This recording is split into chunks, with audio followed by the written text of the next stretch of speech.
The dark sea was gone, and all the horrors that dwelt in its cursed depths were gone with it, too. The world was bathed in pure sunlight. The surface of the labyrinth suddenly became vibrant and bright, with stark shadows hiding under the jagged pillars of the crimson coral. The furious white sun burned above the crimson spire, as if frozen in the middle of the sky. Sonny even had to cover his eyes for a few seconds. It had been so long since he had been around this kind of unobscured bright sunlight. Laying on the ground, he allowed himself a few moments of rest. He closed his eyes and let a short laugh escape from his lips. I actually did it. Speak about unlikely events. Unfortunately, he couldn't really rest yet. The battle wasn't over. The horde of nightmare creatures was not defeated yet. And somewhere in the spire, the Crimson Terror itself was not defeated either.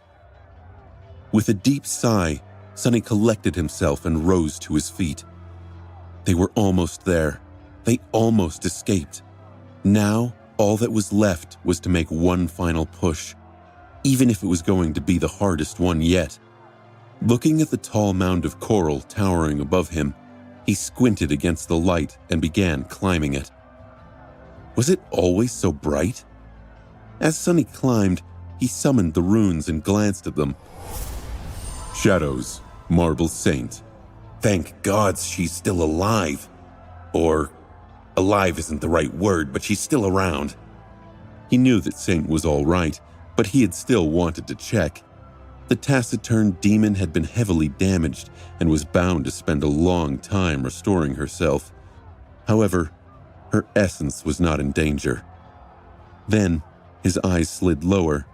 Shadow fragments, 999 out of 1,000. Crap. Sonny gritted his teeth. He was simultaneously excited and scared to find out what was going to happen once he saturated the shadow core. It was bound to be beneficial, but at what cost? Would he go into a slumber for several weeks as Saint had? Or suddenly become incapacitated amidst furious combat as Nephis had been after defeating Gunlog? That could cost him his life. Shit. Well, it's not like I can do anything about it now. Full of unease, he continued his climb and soon reached the very top of the coral pillar. Standing on it, Sonny looked in the direction of the Dreamer army. Something wet suddenly fell on his hand. Looking down, he saw a drop of blood rolling off his skin. A moment later, another fell on the vambrace of the puppeteer's shroud.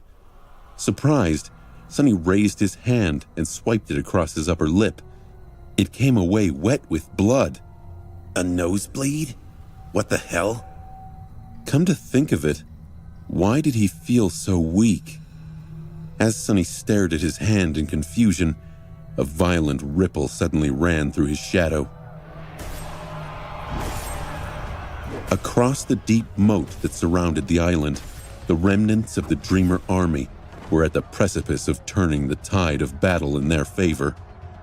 Just a few minutes ago, they had been drowning in the rising flood of black water and the relentless onslaught of the horde, lost in the fury of a cataclysmic storm.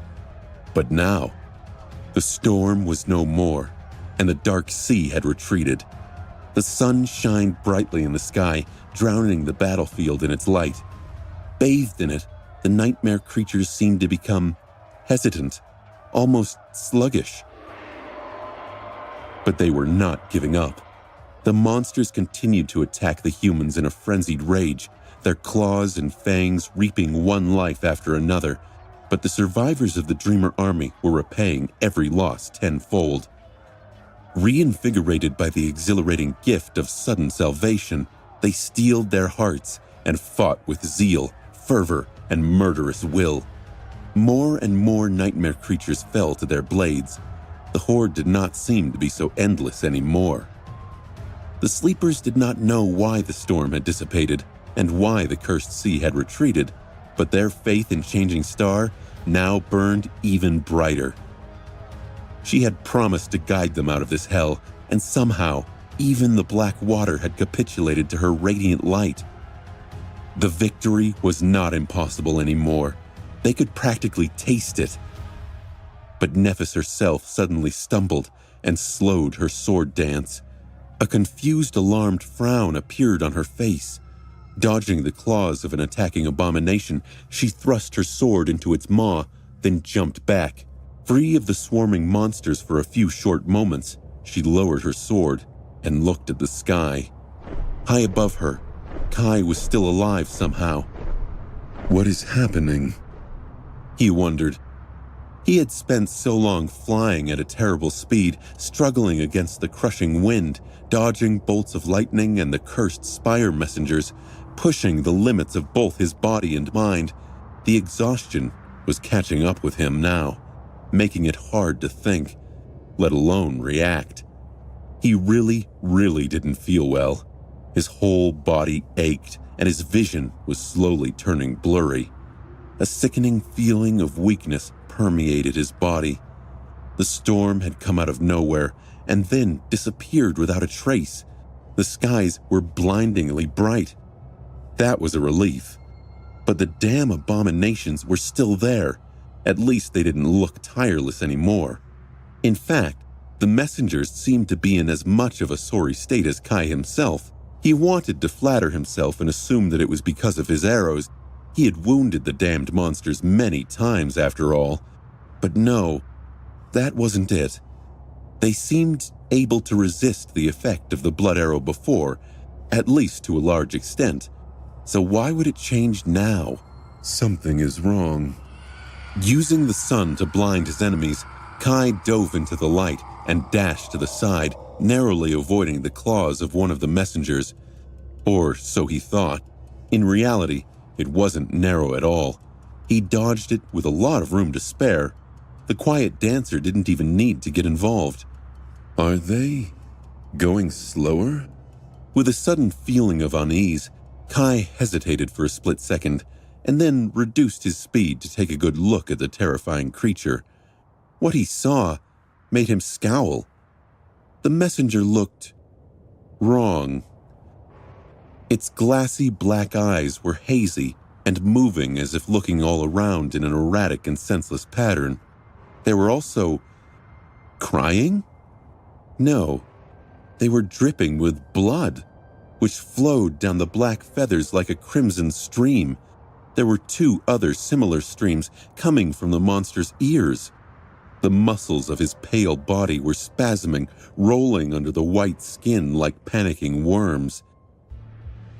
As Kai watched, the messenger suddenly opened its beak in a silent scream. A moment later, a flood of blood erupted out of it and dispersed in the wind like red mist. Then, the creature convulsed one last time and lost control of its wings. Not even trying to correct itself, the terrible abomination plunged down. Kai flinched and opened his eyes wide in terror. The spire messenger was dead.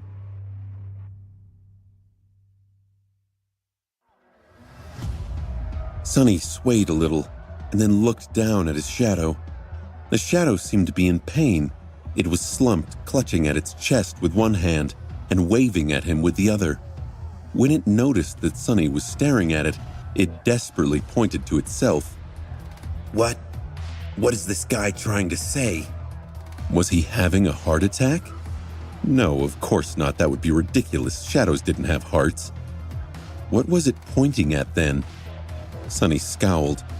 The shadow was his reflection, so maybe it was not pointing at its own heart, but at Sunny's. But his heart felt fine. What else was there to point at? Suddenly, Sunny's eyes widened. The soul core. The soul core usually overlapped over a human's heart. With a shudder, Sunny dove into the soul sea. Instead of the usual peace and quiet, he was met by ominous chaos.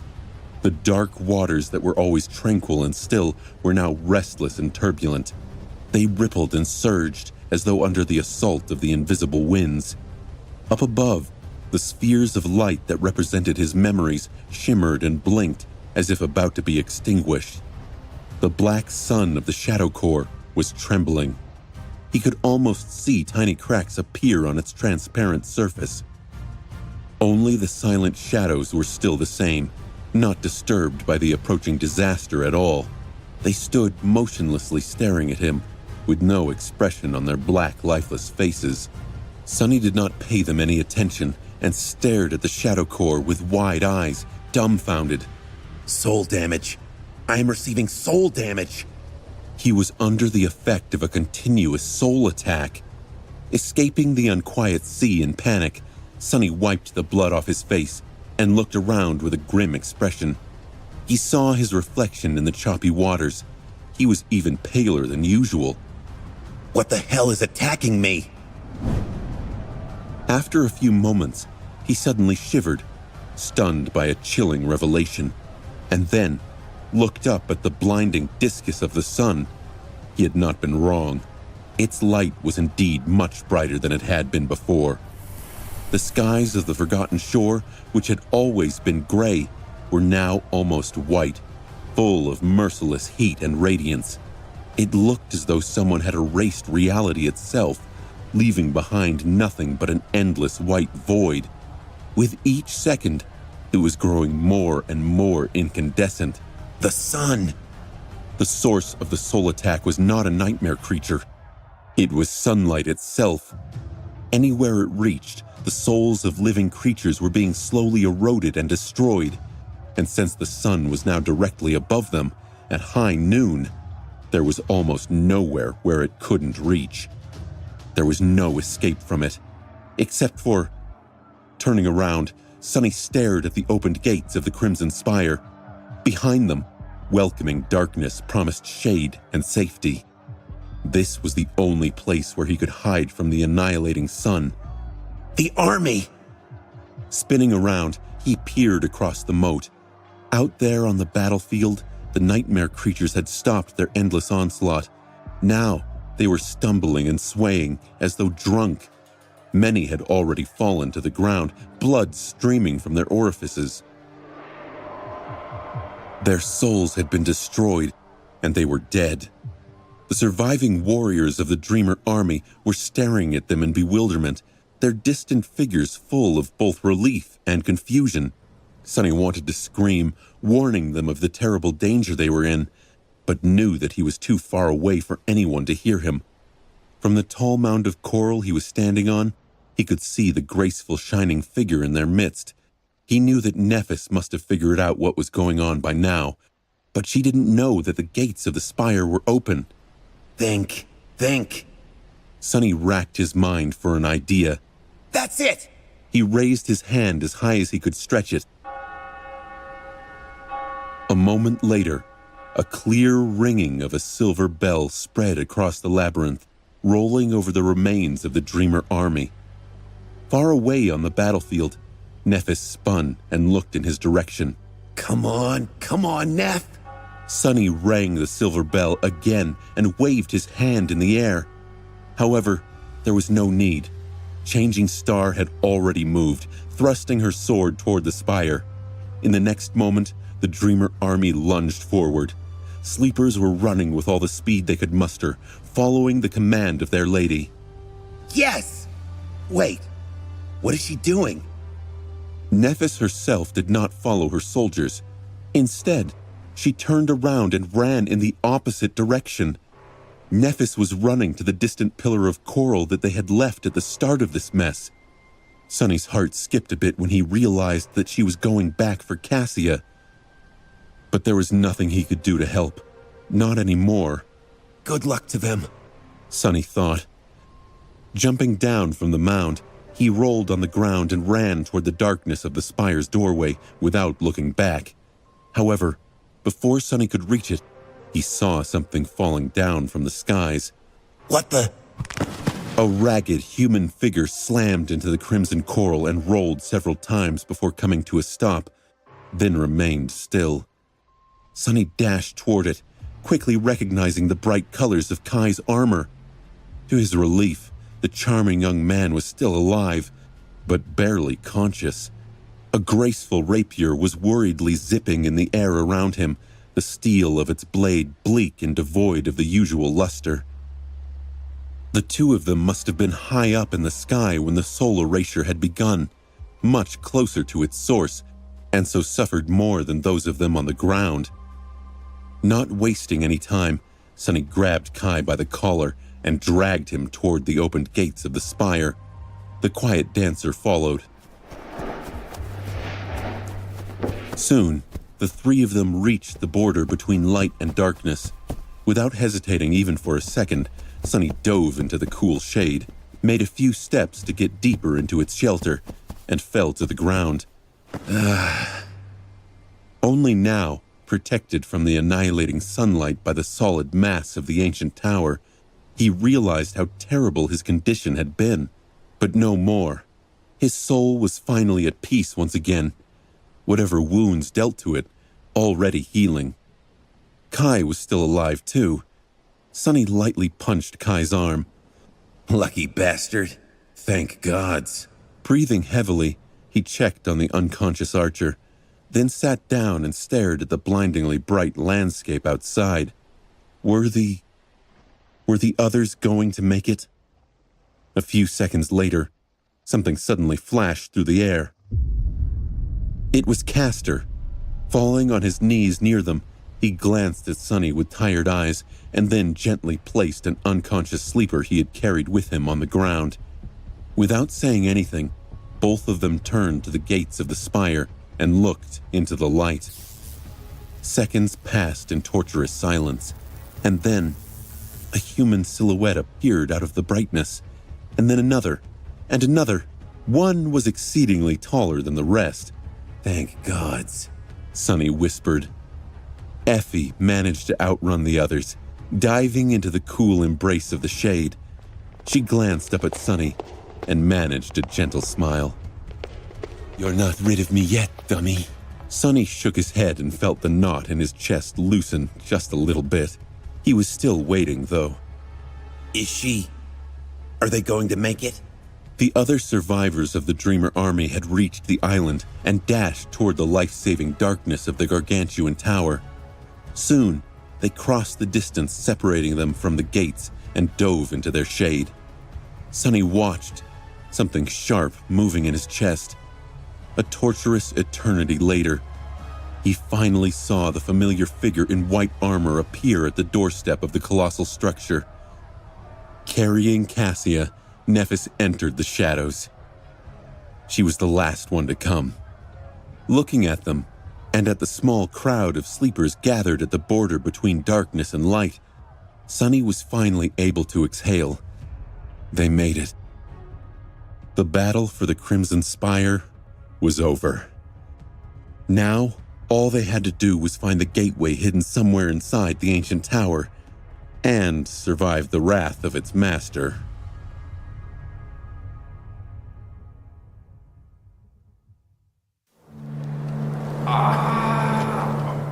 Sitting on the cold stone floor, Sonny inhaled deeply and looked at the people that surrounded him.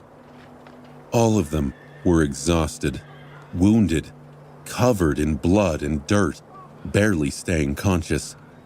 Their armor was broken and torn, and their faces were deathly pale.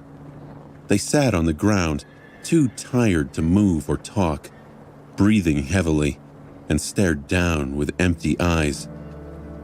There were so few of them left, but also much more than he had expected. Around 100 sleepers had survived the Battle of the Crimson Spire.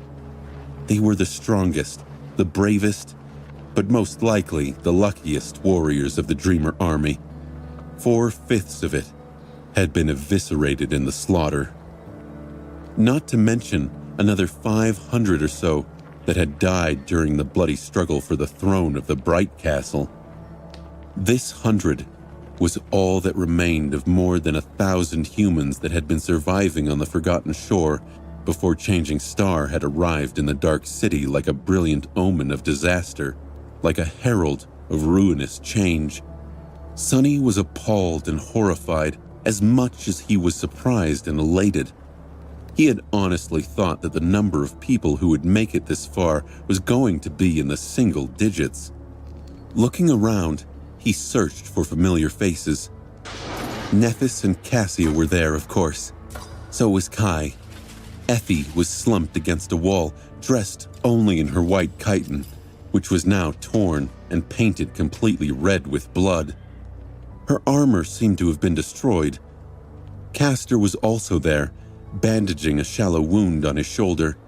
Compared to other survivors, he seemed strangely clean. However, his armor was seriously damaged too. It seemed that even incredible speed had not been enough to avoid the fury of the nightmare horde. Shan stood slightly apart from the rest of them, surrounded by a dozen surviving handmaidens. The beautiful woman was heavily injured. The luster of her skin and sparkling eyes had grown bleak and dim. From what Sunny could see, she was barely alive. He also noticed Eiko, who was sitting on the floor, wiping tears off her delicate face. But there were also many people whom he did not see. The scarred hunter who had welcomed them into the outer settlement after their long expedition was dead. So was Park, his nonchalant friend who had been responsible for turning Effie into a folk hero with his tales. The talkative watchmen who had asked Sunny about his opinion on who could have killed Horus were now dead too. So was the young man who had thought that talking to Sunny was a headache. Stev, the ample giant who had been in charge of the memory market during Gunlog's reign, did not make it. Perhaps this was why Eiko, his friend, was now silently shedding tears. Even James, the dauntless leader of the Dark City Hunters, had perished. Sunny did not know what could have killed the seemingly immortal man, but suspected that his last hunt had been a truly terrifying sight to behold. Most of the people James had brought to Changing Star's faction with him were now dead too, and so many more. Their absence pressed down on survivors like an unseen weight. But those who survived had no time for sorrow, at least not now. They weren't free of this nightmare yet.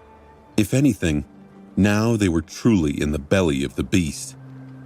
Turning away from the 100 sleepers, Sunny looked into the depths of the Crimson Spire.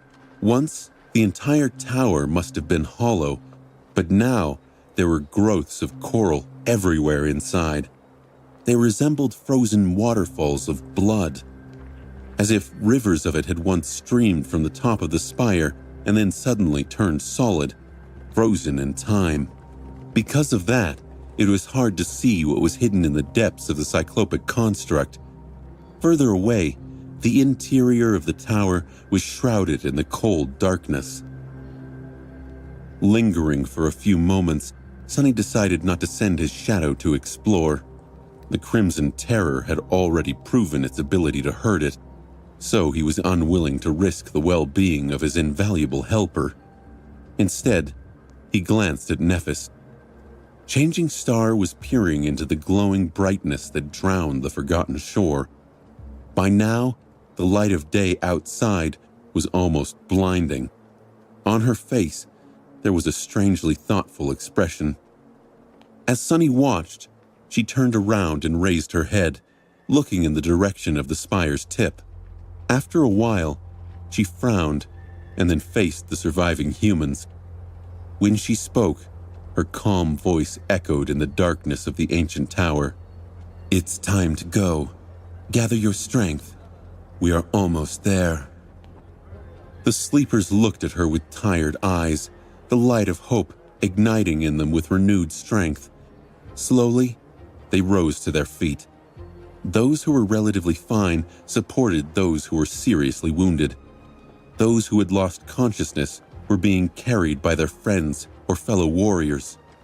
Soon, the procession of humans headed deeper into the spire. Nephis was walking at the front, holding Cassia by the hand. Somehow, Sunny ended up side by side with them. Looking at the two young women, he wanted to say something, but no words came. Instead, Nephis was the one who spoke first. Glancing at Sunny, She hesitated for a few moments and then said, "Thank you for ringing that bell and for everything." He blinked. He hadn't expected that. He looked at her for a long moment and then shrugged, attempting to remain nonchalant about it. "There's no need to thank me. We are allies, are we not?" She smiled slightly and remained silent after that. Soon, they passed through the barrier of coral and approached the center of the spire. There, the dark sea was imprisoned under an indomitable seal. In front of them was a vast pool of black water. Its surface was perfectly still and flat, like that of a harrowing mirror made from pure darkness. Although the water was opaque and no one could see how far down that gargantuan well went, Sonny felt as though it was unimaginably deep. He felt that it reached such depths that the mere thought of light would be impossible there. As they watched in solemn silence, a subtle ripple spread across the surface of the imprisoned sea. It was as though it was straining to spill over the edges of the pool and break free. However, the invisible powers that held it down were too mighty to overcome, even for this vast, boundless, inconceivable creature. Turning away from the eerie black mirror, Sonny peered into the darkness and frowned. Hidden in the shadows, far away from the light of human lanterns, countless figures stood motionlessly, staring at them.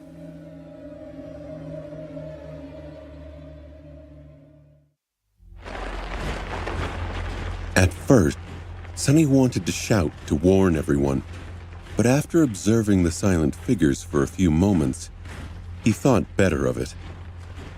Hidden in darkness, countless coral golems were staring mindlessly into the distance. They were very similar to the creatures he had fought to get to the Star Sigil, but a bit different. These golems weren't copies of ancient heroes. They were just copies of mundane people. But of who? As such, they wouldn't be too dangerous.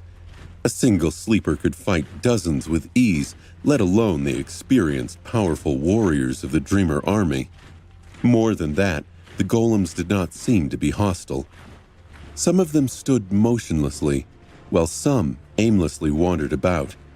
These sad, empty things were even more lifeless than echoes. He felt that they weren't really creatures even. They were just mindless, soulless. They were physical manifestations of the Crimson Terror's madness, perhaps, a representation of its broken psyche and scattered thoughts. Sonny remembered what he saw on the etchings and mosaics in the cavern. It felt like a lifetime ago. He was sure that each of these golems represented one of the souls that had been sacrificed to the artificial sun and had once flowed through its vessel, becoming a part of it forever. There were thousands of them, and even more had to be hidden somewhere out of sight. Sonny could feel them in the darkness, wandering aimlessly. Sonny lingered for a bit. He eyed the golems and felt in the shadows for the ones he could not see. Then, after making sure his assumptions were as accurate as possible, Sonny informed Nephis of his discovery. She frowned and glanced into the darkness, then nodded. "We will be careful." Now that they had a better understanding of the ground level of the Crimson Spire, it became clear that the gateway was not on it. To find it, the remains of the Dreamer army were going to have to ascend higher. There were no stairs or lifting mechanisms in sight, but luckily, many of the twisting coral pillars were wide enough for several people to walk on them, and not as steep as to make things too difficult. The sleepers could use them to easily reach the next level. However, as soon as Sonny stepped forward, Neph suddenly pulled him back. She shouted, "Everyone back!" Just a moment later, a wide ray of blinding light fell from somewhere above and swiped across the interior of the Crimson Spire, annihilating the tranquil darkness. It didn't take a genius to realize that the ray was imbued with the same soul-destroying property as the deadly beams of sunlight outside. Only this one seemed much more powerful and more focused. It was also different. Although its movements were erratic and strange, it was unmistakably aimed at the exhausted mass of human invaders and full of intent. Hide in the shadows. Swiftly, the sleepers dove behind growths of coral and pressed themselves against them. A few unfortunate ones froze in terror. They had paused for too long and were exposed to the light. They didn't scream or struggle. They just fell down to the ground, their lives extinguished in a split moment. The rest of the sleepers froze, consumed by tense fear. Sonny found himself leaning against a slightly inclined pillar of coral, Nephis and Cassia by his side. Carefully looking out, he saw the deadly beam of light grow dim and dissipate. A moment later, however, several more fell from above, tearing the darkness apart. But that was not all. Guided by the light, the massive coral golems suddenly surged forward, moving straight toward the place where the Dreamer army was hiding. Their movements, which were aimless and mindless before, were now full of malevolent will. Shit! Turning to Nephis, he summoned the Midnight Shard and asked, "What now?" She paused for a bit, considering her words wisely. Then, she spoke in a steady, even tone. "Someone will have to attack the Crimson Terror directly to draw its attention away." Sonny smiled, feeling a strong sense of déjà vu. "And who might that be?" Changing Star sighed and took a step back, summoning her silver sword. "Me. It has to be me." "Oh, I thought she was about to say me," Sonny thought. He did not feel relieved, though.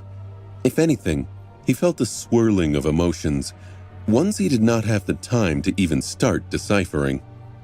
He frowned, feeling a bit reluctant to say his next word. He didn't want to necessarily throw himself into the worst of it, but he didn't want Nephis to either. In the end, he still couldn't help but say them. "Are you crazy? That's a fallen terror we're talking about." Nephis didn't answer, instead looking up, as though trying to discern the source of the blinding rays of annihilating light. Sonny gritted his teeth and added, "All right, whatever. Say someone really needs to distract that thing, but why does it have to be you alone? Because you are the great daughter of the Immortal Flame Clan? Don't tell me that you started to believe in your own bullcrap." Nephis gave him a strange look and then shook her head. "No, it can only be me because of my sword." Sonny stared at the silver longsword, confused. A long time ago, after their first meeting on the Forgotten Shore, Nephis and Cassia had told him about their memories. The sword in particular had an extremely rare enhancement. "I am the only human on the Forgotten Shore who has a memory that grants them a measure of protection against soul attacks. So, I am the only one who can approach the terror and survive." It was hard to debate against logic. Still, Sonny was not done voicing his objections, but Changing Star didn't give him a chance to. Turning to Cassia, she took the blind girl by the hand and said, "Cass, give me your wing cloak." A few seconds later, the transparent fabric of the dark wing appeared on her shoulder. Without wasting any time, she then looked at Sonny. "Once I am gone, lead the people to the gateway. Make sure that everyone escapes." With that, Nephis bent her knees and then jumped with all her might. Supported by the enchanted cloak, she shot up with considerable speed, then pushed herself off the pillar of coral and flew into the darkness. The ray of light swiped in her direction, but Changing Star somehow managed to dodge it. But she crashed into another coral growth. It wasn't enough to stop her or even wound her. She quickly launched herself off of it, a moment before another annihilating beam of light could reach her. With most rays now pursuing Nephis as she leaped from one coral pillar to another, ascending higher and higher, the Dreamer army could once again move. Gritting his teeth, Sonny glanced at the 100 frightened people and yelled, "Follow me!"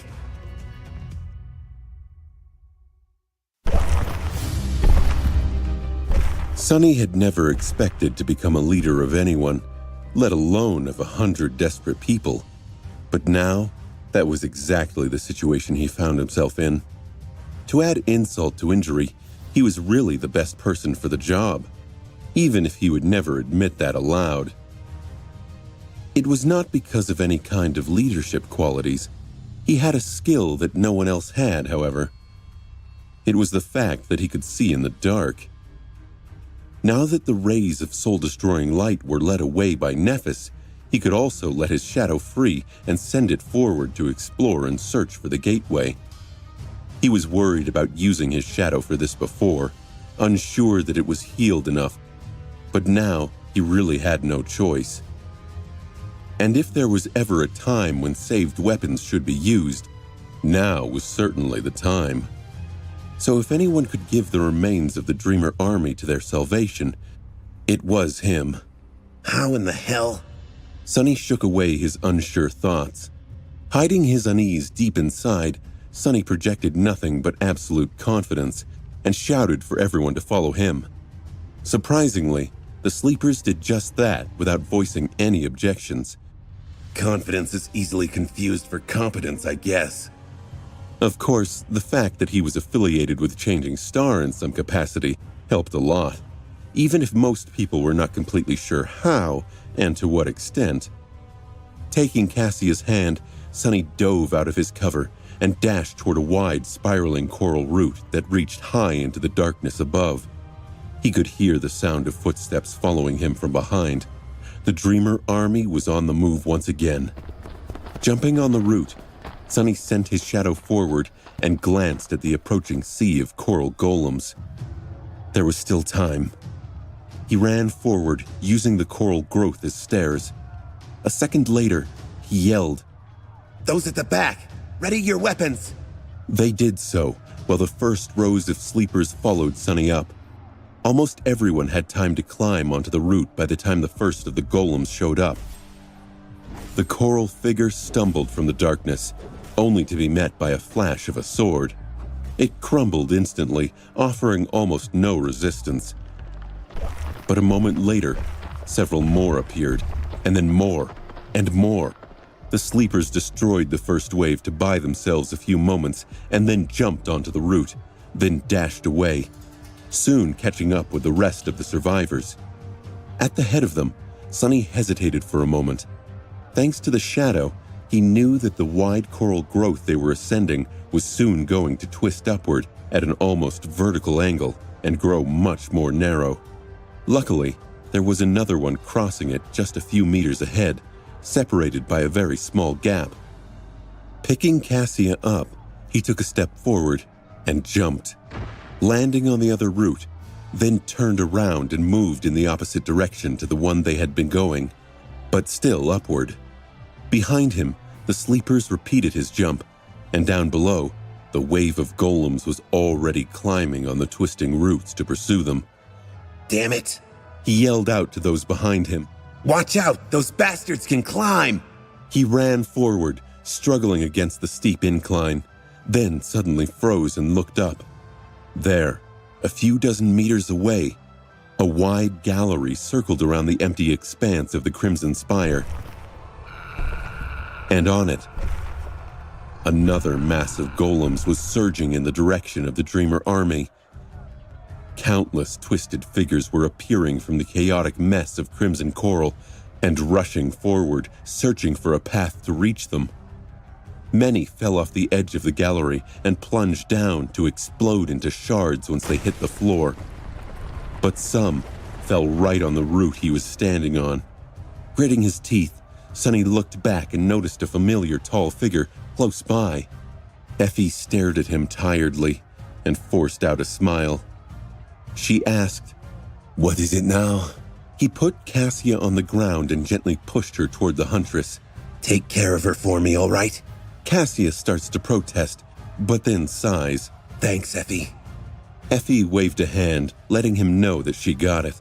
Sunny watched the two of them for a moment, then turned around and summoned the Midnight Shard. A few seconds later, he reached the first golem and slashed it with his sword. The golem's body offered some resistance, but no more than a mundane creature would. It almost disintegrated under his assault, crumbling easily into a pile of broken coral. Not too bad, Sunny thought. Curiously, the spell did not congratulate him on the kill. Just as Sunny had suspected, these things were not really living creatures. That was going to make things a tiny bit easier. Running past the destroyed golem, Sunny soon approached another one and pushed it off the root with one strike of the Midnight Shard's pommel. The golems were not that dangerous, at least not in small numbers. He led the Dreamer army forward, climbing higher and higher. Every couple of minutes, they would have to leave one route and make use of another, sometimes moving across stone galleries that were situated here and there on the walls of the Crimson Spire. At some point, both the vanguard of the human procession and its rear became embroiled in a rolling melee with the sea of coral golems. Those in the middle only had to keep their eyes on the layers of coral and stone structures overhead to make sure that nothing fell on them. This battle was not too terrible, however. The golems were slower and weaker than even the mundane humans whose visage they were meant to recreate, not to mention almost completely mindless. Not a single human had fallen to their attacks yet. That was not to say that surviving the onslaught of countless golems was easy.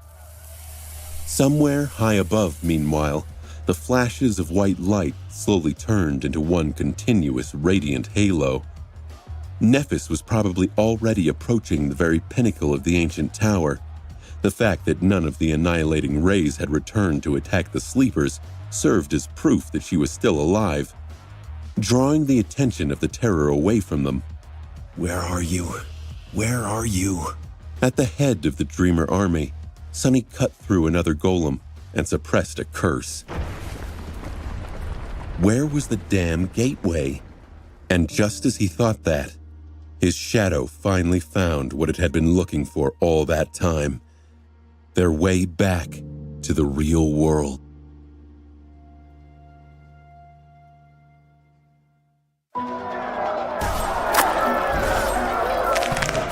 The Sleeper army continued to cut their way through the onslaught of coral golems. There was an energy and excitement to the battle, as if all knew the worst was behind them. With each powerful swing, a new nightmare creature would crumble. In the midst of it all, Sunny had found a quiet spot in the darkness so that he could focus on his shadow. Sunny's shadow continued its ascent up the spire, but stopped as it reached an intriguing sight. A vast balcony was built into the wall of the tower, reaching almost to the center of the gargantuan structure. On its surface, broken pillars of marble were overgrown by the ever-present streaks of crimson coral. They led to a circular dais with a wide iron ring merged into its stone surface.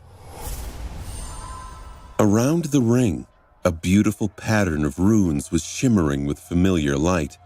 They were just like those runes that every awakened had seen countless times when communicating with the spell. But that wasn't the first reason why Sunny had noticed it. The most unusual thing about the dais was that, unlike everything else inside of the spire, it was utterly devoid of growths of crimson coral. The stone surface surrounding the ring was strangely clean and untouched by it. Looking at the shimmering runes and the iron rings through his shadow, Sunny felt something move in his heart. He was sure that this was the gateway. They were so close. As he watched it, the whole spire suddenly shuddered. Massive pieces of coral broke off and fell down, crashing into other branches down below. Suddenly, the darkness that surrounded the Dreamer army became less impenetrable. High above them, the radiant halo of light became several times more bright. This could only mean one thing: Nephis had reached the Crimson Terror.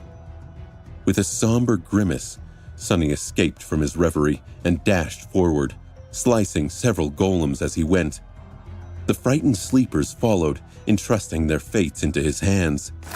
As more and more tremors ran through the ancient tower, several enormous pillars of coral completely collapsed. They ascended even higher and approached the vast balcony. And then, finally, Sunny jumped down from the coral and landed on the solid stone balcony. Sunny whipped around and struck the coral golems that loomed behind him. Shattering a few golems, he cleared enough space for others to follow and watched several more people reach the balcony. One after another, the sleepers jumped off the treacherous coral and joined him. Those who were the first to catch up repelled the attacking golems to let the others come down. Soon, all 100 of them were on the balcony, and just in time. A few seconds later, a tremendous piece of debris fell from above, pulverizing the branch of coral they had used to get there. Sunny lingered for a few moments, watching as crimson pieces rained down, and then turned away with a determined expression. Sunny did not consider himself a leader, and it felt strange to be in such a position. But there was no time for that. They just needed to move. Come on, we're almost there. The remains of the Dreamer army cut through the mass of golems and escaped it. Running with all the speed they could manage, the crowd of young men and women approached the gateway and froze, stunned by the sight of it. Hypnotized by it. In front of them was the hope that they had forgotten for so long. Sunny had been in this wicked place for a year at this point, but many of the sleepers had been here even longer than that. And after all that time, all that suffering, they reached salvation. The torturous promise of freedom that had taunted them every day, hidden away in the terrifying looming silhouette of the Crimson Spire. Their way home. The gateway. Most of them had lived so long on the Forgotten Shore that the thought of ever being able to escape it became nothing more than a distant dream. Even when they had followed Changing Star and chose to believe her promises, salvation was just a concept, an idea. Now that they saw it as a real thing, many did not know how to react. Well, Sunny was there to make the process easier. Though tact was never his strong suit. What are you staring at, idiots? Pick up your jaws and move. Battle formation, protect the rear. Wounded and non-combatants go first. Everyone else holds off the damn golems and then follows. One at a time, bastards! Coming back to their senses thanks to his angry words, the sleepers quickly reorganized themselves. Those who could still fight faced away from the gateway and formed a defensive line, protecting the wounded with their bodies. Those who couldn't help the people in the worst condition entered the Iron Ring.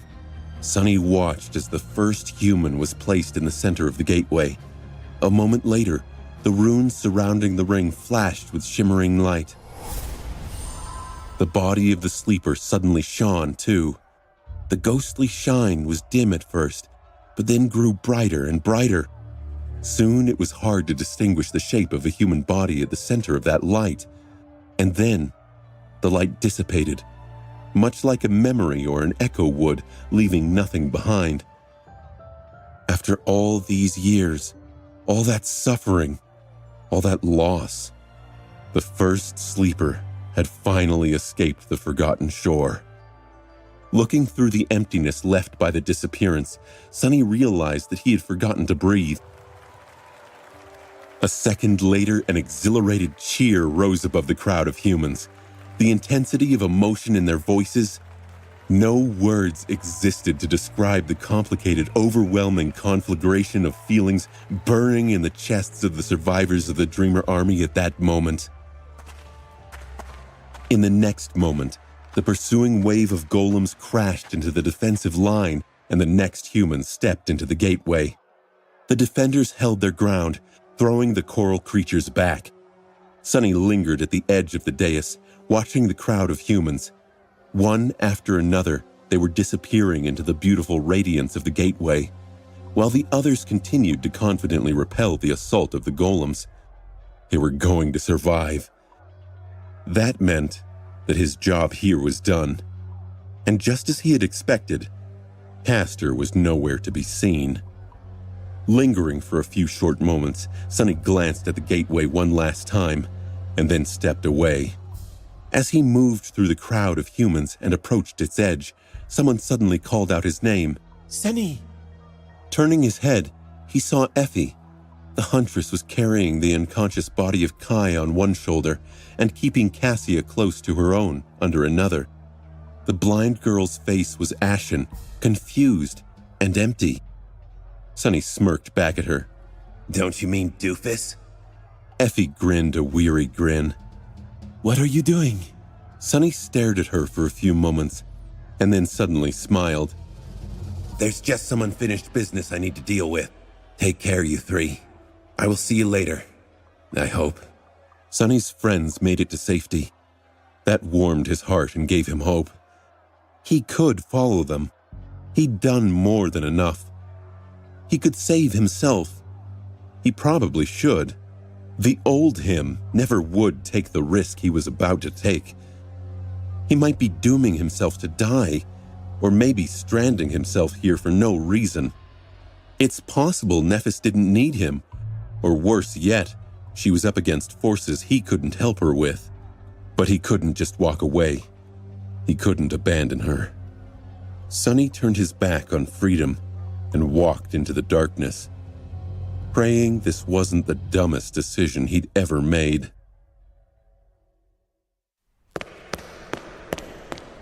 Sonny's feet hit hard on the ground as he sprinted towards the edge of the balcony. The gateway, his means of leaving this hell behind once and for all, was at his back. He still couldn't believe he was fleeing it, but at this point, Sonny was acting on instinct. Sonny got to the edge of the stone balcony, pushed his foot off the lip, and propelled himself up into the sky. He summoned the dark wing onto his back and the prowling thorn into his hand. In the next second, his dagger pierced the darkness and bit into a fractured coral branch high above. With a sharp pull, Sonny sent himself flying upward, the transparent cloak turning into a blur behind his back. All around him, the interior of the Crimson Spire, which remained unchanged for thousands of years, was shifting. The ancient tower continued to shudder and quake as it endured the calamitous consequences of the battle between Changing Star and the vessel of the artificial sun. Vast coral roots were shattering and plunging down, drowning the echoing expanse of the spire with deafening clangor. As massive slabs of coral collided against lower branches, they were pulverized in turn. Moving through all this destruction, Sonny struggled to stay alive. Before he could even reach the route he had been aiming for, it was obliterated by falling debris. The mass of coral then rained down, threatening to bury Sonny under its deadly weight. Not fazed, he twisted and hurled the prowling thorn sideways, then flew out of the way of the collapsing coral. Just a second later, Sonny hit the side of an intact root and pushed himself off its surface, continuing to ascend. He spun and twisted, using the prowling thorn and every surface he could reach to dodge the falling slabs of coral, avoid being cut by pieces of deadly clouds of flying splinters, and soar higher and higher. As he did, the shadow jumped from one root to another, searching for Castor. The Legacy was much faster than Sonny, but was chained to the ground and didn't have the advantage of being able to see in the dark. Their advantages balanced each other out in this way. Sonny was certain that he would be able to catch up to him before too long, and after a few torturous minutes, he inevitably did. Emerging from a cloud of coral dust, Sonny left a crimson trail in the air as he landed on a wide route in a nimble roll. A moment later, he jumped to his feet and stood silently in the darkness, waiting for Castor to appear. Up here, at the highest levels of the spire, the chaos was not as pronounced. Those branches of coral that were going to break had already fallen, and the few remaining ones were relatively stable. That allowed Sonny to predict which route the legacy was going to take. As Sonny lurked in the shadows, he decided to call forth the Weaver's mask. The cool, polished wood of the Weaver's mask rested comfortably on his face, hiding his features. Sonny wasn't sure what resources and connections the Lee family possessed, so he chose to be extra careful. He was wary of someone tracing Castor's death back to him with the help of a prophetic aspect ability or some strange, powerful memory. A vengeful legacy clan was the last thing he would want to deal with after returning to the real world. And by now, he was sure that one of the two of them was going to die here in this cursed and dreadful tower. And he intended to make sure it wasn't him. This confrontation was long overdue. Sonny had long been wary of Castor, since almost the moment they had met. The proud scion was many things, but a fool was not one of them.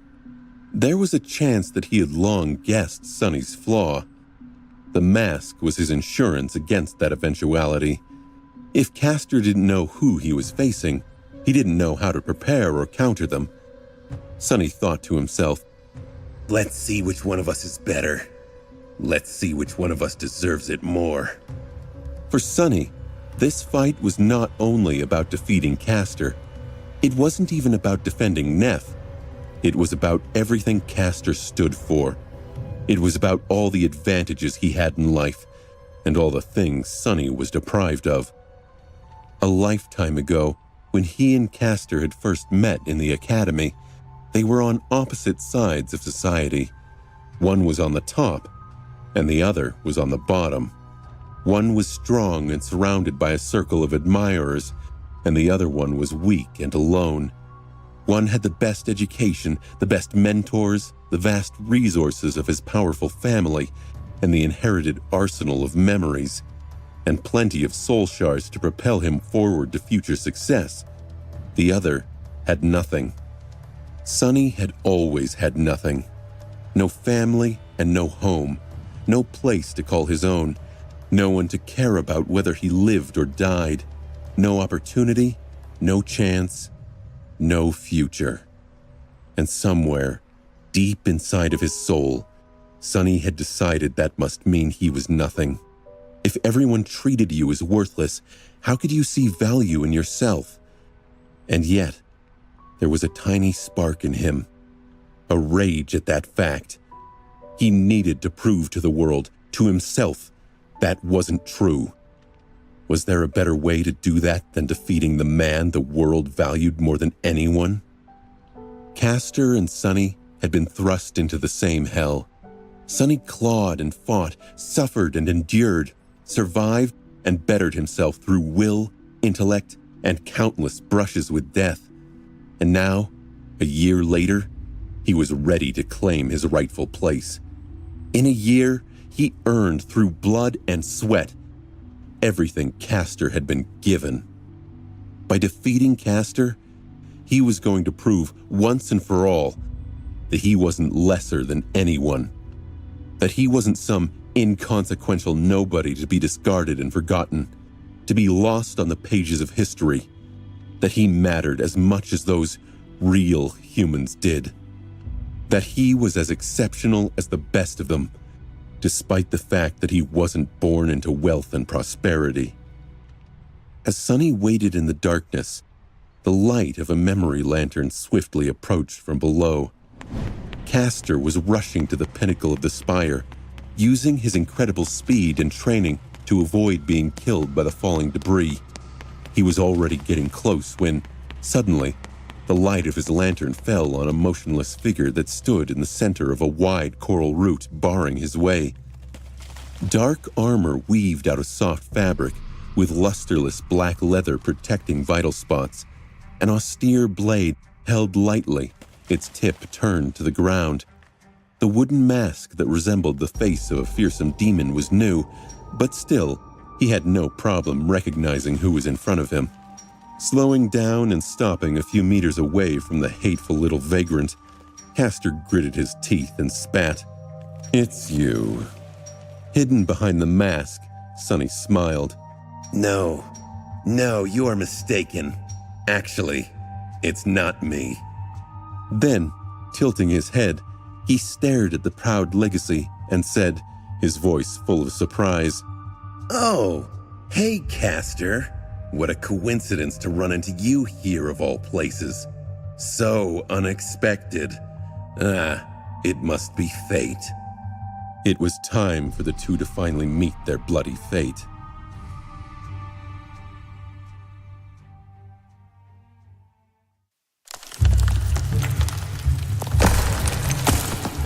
Castor remained silent for a while, then calmly looked up at the furiously pulsating radiance of the Crimson Terror's light.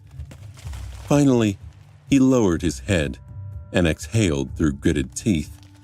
"Out of my way, Sonny." Sonny grinned behind the mask. He had donned the Weaver's mask to prevent any outside viewers from clocking his identity, but Sonny wanted Castor to know it was him. He wanted the haughty legacy to know he was bested by a slum rat. Sonny blinked a couple of times. He neither confirmed nor denied Castor's statement. In fact, with the Weaver's mask on, he couldn't confirm it even if he wanted to. Sonny's voice was dry and humorless. "Or what?" The legacy grimaced and stared at him darkly, his face full of resentment. "I am so tired of you and your insolence. Why must you always ruin everything? Why can't you just know your place?" Summoning his beautiful Jan, Castor shook his head. There was a frustration rising in his voice, proof to Sonny that his animosity hadn't been unfounded. "Stay out of this if you value your life. This is the last chance I'm going to give you." Sonny did not move, watching the young man silently. There was nothing but darkness in the eyes of the disturbing black mask. A few moments later, his voice resounded from behind it, strangely hollow. "Know my place? What is my place in your eyes? Huh, Castor?" The legacy smiled slightly and then said naturally, as though stating a fact, "Out of the sight of those better than you, with the rest of the mongrels. What else?" Sonny shifted slightly. When he spoke, his tone was unexpectedly carefree and friendly. Not exactly what I expected to hear. Well, never mind. Before we do this, though, can I ask you one question?" Castor snarled. "Sure, go ahead." This was something that had been pressing on Sonny's mind for a long time. "Why do you even want to kill Nephis? What is so important that you are even willing to risk your life?" The legacy looked at him with no humor in his eyes. After a few moments, he responded in a strange tone. "This is something that you, scum, will never understand. Survival is all you creatures care about. Duty, loyalty, honor. Those are the words the likes of you know nothing about. So I will put it in a way that will be easy even for you to comprehend." He pierced him with an intense gaze and said, each word falling like an avalanche, "The immortal flame must be destroyed." And then, his voice ringing with profound inevitability, Castor added, "This is the will of the sovereigns." Sonny stared at him for a bit, engrossed in the solemn atmosphere of this proclamation. A few seconds later, in a sincerely confused tone, he asked, Who?" Castor's eyes widened. He looked at Sonny with a dumbfounded expression, then shook his head in disbelief. "Wait, you really don't know? She didn't tell you anything?" Sonny scratched the back of his head. The mask's aspect came in handy, as Sonny wanted to lie regardless, not even as subterfuge but simply to confuse Castor. "Of course she did. Actually, I know exactly what you're talking about. I've been told everything. No one knows more than me on this topic, really." The legacy stared at him for a few moments, then suddenly threw his head back and laughed out loud. Pathetic mongrel. You don't even know who you serve. You don't even know who rules the world you live in. Why am I even wasting my breath talking to a worm like you? Sonny tilted his head, then replied in a reproachful tone. Ouch, that stings. Castor smiled darkly, then raised his sword. Enough of this. I'm done trying to reason with you, fool. I have allowed you to skulk in the shadows playing your vulgar games for long enough. I only permitted you to live because there was no reason to get rid of you. What do you think? That you can defeat me? That your little schemes and secrets give you a chance against a true legacy? Sorry to disappoint, but I figured them out a long time ago. Sonny stared at him for a long, silent beat, amused by the man's unbridled arrogance. Castor really thought he had Sonny all figured out. Oh yeah? Do tell. What are my secrets exactly? You hide your strength and pretend to be weak. You go around telling ridiculous tales, making everyone think that you are a lunatic. At first, I thought that you had lost your mind too. But once I started paying attention, it was so obvious. The constant misdirections, the obnoxious bragging that no sane person would ever believe, the crazy act. This is your flaw, isn't it? As Sonny tensed, Castor smiled triumphantly. You are compelled to lie against your will. Did you really think that no one would see the pattern? You even bribed that idle friend of yours to try and mislead everyone. A pathetic attempt. Were you expecting that anyone would buy it? Sonny stared at him for a few moments, and then exploded with laughter. Ah, crap. You got me. Yes, you were right. This is my flaw. What sane person would go around telling such outrageous lies? Then he pierced Castor with a murderous gaze. Sadly, it seems that I am at a disadvantage in that regard. It is such a shame that I have no idea what your flaw is, huh? That I haven't figured it out a long time ago, too. Castor looked at him, a corner of his mouth turning downward. In the light of the memory lantern, he looked handsome, confident, and mature. There was a short beard on his face and a few gray hairs in his luscious mane. Hidden behind the mask, Sonny smiled. It is so sad that I don't know your powerful, incredible, amazing aspect ability shortens your lifespan every time you use it, and that you reverse its effect on your body with a charm memory in the shape of an hourglass. Ah, if only I was more observant. Too bad I am not. The legacy stared at him with a dark expression, his face slowly turning pale. After a while, he uttered, "It doesn't matter. After I fulfill my duty and return to the real world, the awakening will allow me to take back the years that had been stolen from me. While you, rat, will stay in this cursed place." Before he was done talking, a heavy triangular blade suddenly flew toward his face. As a hint of outrage gleamed in Castor's eyes, he easily swatted the kunai away and turned into a blur, lunging at Sonny with astonishing speed. Invisible to a human eye, the string of the prowling thorn was wrapped around two coral outcroppings, drawn across the wide route right ahead of him. A trap set for the proud legacy. Sonny had set so many traps before, and normally they went off without a hitch. A green light flashed through the air, and Sonny felt his wrist jerk back, the tension of the string suddenly gone. A fraction of a second later, Castor was upon him.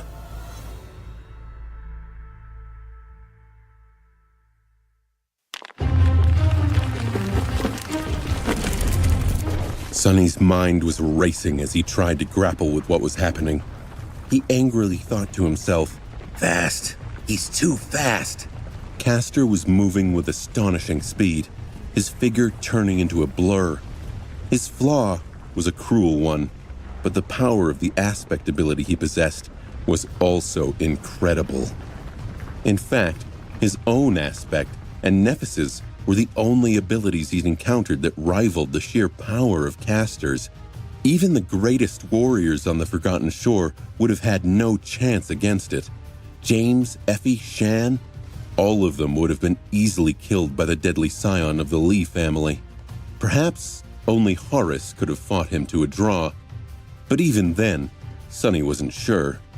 Not only did Castor possess a terrifying ability, but he was also one of the most skilled swordsmen of their generation. He also had a whole arsenal of memories hidden away inside his soul. Surely, he had a way to fight while blinded. That's why Sonny did not waste any time trying to destroy the memory lantern illuminating their surroundings. Instead, he just trusted his sword and met Castor's attack with his own. Two swords collided in the air, and in the next moment, Castor flew past Sonny and slowed down, eventually coming to a stop. A drop of blood fell off the tip of his blade. Sonny staggered. He snarled silently in his own mind. Curse you. The sleeve of the puppeteer's shroud was torn, and there was a shallow cut on his shoulder. He had managed to deflect the strike aimed at his heart, but wasn't fast enough to avoid being wounded after all. On Castor's face, there was a dark expression. Looking at Sonny, who was still alive, he grimaced and spat. Not bad. This is going to be entertaining, at least. Hidden behind the mask, Sonny grinned. Oh yeah, I'm having a lot of fun myself, thanks. Of course, that was a lie. Back in the academy, Castor had been the only person to defeat Nephis. Granted, all of them had been much weaker back then. Neph also had not used her aspect ability, while Sonny was using his to augment himself right now. Because of this, the gap in speed between the two of them was not completely lethal, and yet, he was incomparably slower. In terms of pure physical ability, Sonny had no hope of surviving this duel. But he already knew the secret of how one had to fight against Castor. He had learned it from Changing Star herself, during that short and fateful spar. A year ago, Nephis had been in a similar situation, and yet almost defeated her swift enemy.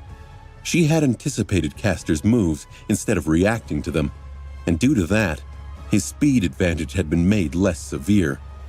This was what Sonny had to do now. Of course, to achieve such a feat, one had to possess an intricate understanding of the underlying laws of combat and a true mastery of both their mind and their body. Luckily, Sonny was one such man. He had obtained clarity a long time ago and spent every waking hour sharpening his skill and instincts. His mind had entered into the state of flow, making his perceptions stark and all-encompassing. His thoughts quicker. His intuition was enhanced by the knowledge of the essence of battle. That gave him a chance to win.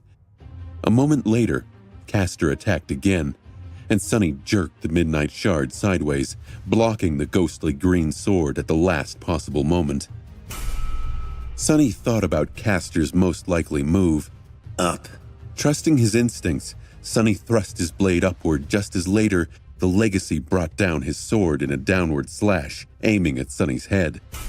Castor's sword bounced off his. It worked. Next he'll thrust to the neck. Once again, Sonny properly anticipated and preempted Castor's possible fatal blow. This time, the leather pauldron of his armor held, but just barely. Almost instantly, Castor pulled his sword back and then immediately thrust it forward, aiming to cut the enemy's throat.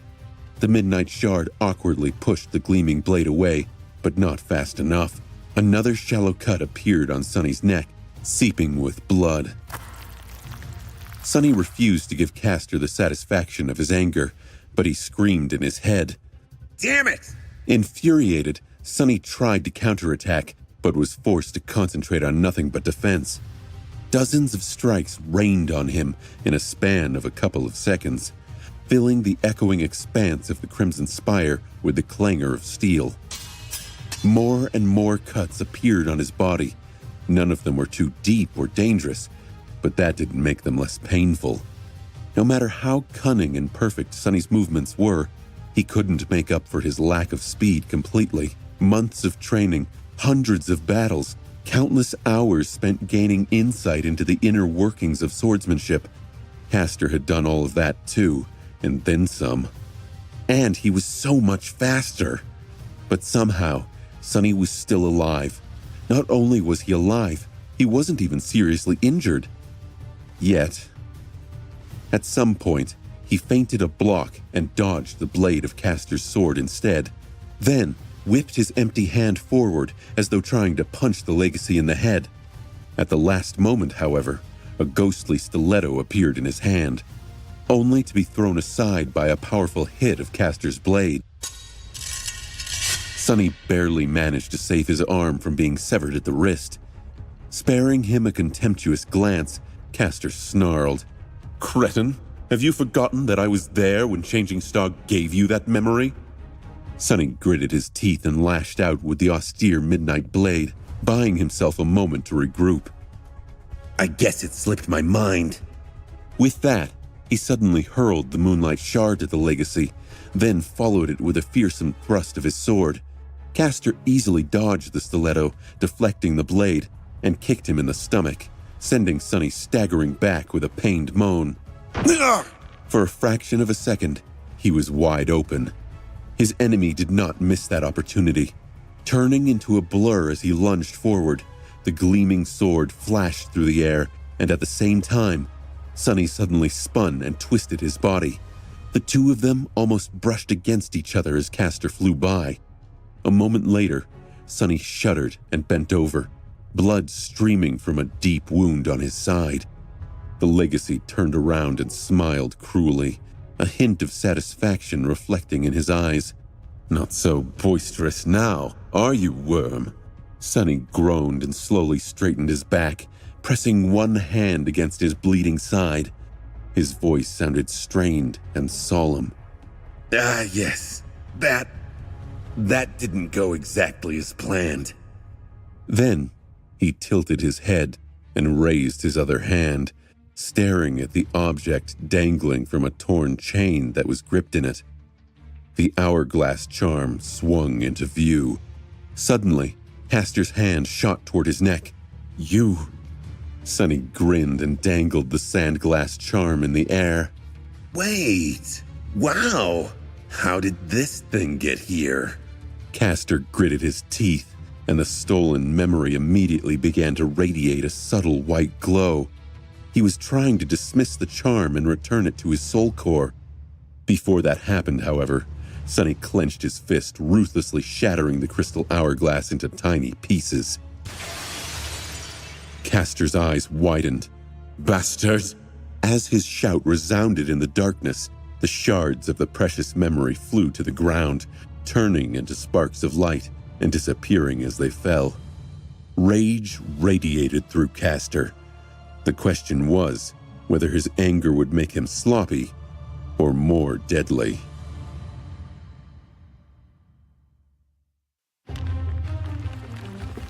For a few seconds, both Castor and Sonny stood motionless.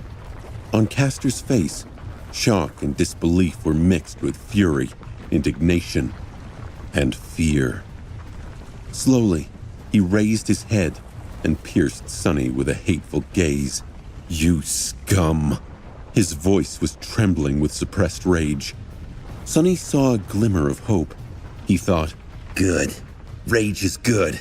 Anything that makes him lose control is good." In the next moment, Sonny got hit in the chest and flew back with a pained scream. Ah! Although he somehow managed to deflect the tip of the enchanted sword, the legacy still ended up slamming into him like a speeding train. The blade of his sword pierced the puppeteer's shroud once again, slicing Sonny's forearm. Sonny snickered and cursed internally. Oh, God damn it. This was just unfair. The shroud was a Tier 5 memory of the Awakened rank. Where did the bastard find a weapon that could cut through it so easily? Well, Sonny more or less knew where. Who was to say that the ghostly green sword wasn't of the same tier, if not higher? Legacy clans had a lot of powerful memories in their treasuries. Unlike Sonny, Castor's arsenal was not limited to what he had found and earned personally. Hitting the ground in a roll, Sonny dashed to the side and used the pommel of the Midnight Shard to slam Castor's hand away. He barely saved himself from being decapitated. Shaken, Sonny threw a handful of coral dust into the air and retreated. A moment later, his enemy emerged from the dust like a vengeful demon. The damned sword was once again aimed at his heart, but Castor looked different. It seemed that Sonny was right on the money with his guess about the proud scion's flaw and the purpose of the mysterious charm memory.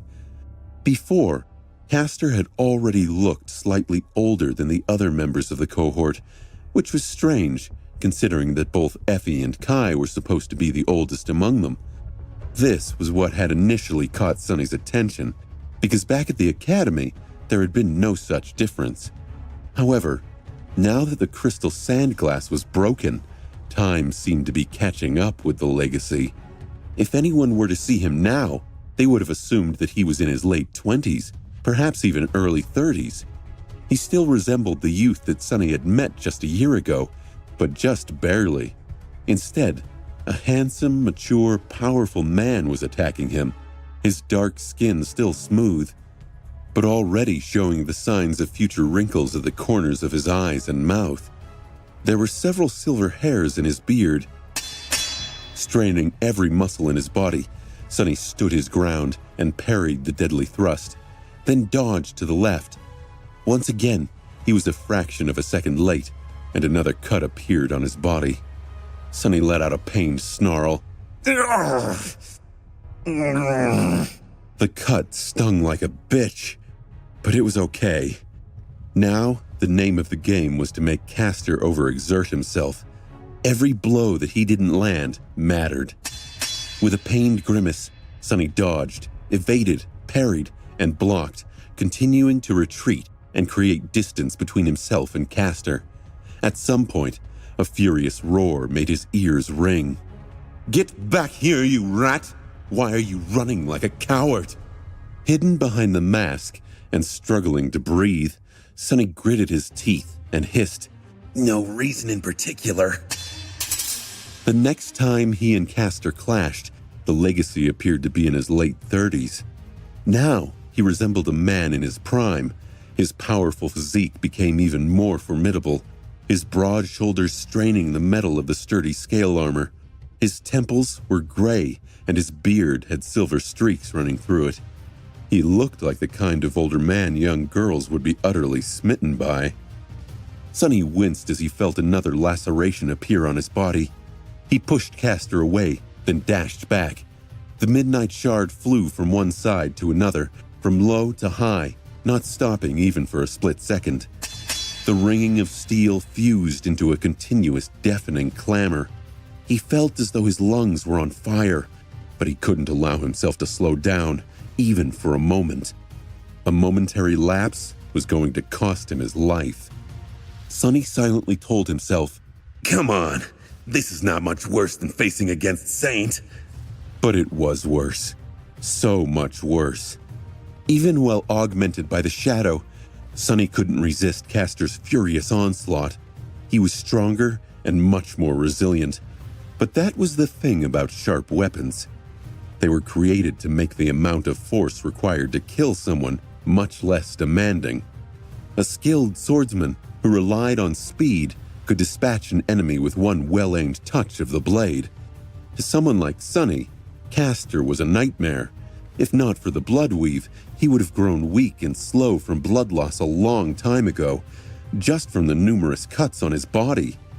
And yet, he resisted and continued to retreat, desperately deflecting one lightning-fast strike after another. The next time Sonny got a good look at the proud legacy, he felt a cold shiver run down his spine. Castor was an old man. His gaunt face was laced with a spider web of wrinkles, and his hair and beard were completely gray. There was almost no sign left of the handsome youth he had known and despised for so long. Castor was still full of power and vigor, though. His fury was still as murderous and scathing as it had been before. His speed, however, was just a tiny bit slower. Die, mongrel! With a furious roar, Castor brought the ghostly green blade down on Sonny, who was still reeling from the previous blow. Desperate, Sonny raised the Midnight Shard into an awkward semblance of a block. When their swords collided, the Midnight Shard flew aside and almost slid from his hands. What's worse, Sonny lost his balance and fell backward, landing on the ground in a heap. As a cruel smile appeared on the old man's weathered face, he lunged forward to finish the defenseless enemy. But at the last second, a calm voice resounded from behind his back. The voice Castor hated, but knew so well. Standing somewhere behind him, Nephis ordered in a tone that denied refusal. "Back!" Castor's eyes widened. With an expression of utter terror, he spun around and raised his sword, ready to finally face the person he had dreaded and wanted to kill for so long. However, when he did, he saw nothing but emptiness. There was no one behind him, just a simple rock laying on the ground. As Castor watched in confusion, his thoughts slowed due to the debilitating effect of age. The rock shouted in Changing Star's voice, "Hide in the shadows!" Almost immediately, the proud scion's pupils narrowed. With a dark grimace, he spun back, moving his sword into a defensive position. He was just a fraction of a second late. Without making any sound, the tip of the Midnight Shard pierced his scale armor, his flesh, and then his heart. Staring at the stunned face of the feeble old man in front of him, Sonny scowled and sighed. Castor looked down at the blade protruding from his chest and the blood streaming from beneath. Then, weakly grabbed the tachi with his hand. A pained, resentful grimace contorted his pale, wrinkled face. Straining to raise his head, he looked Sonny in the eyes and whispered, You have no honor." Sonny stared at the dying old man with pity, then looked away. Inverted through the Weaver's mask, his words were a lie that revealed the truth of Sonny's heart. Honor is real indeed. Honor is not just a word powerful scumbags invented to make young fools like you die for them and kill for them.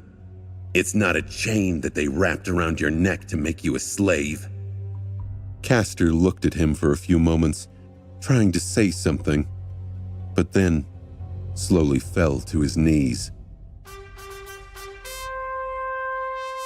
In the sudden silence, the voice of the spell whispered, "You have slain a dormant human, Castor Lee. Your shadow grows stronger." Sonny breathed a sigh of relief, but he couldn't linger on his success. He needed to find Nephis and get out of there before the tower buried them both in the rubble. Standing above Castor's corpse, Sonny tilted his head slightly. Despite his expectations, there was not a lot of joy in his heart. Instead, defeating the powerful scion of a true legacy clan left him feeling somber and a little bitter.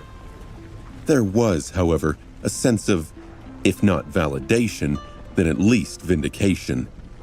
It was as though some profound need in his soul was finally satisfied, making it more solid, steady. With a pained groan, Sonny took a step back, turned around, and dismissed the Weaver's mask. He was in better shape than he had expected to be. Countless cuts on his body were painful, but not dangerous. Bloodweave was diligently doing its job, preventing him from losing too much of the precious red liquid. The cuts were already starting to scab over and close. The only serious wound was the gash on his side, but it too had already stopped bleeding. Very soon, it was going to start healing too. Until then, it was not going to hinder his movements a lot, at least as long as Sonny was ready to endure a bit of suffering. After a year on the Forgotten Shore, dealing with pain was one of his best trained skills. I've been through worse. Much worse. This is nothing. Then another thought entered his mind. That shadow fragment. It should have brought me to 1,000, right? A moment later, he realized that his whole being was somehow weird. It felt as though there was an intense heat in his chest, slowly growing more and more scalding. This sensation was not exactly physical, but more of a spiritual one. Like the core of his soul was undergoing a violent change. With a mix of anticipation and dread, Sonny concentrated on this feeling. Here we go. Sonny wondered what was going to happen to him. Suddenly, he heard the voice of the spell again. In the eerie expanse of the Crimson Spire, where ancient darkness fused with otherworldly light, it sounded solemn and almost triumphant. Your shadow is overflowing with power. Sonny listened tensely, trying to guess what it was going to say next. Your shadow is taking shape. In the next moment, he staggered and fell to his knees. His eyes widened and lost focus. The heat that was building up in Sonny's soul had reached a critical point, and then exploded. It felt as though his core was being torn apart, drowning him with intense, indescribable pain. Disoriented and frightened, he tried to scream, but no sound came out of his mouth.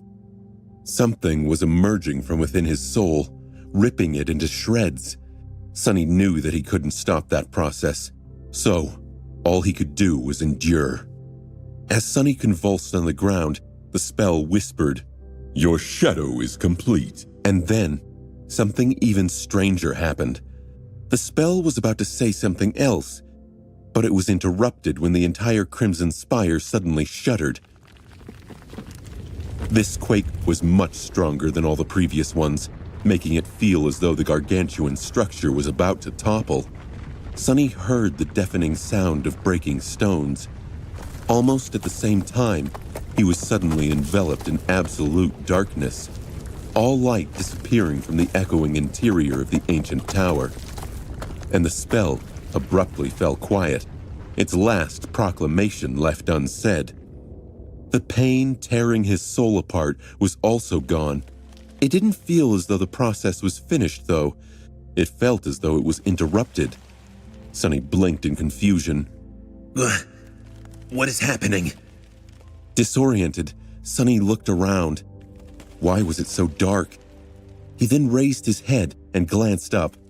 He gasped at what he saw, or rather, what he didn't see. His voice was thick with confusion. What? The furious light of the Crimson Terror was gone. As Sonny tried to wrap his head around this fact, two things registered in his mind.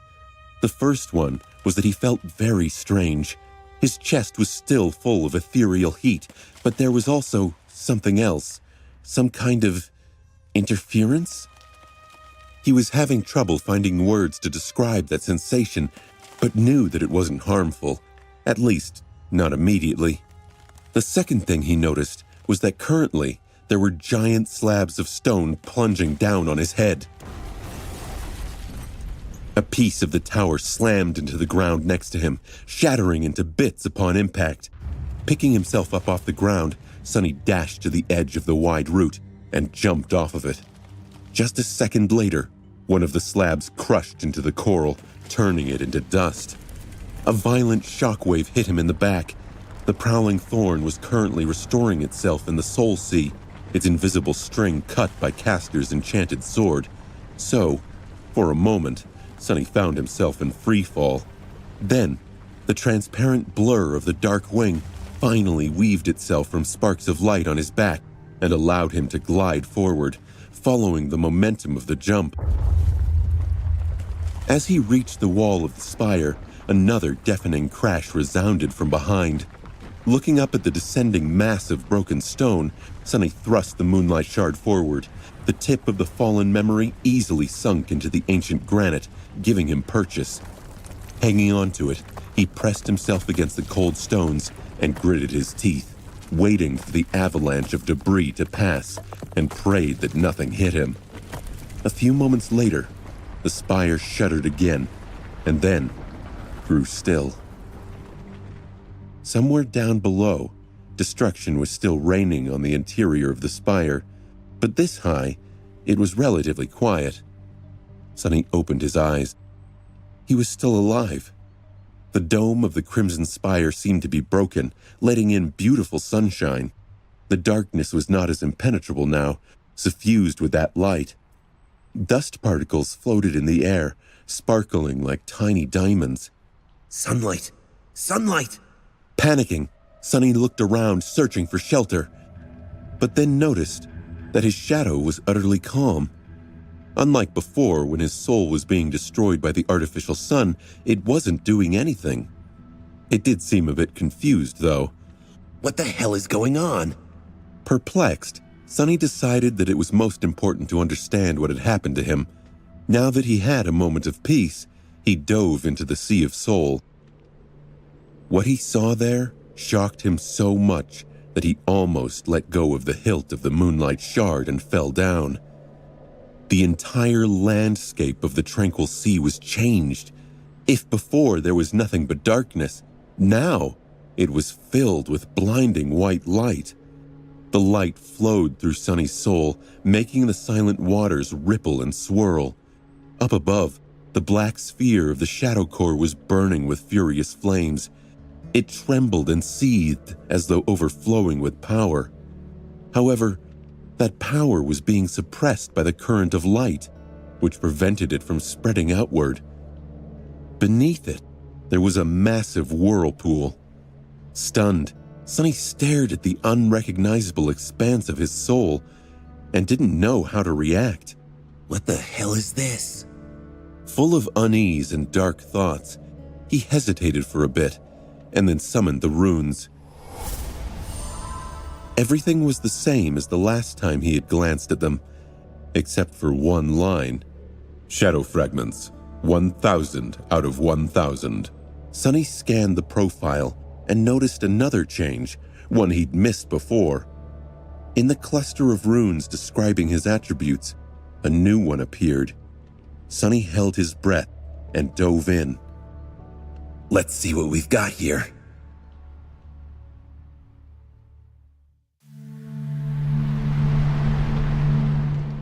Sonny stared up at the runes describing his attributes and felt anxious to learn more about the new one. Soul Conduit. The attribute had no description, nor was its acquisition announced by the spell. Staring at the runes for a few more seconds, Sonny cast one last glance at it, the white void of his soul sea, and left it. He had no answers for this mysterious sequence of events, but his intuition was ringing the alarm bell. He was almost sure that the strange and painful process that began after he had absorbed the last shadow fragment was somehow interrupted. The white light permeating the soul sea felt unnatural and wrong, like something external to it rather than natural. The mysterious new attribute was most likely connected to this external influence instead of to the saturation of the Shadow Core. In fact, Soul Conduit was most likely the manifestation of the radiant force that was currently suppressing the core. In that sense, this attribute was more akin to the mind hex of the Soul Devourer than to the Bloodweave. It wasn't something that Sonny had achieved or acquired. It was forced upon him, for reasons yet unknown. Gritting his teeth, Sonny shifted and changed his grip on the handle of the Moonlight Shard. Then he summoned the ordinary rock and immediately dismissed it. Finally, he ordered the shadow to wrap itself around his body, then shift to the ghostly stiletto and back. Sonny couldn't worry about this untimely development until he got to true safety. He made peace with the fact Soul Conduit did not seem to be directly harmful. Sonny was still in control of his body and mind and had full access to his memories and shadow control. All it seemed to be affecting was the Shadow Core itself, preventing it from from completing the transformation it started. At least for now. But how long until it became a malignant force? Raising his head, Sonny stared at the pinnacle of the Crimson Spire. Something unexplainable had transpired there, causing this strange turn of events. Why was he trying to guess if all the answers were most likely waiting for him up above? To his side, a massive slab of stone had lodged itself between stumps of broken coral roots. More debris piled on top of it at steep angles, forming a twisting path to the distant sunlight. Pushing himself off the wall of the tower, Sonny glided forward and landed on the inclined stone surface. Then, he lingered for a few moments and began climbing up.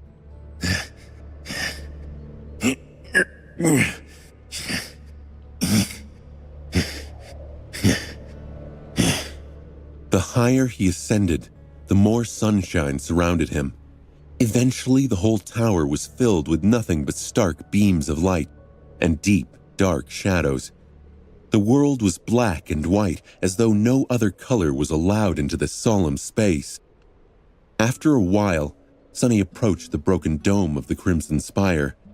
There, a vast hall was hidden in the darkness, both its floor and roof now shattered, letting in the brightness of the sun. With a deep sigh, Sonny reached with his hands and pulled himself into the hall. He was now at the very pinnacle of the Crimson Spire, in the lair of the Terror of the Forgotten Shore. At the very tip of the ancient tower, there was once a vast and beautiful chamber. It seemed as though it had a large circular opening in its center, allowing sunlight to easily flow into the gargantuan structure at high noon. Then, however, that opening had become overgrown by crimson coral, and now it was gone. Due to something that had happened during Changing Star's battle against the Terror, the floor of the chamber partially collapsed, bringing the coral down with it. The ceiling was damaged too, although to a lesser extent. Through the chasm in the spire's roof, Sonny could see the boundless white skies and the burning orb of the artificial sun. Lingering at it for a moment, he then lowered his gaze and looked at the chamber itself. The first thing he saw was Nephis, who was sitting on the floor, staring into the distance. Although her state was not as terrifying as on that terrible night when a dweller of the depths had pulled her beneath the waves of the cursed sea, she did not look too good. The Starlight Legion armor was practically destroyed, revealing gruesome burns and cuts on her ivory skin. Just like then, white flames were seeping out of them instead of blood. These fires seemed strangely weak, though, as though on the verge of being extinguished. They were also failing to mend her mangled flesh. Neff's wounds appeared to be healing, but at a very slow pace, a far cry from the miraculous restoration that Sonny had witnessed so many times in the past. The furious power that had always burned deep within her soul seemed to be finally exhausted. Almost following her gaze, Sonny shuddered when he saw the Terror. The creature that had created the Forgotten Shore might have looked like a human once, but now it was like a feverish nightmare. For some reason, Sonny had expected to see the familiar shape of the nameless goddess, whose statue was created in the likeness of the girl that had been made into the vessel of the artificial sun. What met him instead was a giant creature whose body was made out of a perverse fusion of crimson coral and mutilated human flesh. In a sense, it was similar to the crimson golems he had fought at the base of the spire. It was a twisted approximation of a living being, one that radiated a horrifying sense of madness, wrongness, and loss. Instead of a human face, the Terror had hundreds of them, all contorted in expressions of blind agony and suffering. Their mouths were open as though straining to scream. Their eyes were empty wells of pure darkness. At least, now they were. When the Terror was alive, they must have shone with blinding, annihilating light. And there was no mistaking that vile creature for anything but dead. The harrowing beast was sprawled on the floor, its limbs unmoving, its body fractured almost in half. The edges of the terrible wound were burned and melted, leaving no doubt that it was dealt with by Changing Star's incandescent silver blade. Sunny blinked in shock, thinking, How is this possible? Stunned, Sunny stared at the vanquished terror, failing to comprehend what he saw. How could Neff kill a fallen terror? No matter how powerful she was still a sleeper. Even with the tremendous augmentation of the Dawn Shard, she should not have been capable of slaying something this powerful. Something was very wrong here. Sunny shook his head and thought, This doesn't make sense. But then again, this wouldn't be the first terror Nephis had slain. Changing Star had killed one in her first nightmare too, earning her that name. Still, there was a vast difference between a dormant human killing an awakened terror and a fallen one. One feat was impossible. The other was simply unthinkable. Turning to her, Sunny hesitated and then said in disbelief, You actually killed it. Neff flinched, as though noticing his presence for the first time. Then, she slowly turned her head and looked at him with empty, lost eyes. Only after a few seconds, a hint of recognition appeared in them.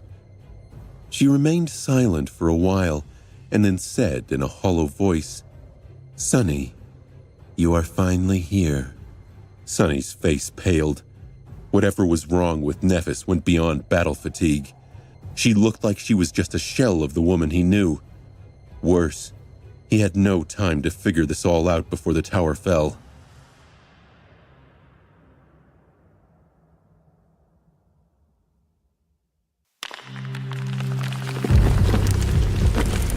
Sunny hesitated for a few moments, not sure how to answer Nephis's question. As seconds passed by, the silence between them grew tense, full of untold meaning. Finally, Nephis blinked and looked away, staring at the corpse of the Crimson Terror, her sword hand trembling slightly. Her voice was weak and thready, like she wasn't sure of her own words. Killed it. Yes, I did. Got lucky, I guess. Nephis paused for a beat and added, It was just a fake star in the end. Sunny smiled slightly, but his eyes remained cold. Lucky? I know a thing or two about being lucky, Neff. A creature like this would not have died just because of bad luck. She remained silent for a bit, then sighed and looked down.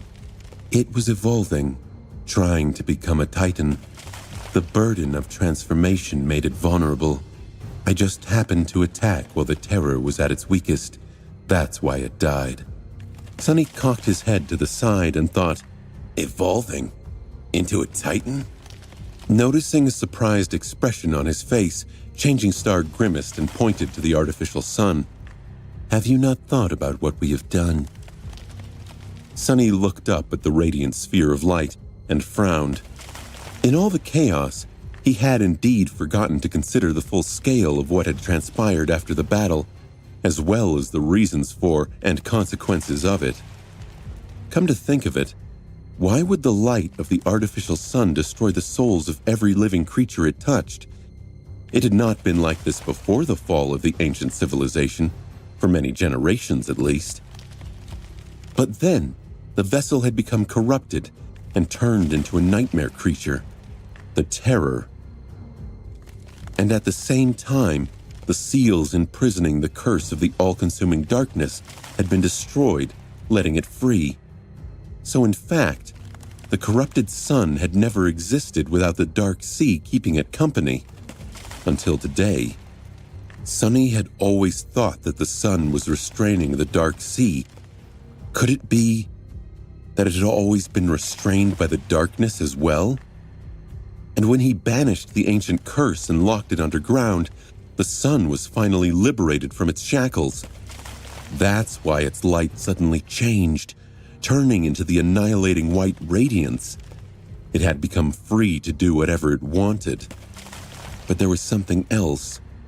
As his eyes widened, Nephis nodded, Yes, the artificial sun does not just illuminate the vicinity of the Crimson Spire, it illuminates the whole of the Forgotten Shore. Its light reaches everywhere. So, as we were fighting our way through the tower, most of the living creatures on the Forgotten Shore had been wiped out. All that death, all those countless souls, guided into the spire by the labyrinth, like a colossal hecatomb, to fuel the evolution of the Crimson Terror. And Nephis just happened to attack while the Terror was in the throes of that terrifying transformation. Well, that wasn't a coincidence, most likely. Sunny had not forgotten the thoughtful look on her face as Neph had peered out of the gates of the spire before giving the Dreamer army the command to advance. He shivered, only now realizing that this whole region of the Dream Realm was now almost completely empty of life. Only a few nightmare creatures must have survived. Those who were lucky enough to hide from the deadly sunlight in time, or were powerful enough to resist it. Such a boundless influx of souls would indeed be enough to push the Crimson Terror to the next step of its evolution. Devolution? Whatever it was that happened to nightmare creatures as they grew more powerful. Not that Sunny knew anything about this matter, but if anything could cause something like that, then the evisceration of an entire region of the Dream Realm would certainly do the trick. Now, however, the Terror was dead, and its corrupting influence was gone, turning the artificial sun back to its normal self. It couldn't be that easy, though. As if answering his thoughts, the spire shuddered again. Another slab of stone broke off from the floor of the chamber and plunged down. Suddenly, the light of the sun grew a little bit dimmer. Looking up, Sunny noticed that the artificial sun looked dimmer than it had just a few minutes ago. It was as though it was slowly dying. Was it dying? There was no vessel to channel soul essence into its furnace anymore, after all. Interrupting his thoughts, Nephis suddenly spoke, her voice hoarse and tired. What happened to the others? Sunny shifted and looked down through the chasm in the chamber's floor. Far below, he could see the vast balcony and the shimmering ring of the gateway on it. Somehow, its shine seemed weaker. The balcony, however, was empty. There were no humans there, and even the coral golems lay unmoving, their semblance of life snuffed out when the Terror died. Everyone has escaped. Neph sighed slowly, as if with relief. After a long pause, she moved slightly. What about Castor? Sunny glanced at her and shrugged. When he spoke, his voice was cold and indifferent. I killed him. Changing Star remained silent for a long time. Then she whispered, seemingly addressing no one. So, that's why. Suddenly, a bitter laugh escaped from her lips. Nephis raised her hands and pressed them against her face as if overwhelmed by some deep, dark emotion. After a few seconds, her muffled voice reached his ears. You shouldn't have killed him, Sunny. Sunny snarled. Yeah? Why exactly? She remained motionless for a few seconds, and then slowly lowered her hands and put them on her knees. Her face was pale and bleak. Have you checked your attributes? He nodded and looked at her with a curious expression. I did. There's a new one there. Soul Conduit. Changing Star stared into the distance and nodded. Yeah, same for me. Sunny raised his eyebrow and asked, his voice calm and steady. Any idea what it means? She did not say anything for a while, and then turned her head to look at him. Have you not figured it out? He shrugged. I was a bit preoccupied. Why? What is it? Nephis sighed and looked at the walls of the chamber, the obliterating sun inside the ancient tower. One would be tempted to say that it was fate. Sunny still failed to catch whatever truth she'd stumbled on. He pressed towards her. What does the attribute mean for us exactly? Are we going to turn into something like that thing? Neph slowly shook her head. Not yet. Not for a long time.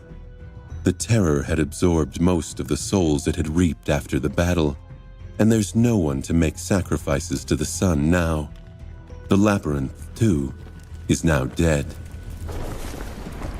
Echoing her words, the spire trembled once again, and somewhere down below, a deafening sound of crushing stone could be heard. Sonny tilted his head. So, what's the problem? Can't we just get the hell out of here and never come back? Changing Star looked at him, her eyes full of cold, bitter emotion. You don't get it, do you? After that, she gritted her teeth. The Crimson Spire is a machine, and the Gateway is part of that machine. The Spire can't function without a human serving as the soul conduit, and neither can the Gateway. There has to be a vessel inside the tower for the Gateway to work. She slowly rose to her feet, swayed slightly, and finally pierced him with a dark gaze. Which means that only one of us can escape. Sonny stared at her for a few seconds, then looked down at the distant ring of the Gateway. Finally, he turned back to Nephis. I don't suppose you'll stay behind and let me go. Changing Star looked at him, her striking gray eyes full of intensity and nascent white flames. I was about to ask you the same. Sonny lingered for a moment, then grinned. Not a chance. The two squared up, both beaten and battered, and ready for the fight of their lives.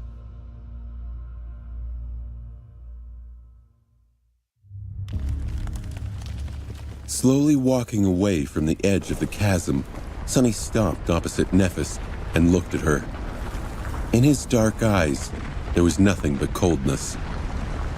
Well, it's not like we didn't know for a long time that this would be how things end, did we? She stared at him for a while, then smiled bitterly.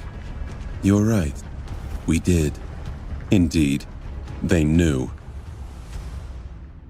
From that terrible day when Sonny had first understood the meaning behind Cassia's vision, he suspected that one day, if he wanted to survive, he would have to kill Nephis. This was the truth he had chosen to hide from, even if it meant losing his mind. The final and most unbearable reason why he had spent months alone in the Dark City, hunting monsters and slowly trying to get into one of them. How does one come to terms with the knowledge that one day they will have to kill the person they care for the most? Knowledge, indeed, was the heaviest thing in the world. Back at the beginning of it all, far away from the Dark City, before they had even known that the Crimson Spire existed, Cassia had shared with them a terrible vision. Her words seemed vague and confusing, but now it all made horrific sense. At first, I saw a boundless darkness locked behind 7 seals. Something vast was churning in the darkness. I felt like if I directly saw it, I would lose my mind. As I watched, terrified, the seals broke, one after another, until only one remained. And then, that seal broke too. The first part of her vision described the day when the vessel of the artificial sun had gone mad, and the curse of the all-consuming darkness had escaped the prison created for it by the 7 ancient heroes. I saw the human castle again, only this time it was night. There was a lonely star burning in the black skies, and under its light, the castle was suddenly consumed by fire, with rivers of blood flowing down its halls. I saw a corpse in golden armor sitting on a throne, a woman with a bronze spear drowning in a tide of monsters, an archer trying to pierce the falling sky with his arrows. The lonely star shining in the black skies was Nephis, the herald of ruinous change, who had drowned the halls of the bright castle in blood to become its ruler, and then watched as it burned to the ground. The corpse in the golden armor was Gunlog, who had died on his white throne, killed by her hand. The woman with the bronze spear and the desperate archer were Effie and Kai, who had almost perished fighting against the Nightmare Horde during the siege of the Crimson Spire. In the end, I saw a colossal, terrifying spire. At its base, 7 severed heads were guarding 7 locks. At the top, a dying angel was being consumed by hungry shadows.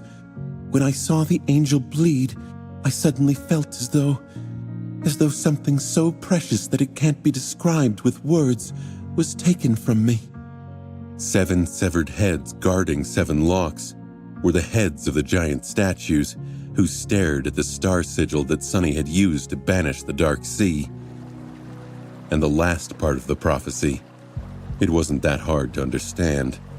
Nephis was the dying angel, the precious thing that was going to be taken from Cassia, and Sunny was the hungry shadow that consumed her. It was their fate. Then, I felt so much sorrow, pain, and rage that what little remained of my sanity seemed to disappear. That was when I woke up, I think.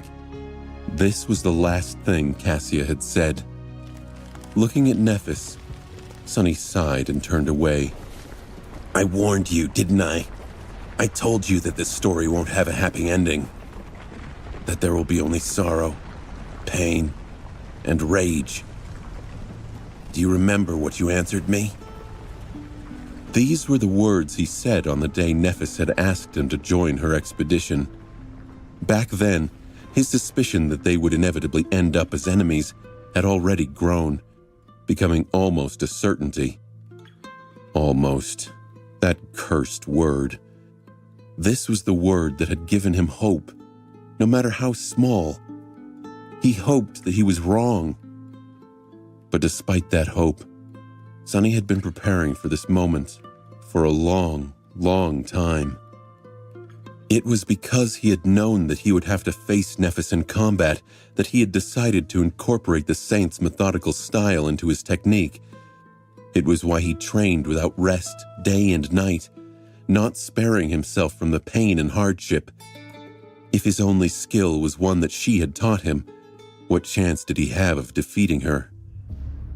It was for that reason that he had climbed to the highest point of the hunter's statue and spent a night alone there, steeling himself for the inevitable future, forcing himself to accept the terrible truth that soon he would have to kill Nephis. It was because of this that he had refused Changing Star's offer to heal him. How could he allow her to endure the terrible pain of the white flames, knowing that she would be suffering for the sake of her future killer? And it was because of this that he had not tried to learn all of her secret plans, remaining comfortable in his role as a hired mercenary, an outsider. He had known that no matter what, they would end up here, in this moment, forced to fight each other. Fate. Fate was a terrifying enemy to fight against. He knew it better than most. Fate always won, in the end. Defeating it was almost impossible. Shifting slightly, Nephis looked at him and answered, her voice strangely wistful. Life is not a story. It only ends when you die. Sunny smiled bitterly. So, are you ready to die?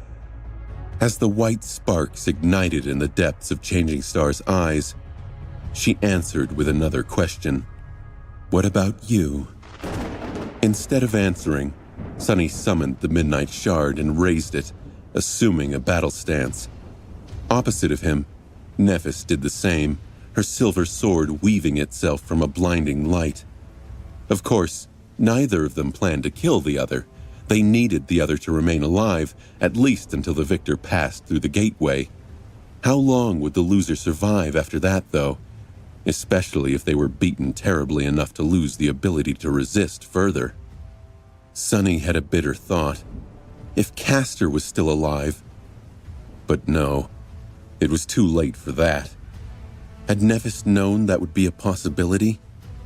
Staying behind meant death. As the ancient gargantuan tower quaked around them, balancing on the edge of collapse, Lost from Light and Changing Star prepared to cross their blades.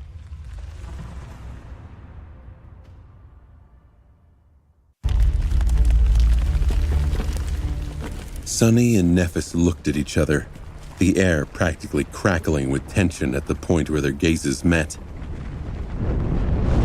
The white flame seeping from Changing Star's wounds suddenly flashed in a furious outburst, closing some of her wounds and making others seem less severe.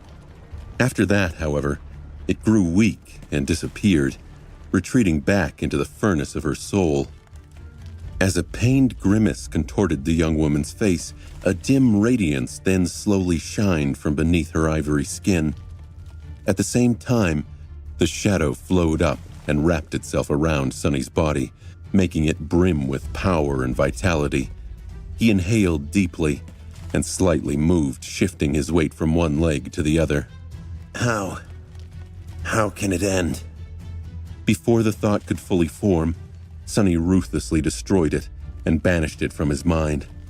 This was the last obstacle on his way back to the real world, and it was the most deadly. Sunny had fought many terrible creatures in the cursed hell of the Forgotten Shore, but none of them were as fearsome and dangerous as Changing Star. This was going to be his hardest battle yet. To win it, he had to be absolutely clear and absolutely focused. He couldn't allow himself to feel anything or be distracted by anything. No doubt, no fear, no regret, no compassion. Only determination, only resolve, only the murderous will to prevail.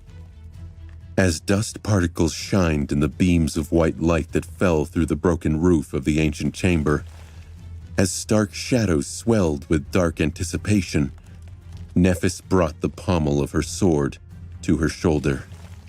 White flames ignited in her eyes, and then suddenly, she lunged forward. She was fast, but not fast enough. In a split second, Sunny reacted. He raised the Midnight Shard and dashed forward to block her furious assault. He shuddered. The force of the impact sent a shockwave through his entire body. It felt as though his sword had collided with a mountain. Their blades got entangled for a moment. Then, they used their legs, almost as if in unison, to separate. Almost immediately, the silver longsword lashed out again, appearing from an unexpected direction, and then again, and again, and again. Sunny feverishly defended, chaining blocks and deflections into one uninterrupted sequence of swift moves. Despite his best efforts, he reeled slightly after each strike. It was as though he was being hit by a hurricane of adamantine sledgehammers, each hit making his bones tremble and groan. How was Nephis so strong? How was she so fast? How was she so resilient? It didn't make sense. By now, Sunny had fully saturated his core, bringing him to the pinnacle of what a human of his rank could achieve in terms of physical ability. His power was further doubled by the augmentation of the shadow, making him more akin to one of the awakened than to a mere sleeper. No dormant human should have been able to match his power in every regard. And yet, Changing Star did. More than that, she was more powerful than him, tremendously so. She was more like a nightmare creature than a human. Her movements were fast as lightning. Her strength was terrifying, and her technique was flawless, leaving him no chance to exploit even the smallest of mistakes. No sleeper should have been that powerful. It was simply impossible. And yet, somehow, it wasn't. Impossible. Impossible. Sunny's thoughts whirled around his head. Deflecting another blow, Sunny gritted his teeth and dashed to the side, hoping to exploit the momentary opening in his enemy's defenses. However, he was met by the ruthless flash of the silver blade instead. The opening was just a ruse, one which almost cost him his hand. Something is very wrong here. Either the augmentation of the white flame was much more powerful than that of the shadow, or something else was at play. However, Sonny didn't think that the radiance emanating from Neff's skin was stronger than his own physical enhancement. From what he had observed during battle against Gunlog, it was roughly the same, or only slightly more forceful. It shouldn't have given her this big of an advantage, especially in its seemingly exhausted state. Somehow, Neffis had grown much stronger between then and now. But how?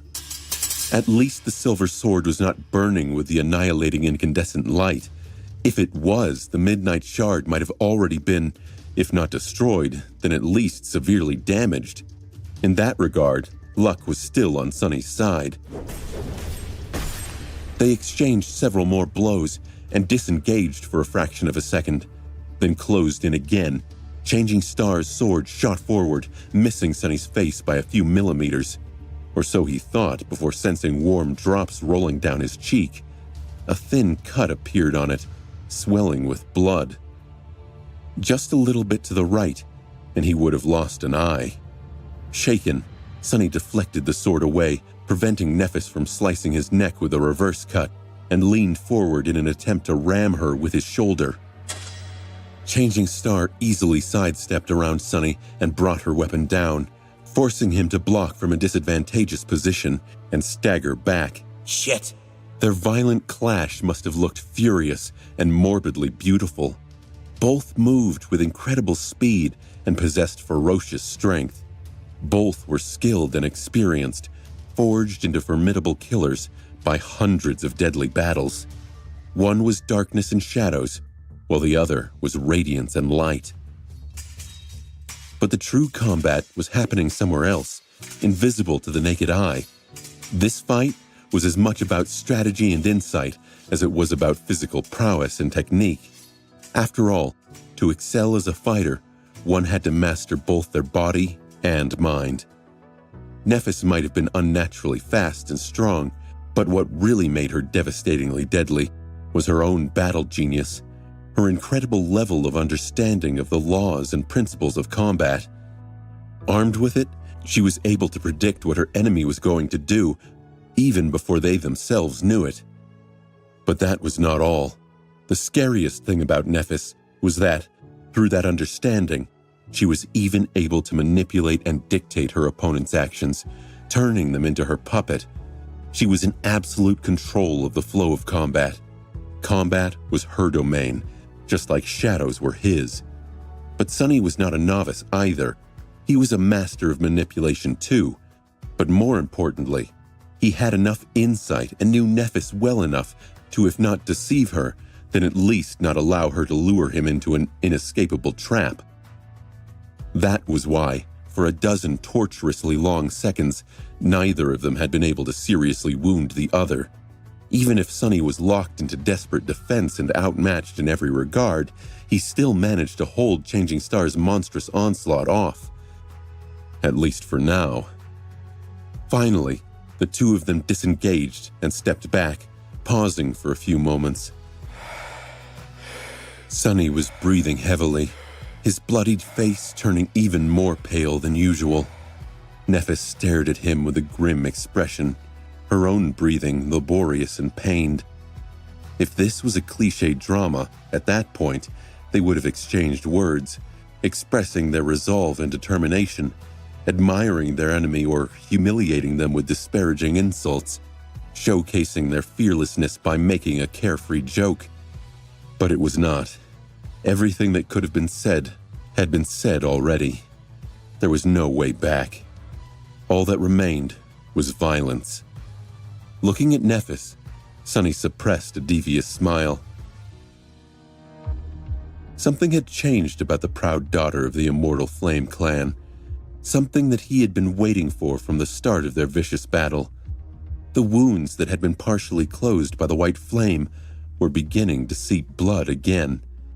And as they did, the blood blossom charm hanging on a thread tied around his neck finally rose from its slumber, filling the Midnight Shard with boundless hunger.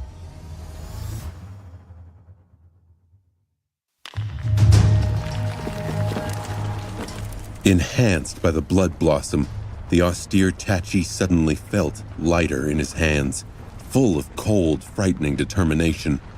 It was almost as though it had a mind of its own now, a mind focused on one goal: to find the enemy and get a taste of their blood. Finally.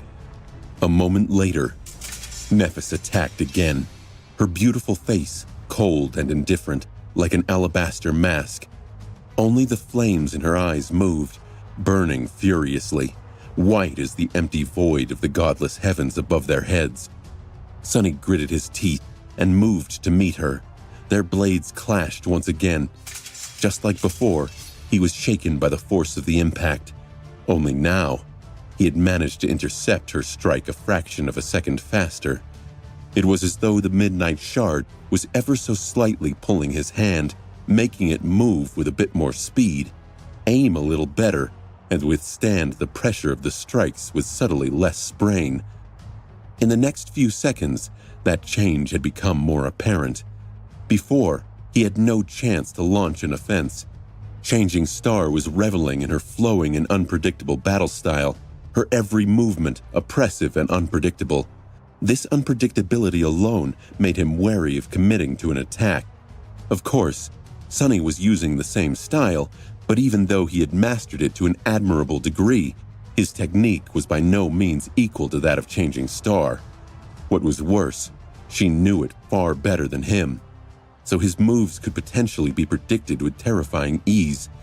The only reason why Sunny was still on his feet was because of the elements of the Saint's grounded style that he had incorporated into his own. Measured and precise, but also capable of explosive counterattacks.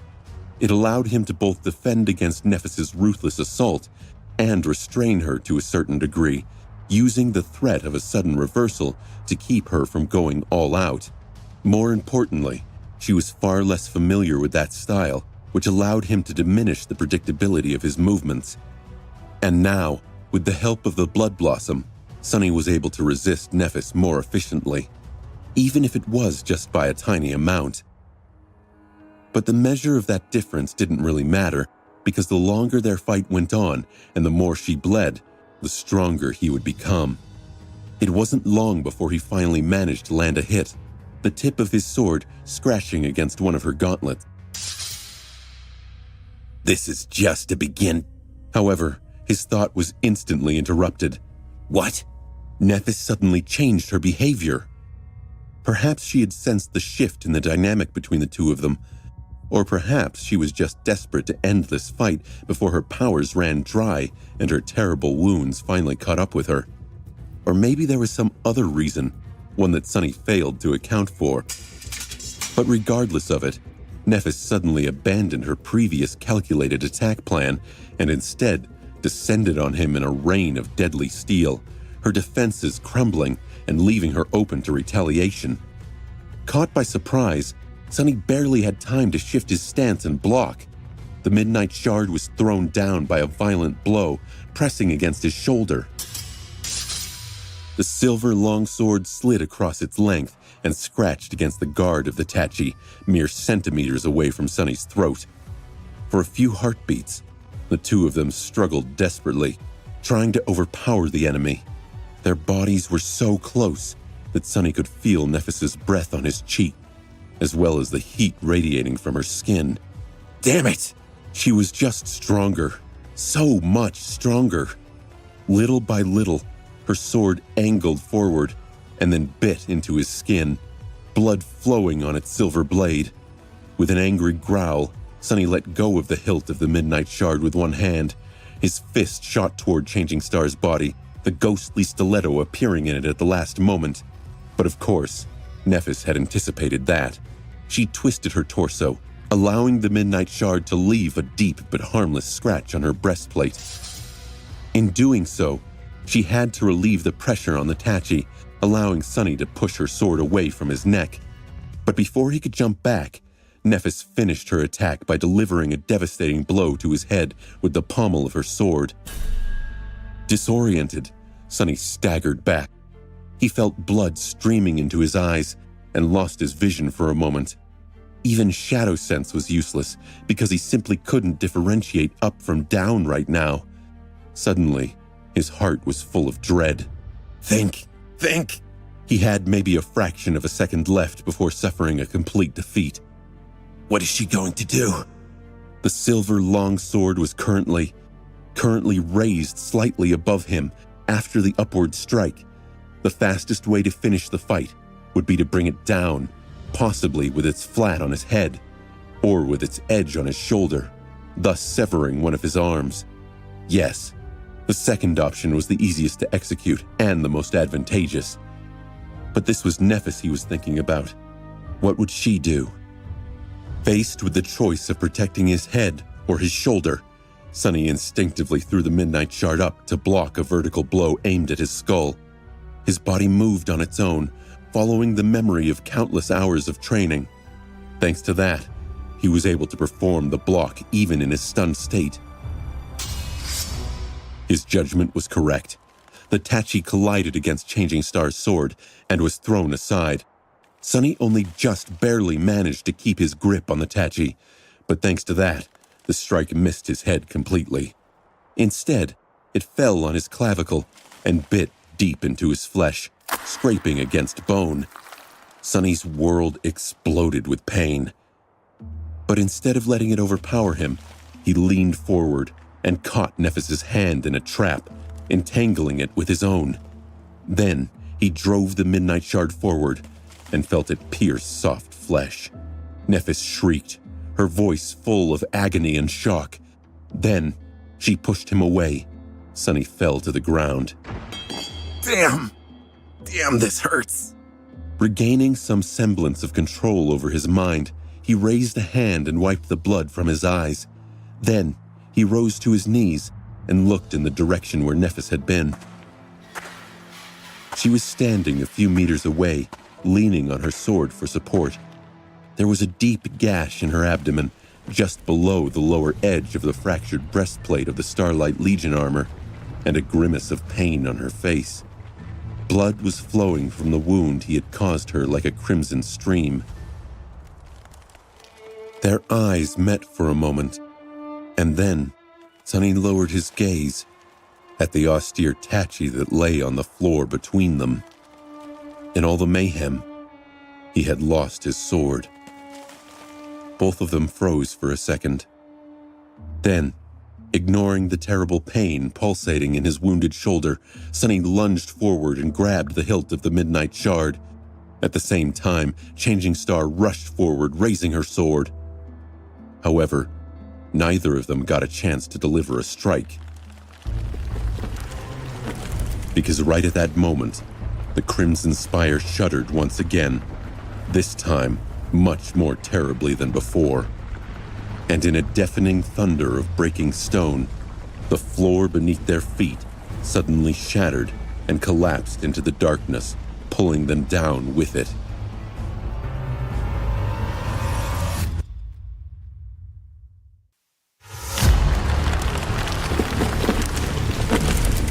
Sunny fell in a rain of broken stone, the floor beneath his feet suddenly crumbling like shattered glass. The Crimson Spire shuddered and moaned, like a giant creature convulsing in the throes of death.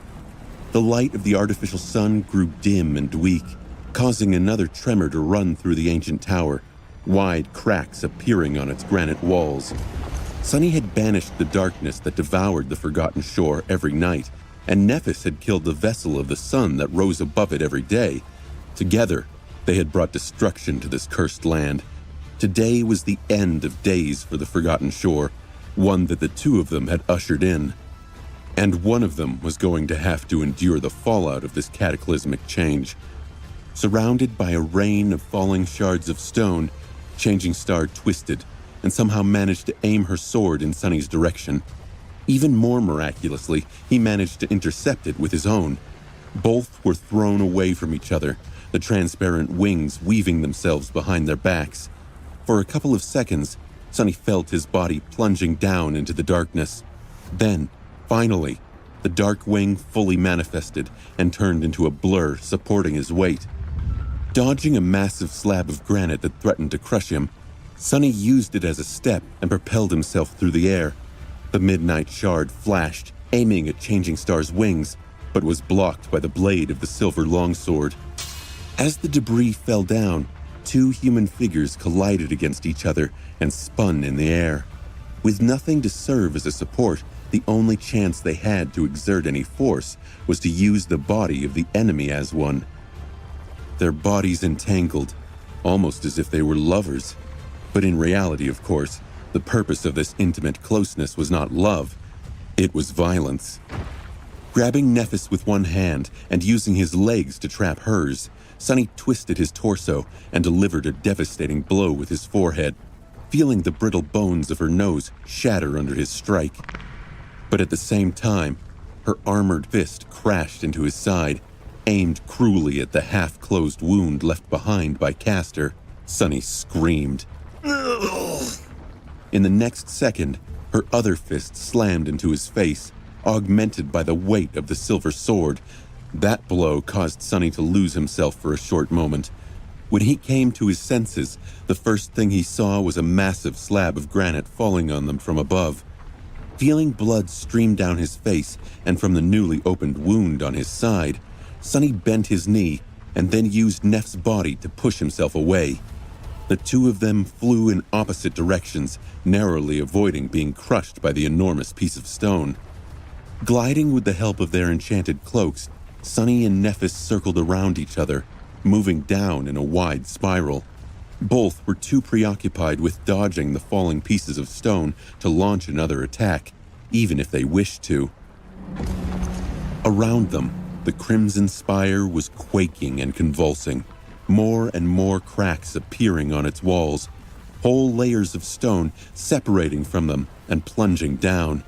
It felt as though the ancient structure would not be able to hold on for much longer. Above them, the dying sun was growing weaker with every minute. And down below, the runes surrounding the perfect circle of the gateway were shimmering in the darkness, their light slowly becoming unstable. Concentrating on the distant balcony, Sunny hesitated for a moment, then threw a glance at Nephis. Then, he dismissed the Dark Wing and plunged down, abandoning the safety of flight. Instead, he chose to fall. With the air whistling in his ears, Sunny plummeted through the darkness, approaching the vast balcony with terrible speed. Deadly speed.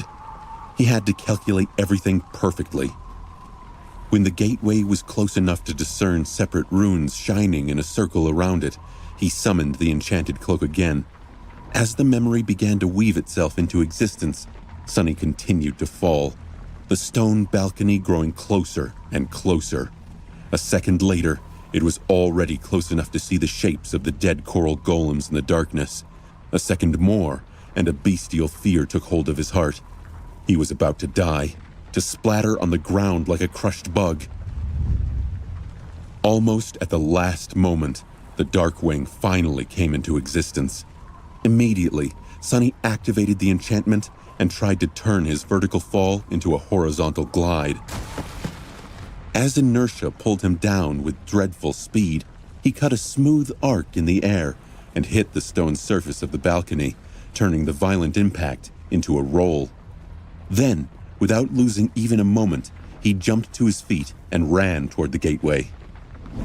Consumed by pain, Sunny limped over the shimmering runes and entered the ring. Almost immediately, a strange feeling overtook him. It was like that strange and indescribable feeling you get a few seconds before realizing that the reality surrounding you is just a dream and that you are about to wake up.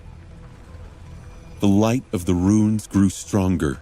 Simultaneously, Sunny's own body began to glow, emanating the same ethereal light. Before that glow had a chance to become bright, though, a shadow fell from above in a deadly rustle of sharp steel. No! Sunny threw his hands up, deflecting the blow of Changing Star's silver sword. Nephis descended upon him like an avenging angel, the fierce white flames burning in her eyes with frightening intensity. As soon as her feet touched the stone inside the iron ring, the shimmering runes blinked and disappeared. Both conduits were cut off from the Crimson Spire, thus breaking the flow of soul energy. Without it, the gateway could not function. Only if one of them was thrown outside would the runes ignite once again. Sunny gritted his teeth and thrust his sword forward, hoping to get Nephis before she had time to regain her balance, but she was too fast, too cunning. Before he could even get close to piercing her flesh, Changing Star was already moving, trapping his blade under her own and throwing it aside. Sunny rammed into her, throwing all of his weight into one devastating blow. At the same time, he felt cold steel brushing against his ribs, causing more blood to stream down. The two of them collided with frightening force and fell out of the iron ring of the gateway, rolling down the steps of the dais. As soon as the first of them crossed the circle of runes, they shimmered and shined once again. Sunny fell on the cold stones and remained lying there, consumed by pain and exhaustion. A low, tortured moan escaped his lips. Something was broken inside of him. He felt weak and cold. He didn't want to stand up. I'm not done yet.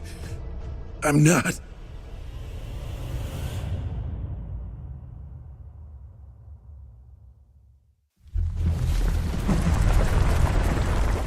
Sunny lay on the ground, gulping air like a dying fish. It felt as though he was drowning. His body was a map of pain. He couldn't even remember how many injuries he had received. There was the gash in his side left by Castor's blade, the gruesome wound that almost severed his clavicle, the long cut across his ribs, and many smaller ones. But he was still alive. He was still able to fight. He was still not willing to give up. All around him, the Crimson Spire was trembling and growing, slowly starting to collapse. Gritting his teeth, Sunny tiredly pushed himself off the ground. His body protested, but he forced it into silence and slowly rose to his feet. The blade of the Midnight Shard scraped against the stones as he pulled it up. Nephis did the same. The young woman stood up and staggered, then regained her balance and grew still. Her posture was slumped, with one hand pressed tightly against the deep wound on her abdomen. Changing Star looked weak and beaten, her fearsome presence diminished. Her face was pale, bloodied, and grim, contorted by a grimace of suffering. Only her eyes, which burned with dimming white flames, were still the same, striking, cold, and full of unshakable resolve. Both of them were washed in the ethereal light of the gateway. It was eerily beautiful and horribly tragic. A year that felt like ages had led up to this. And now, looking at Neph through that light, Sunny slowly inhaled and said in a hoarse voice, Let's finish this. She stared at him for a few moments, then grinned. Her teeth were painted red by blood. In the next moment, Nephis raised her sword and dashed forward, sending a cloud of dust into the air with her feet. They clashed beneath the dais of the gateway, their swords whistling through the air like hungry fiends. The clangor of steel drowned the sound of breaking stone, resounding in the darkness of the Crimson Spire once again. Both Sunny and Nephis were gruesomely wounded, but neither allowed their agony and pain to make them weaker. Instead, they fought with ruthless ferociousness, throwing everything they had left at the enemy, not holding anything back.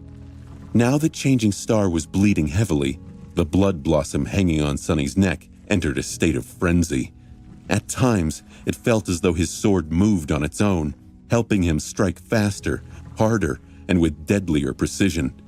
He had never been as powerful as he was now, and yet, it was not enough. Nephis was still too much for him to handle. She was still too strong, too fast, too overwhelming. She was more like a monster than a human. a demon of silver steel wreathed in pale white flames. Sunny managed to add several deep cuts to her harrowing collection of injuries, but the damage he received in return was twice as terrible. His left arm was slowly growing numb, weakening his grip on the hilt of the Midnight Shard. His lungs were burning, and it was getting harder and harder to inhale. With each breath, a wet, disturbing sound fell from his lips. His eyes were burning too, and his vision grew blurry and red from all the blood streaming into them.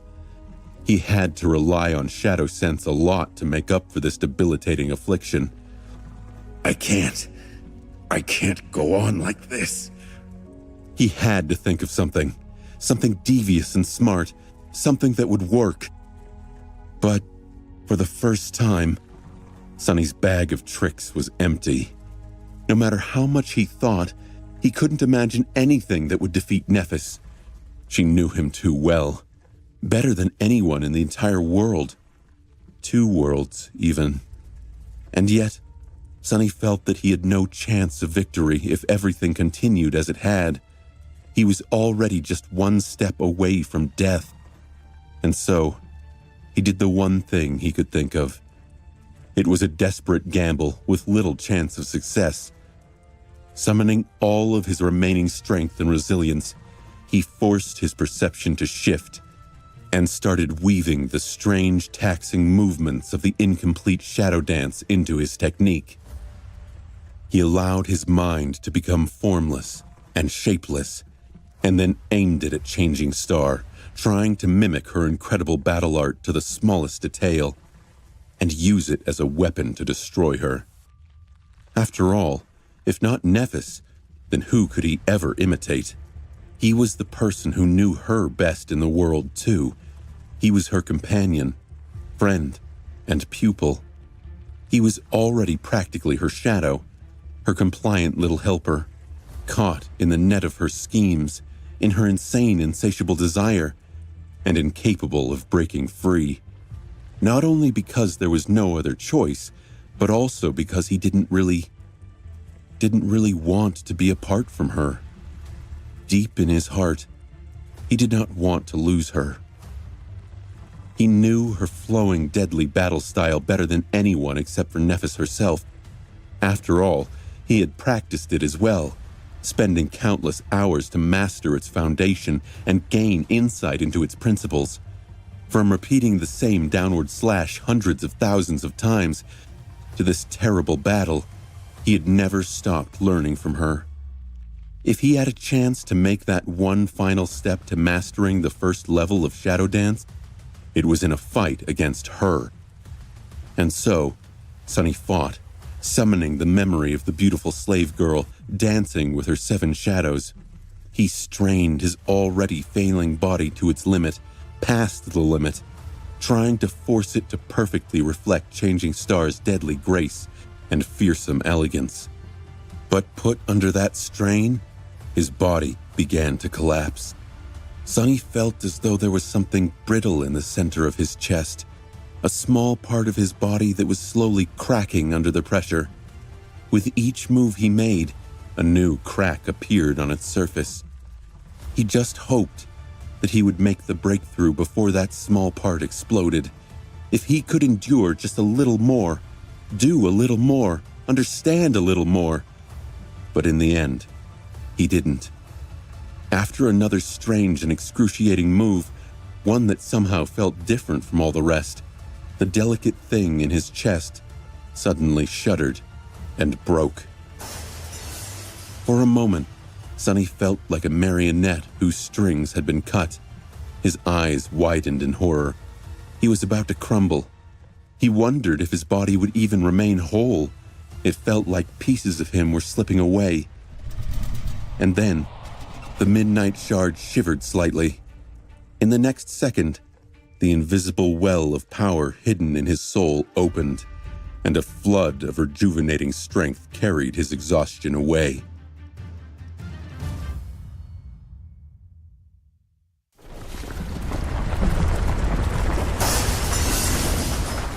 When something in Sunny's chest shattered, the hidden enchantment of the Midnight Shard, Unbroken, came into effect. It tore open the floodgates of power to support him in his desperate, defiant last stand. Of course, the Bloodweave was enhanced by it too, boosting its restorative powers. The virtuous cycle was complete, simultaneously making him much stronger and bringing him away from death's doorstep. Changing Star's sword whistled through the air, aiming to pierce his flesh, and was thrown aside by the forceful push of the austere Tachi. For the first time since the beginning of their brutal fight, Sunny didn't reel because of the violent shock reverberating through his bones. Now, he had reached the absolute pinnacle of his power potential. With his core fully saturated, the shadow wrapped around his body, the blood blossom filling his memories with frenzied might, and the unbroken enchantment of the stalwart blade doing the same for his body. Sunny was as strong as he would ever be before becoming an awakened. Now, he was finally able to match Nephis. Almost. Astoundingly, incredibly, irrationally, she was still stronger. How? How, damn it? Sunny moved and fought, blood seeping from his terrible wounds. Although the gap in power between him and Changing Star had diminished significantly, it was still there, making him miss his attacks by a fraction of a second, being too late to block and deflect by a hair's breadth. He was still losing. As the two of them clashed furiously, sparks of burning metal flying into the air from the point where their swords met, the light of the artificial sun had grown dim and unstable, and the Crimson Spire continued to break apart. At some point, an enormous piece of granite crashed into the vast balcony, showering them with a rain of sharp splinters. A net of cracks appeared on the stone surface beneath their feet, slowly widening as more debris fell. Both of them were thrown to the ground by the shockwave of the collision, but immediately got up, lunging at each other with dark, murderous determination. Sunny dodged the tip of the silver longsword and thrust his Tachi forward, leaving a deep cut on Neph's forearm, slicing her muscles apart. At the same time, she made a step forward and slammed the pommel of her sword into his mauled clavicle, making Sunny's mind explode with pain. He heard someone scream, their voice hoarse and full of indescribable suffering. Then realized a moment later that bestial voice was his own. Soon, the scream turned into a growl. He wasn't done yet. He refused to be defeated. He refused to give up. He still had a chance to win. Through all of this, Sunny had continued to push himself toward mastering the first step of the shadow dance. Just before something shattered in his chest, thus causing the Midnight Shard to open the well of hidden power, he had sensed an approaching epiphany. It was already there, at the precipice of his mind, but his body was not strong enough, not malleable enough to manifest it into reality, or at least, it had not been before receiving the boon of the Unbroken. Everything had changed. Sunny felt that he would be able to make a breakthrough with the help of the powerful enchantment. Every strike, every block, every step brought him closer to finally being able to complete the foundation of his elusive battle art, to bring his vision of it to fruition. Taking a pained breath, he deflected another vicious attack, hesitated for a split second, and looked away from Nephis. Instead of watching her body and her movements, he instead gazed at her shadow. The shadow shifted slightly, facing away from the glowing ring of the gateway. Its shadow hands moved, raising a shadow sword. The shadow sword fell, aiming to cut the shadow's enemy down. And suddenly, it felt as though a door opened in his mind. Everything suddenly fell into place.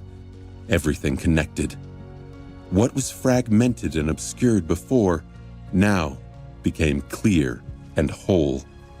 It was complete. Before Neph's sword could reach him, Sunny evaded it with a slight shift and raised the Midnight Shard. A moment later, he delivered an identical strike, forcing her to retreat. Changing Star was already attacking again, moving with speed and precision that seemed inhuman. Sunny mirrored her movements, and their blades collided in the air, causing a rain of sparks to fly down. His style changed slightly, growing more graceful, smooth, flowing, deadly, just like hers. His brows furrowed in concern and pain. No, this is wrong, he thought. The point of Shadow Dance was not to mirror every movement, to become a literal copy. It was to understand the very essence of the enemy's style and turn it against them. Sunny scowled and changed his grip on the Midnight Shard slightly, then attacked, manifesting the essence of Changing Star's technique into his own body. Suddenly, he was able to see her intentions with more clarity. He understood the pattern of her steps better. He was able to perform every action she had performed, but also those that she had not used yet. He was not a reflection, but a shadow. He wasn't replicating Changing Star's movements. Instead, he was replicating Changing Star herself, the very heart of her battle technique. Nephis' eyes widened when she felt the sudden change in his style. When they clashed again, Sunny seemed to be able to mirror her every move, throwing the flow of combat into a violent turmoil. His movements were sharper, faster, filled with more meaningful intent. Her attacks slowed down for a few moments, then grew even more violent and ferocious. Only now, they seemed to be less measured, less controlled. It was as though she had lost her absolute grasp on the cadence of the battle, and was now compensating for it with brute strength. Sunny suspected that the small advantage he had gained wasn't going to last long. Nephis was too smart and too gifted to allow this lack of understanding to persist. Soon, she was going to see through the guiding principle of his newly established style and adjust to resist it. Even he couldn't predict what was going to happen then. That is why, despite his best judgment, Sunny gritted his teeth and escalated his attacks, sacrificing any semblance of defense in the process. This had to end, and fast. Before, he was able to see Nephis' intentions with a considerable measure of clarity, allowing him to react to her attacks slightly before she started to move. When possible, he mirrored her strikes to throw the flow of the battle into chaos. His own came with a tiny delay, lagging behind the enemy by fractions of a second. Then, they happened at the same time.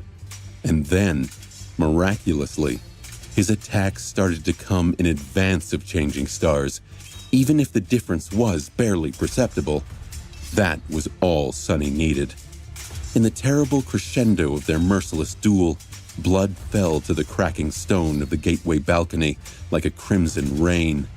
He dashed forward, turning his torso sideways to let the silver longsword miss his chest and rip through his bicep instead.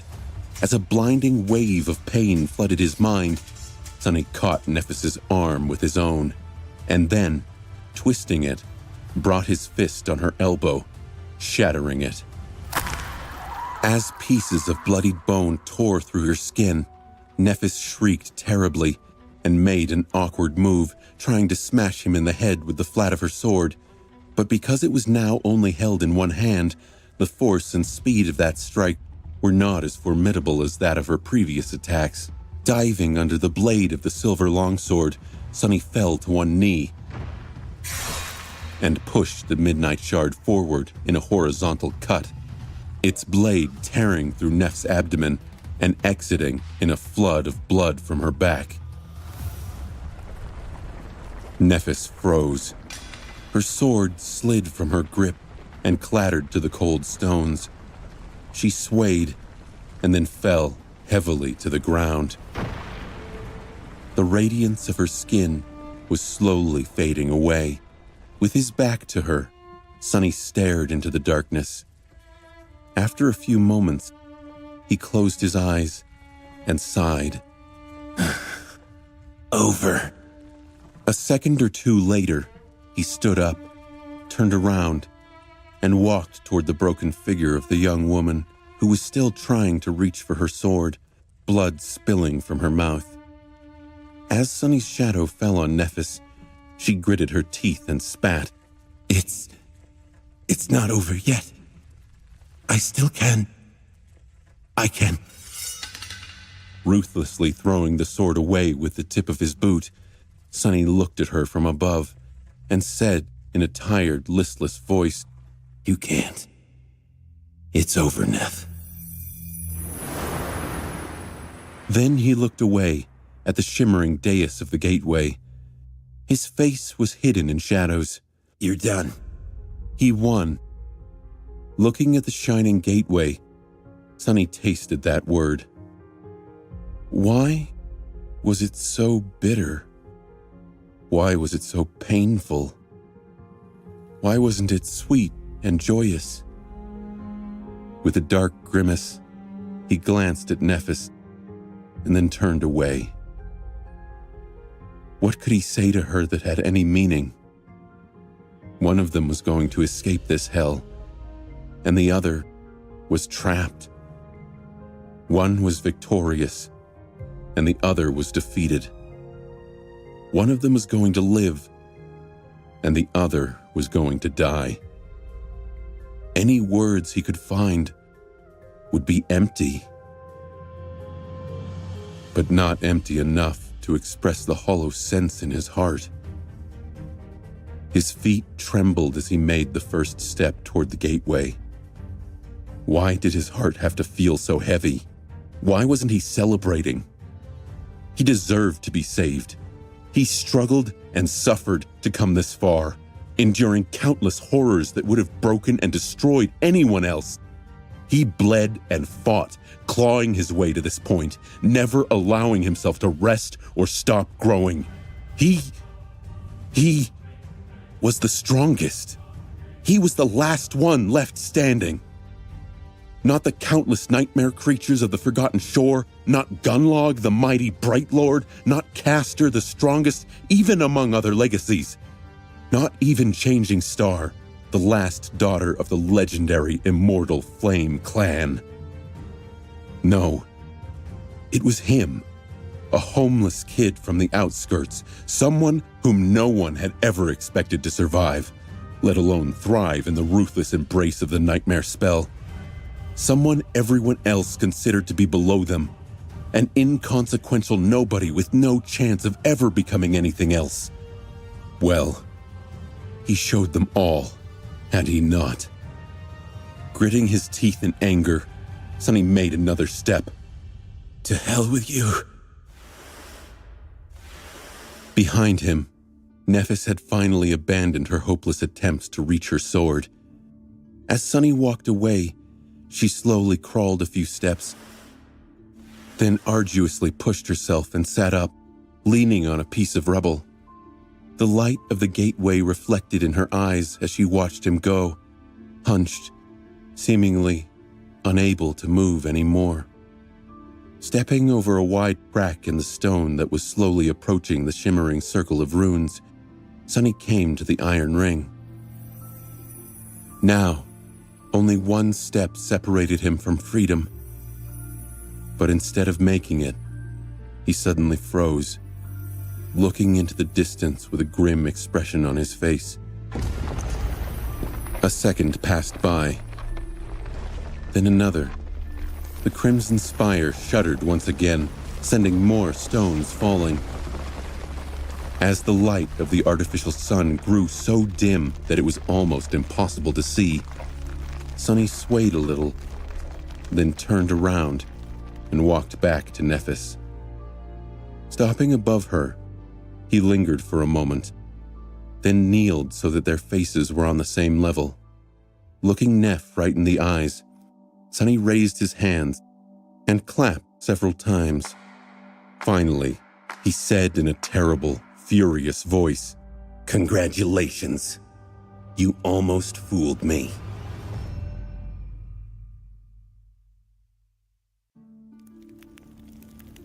Nephis stared at him tiredly, straining to understand his words. The radiance was gone from beneath her skin, and instead of it, white flames had once again appeared, licking weakly at her wounds. However, their power was almost gone. Instead of healing, all they could do now was stem the bleeding and prevent Changing Star from dying right there and then. A few seconds later, she opened her mouth, letting blood flow over her lips.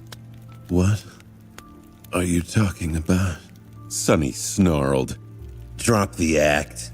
Your performance was indeed masterful, but don't forget who taught you how to lie in the first place.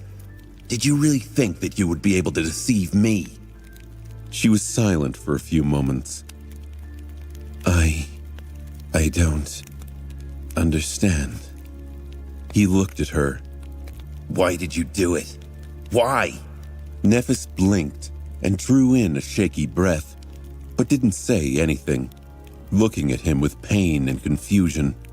Sunny realized that she wasn't going to answer. Why did you throw the fight? Nephis lingered for a moment. "I didn't." A bitter smile appeared on Sunny's lips. You almost made it work, you know? I almost bought it. But after all of it was done and I could think clearly, some things really didn't add up. They didn't make sense. No matter how I looked at it, something felt wrong. The spire swayed, drowning their voices in the sound of breaking stone. Not paying it any attention, Sunny continued. First, I know for a fact that you were somehow able to support 2 augmentations at the same time. You did so while fighting Gunlog. One to enhance your sword, the other to enhance your body. I rarely forget things, so how could I not remember this? Once you were heavily injured, you summoned back the flames from the sword and were able to simultaneously strengthen yourself and heal those wounds. And yet, you only used one when fighting me. Funny, isn't it? Nephis stared at him, not saying anything. "My powers were exhausted." Sunny spat. I would have believed that, maybe, if not for your other mistakes. Back at the top of the spire, you had an opportunity to cut off my arm, ending the fight right there and then. That was the best course of action, the swiftest and most effective attack you could have performed. But instead, you chose a less advantageous method and went for my head, striking with the flat of the blade. A grim expression appeared on his face. Someone else might have made that choice, but not you. Not Changing Star, the Sword Saint. The only reason for you to pass on that golden opportunity is that you never really wanted to win, didn't you? He looked up and grimaced, pain assaulting his mind like a furious sea. And finally, why did you even stay there at the top of the tower, waiting for me to come? If you wanted to escape, you could have gone to the gateway as soon as you realized what the soul conduit was, not even giving me a chance to save myself. But you did not. You just sat there quietly and waited, ignoring your chance to reach the gateway first. So, why? Pain finally found its way into his voice. Why the hell did you pretend to go all out on me, while planning to lose from the start? Nephis stared at him for a while, her face pale and inexorable. Then she sighed and looked away. "Maybe it is because I am far away from home too." Sunny stared at her for a couple of moments, then snarled. What? What the hell is that supposed to mean? Changing Star turned her head and looked at him calmly, then smiled. "All right, Sunny. You caught me. Now go. This tower won't last much longer." As she said that, the white flames flowing from her wounds suddenly flashed, growing stronger and brighter. Her injuries started to heal once again, not as fast as in the past, but still with considerable speed. Her eyes shined with fearsome radiance. He gritted his teeth. Like hell I will. Not before you give me an answer. Nephis shrugged tiredly, then looked him in the eyes. "What is it that you want to know?" Sunny clenched his fists. Why even fight me if you wanted to let me win all along? She sighed as he stared at her with burning intensity. Neff said, "Isn't it obvious? Because if I didn't, you wouldn't go." Turning away, she lingered for a moment and then continued. People are usually either cruel or kind, but not you. You can be both, depending on the situation. Either ruthless or compassionate. Either cruel or kind. So that's what I did. I created a situation that would allow you to be ruthless and cruel, to leave me behind without showing mercy. Sonny stared at her, his fists trembling. But why? Why would you doom yourself to save me? What happened to your goddamn goal? Didn't you tell me that you will sacrifice anything, anyone, to achieve it? Nephis looked at him and smiled bitterly. Why? Are you the only one who is allowed to grow and change? Can't I change too, Sonny? She turned away with her voice full of invisible but crushing weight. Yes, I did say such a thing. But saying and doing are two different things, Sonny. Once it was all started. Once all those people were dying because of what I have done. Once I suffered defeat after defeat. It was more difficult than I could ever imagine. It was distasteful. He shook his head in shock. So, that's it? You just gave up? After all that crap, you just decided that it was too much for you? Changing Star remained quiet for a bit, then slowly shook her head. You don't really understand me at all, do you, Sonny? Facing him, she grinned. Give up? No, I didn't give up. I didn't abandon my goal. I just realized that I was not ambitious enough. White flames grew brighter in Nephis's eyes. I am going to destroy the spell and all those who stand in my way. I will accomplish everything that I want, but I will also do it in the way that I want. I will do it in a way that suits my desire, without compromising anything, without sacrificing my sense of right and wrong. Illuminated by white radiance, her pale, bloodied face seemed like the face of a demon.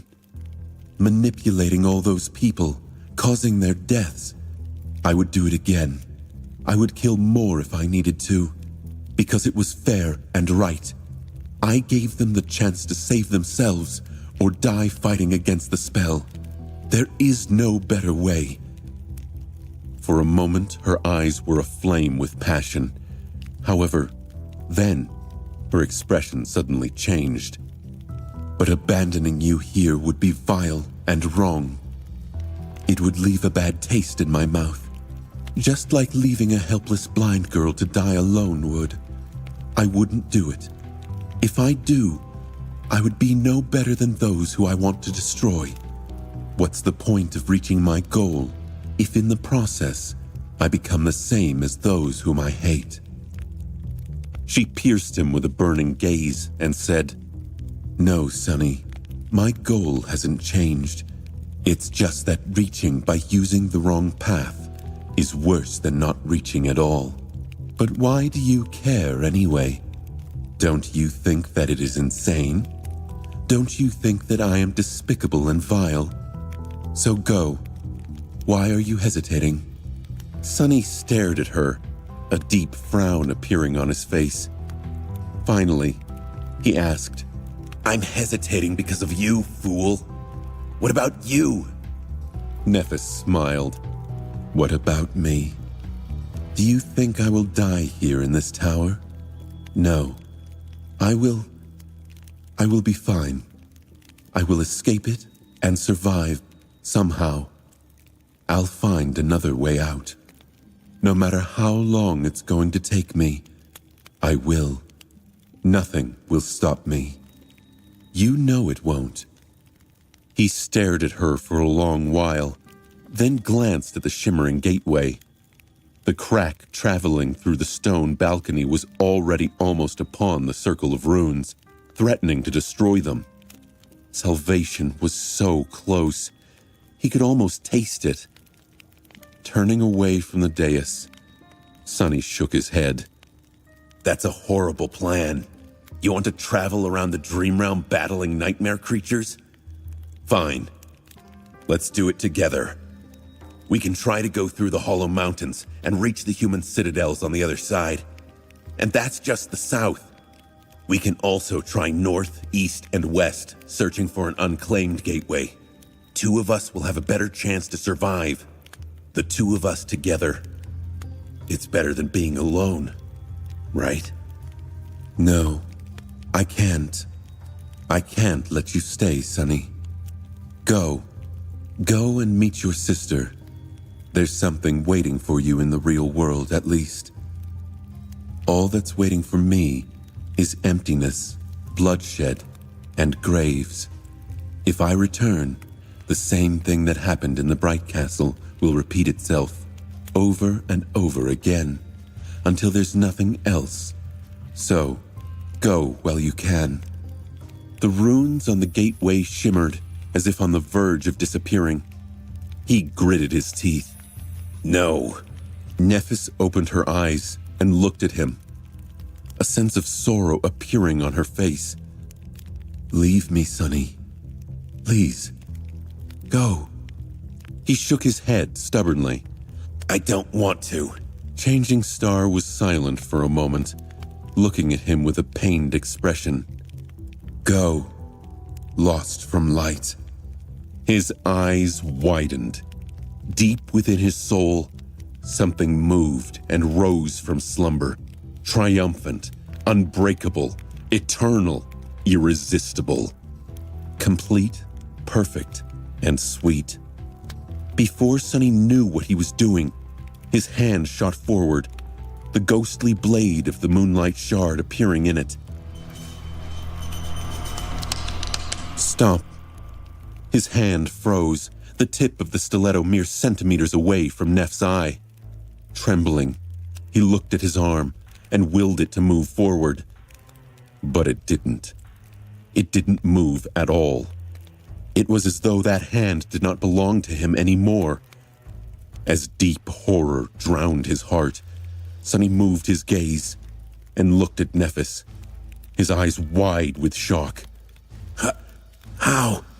A sad smile appeared on her lips. How did I know? Cassia told me. Neff sighed and looked away. She was the first one to understand the meaning of her vision. She knew that the 2 of us will end up fighting each other, and that I was going to lose, maybe even die.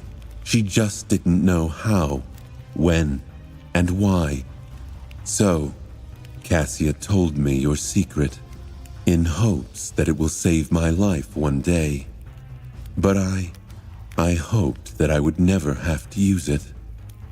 Sonny stared at her, too shocked to say anything. She smiled sadly. So then, I guess this is goodbye. I hope that you'll take care of yourself, Sonny. Now, go. Escape before it's too late. Even though Sonny didn't do anything, his body moved on its own. Standing up, he turned around and walked toward the shining ring of the gateway. Step, step, another step. Stop! Stop! But his body would not listen. It just continued to move forward, indifferent to his commands. A dull ache settled somewhere in the center of his heart. Stop! There was nothing he could do.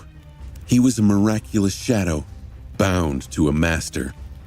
Once the master gave a command, he had no choice but to obey. Sonny slowly walked up the steps of the dais and approached the circle of runes, then crossed the iron ring without slowing down. As soon as he did, the runes shone with intense light. His body began to glow too. No! I refuse!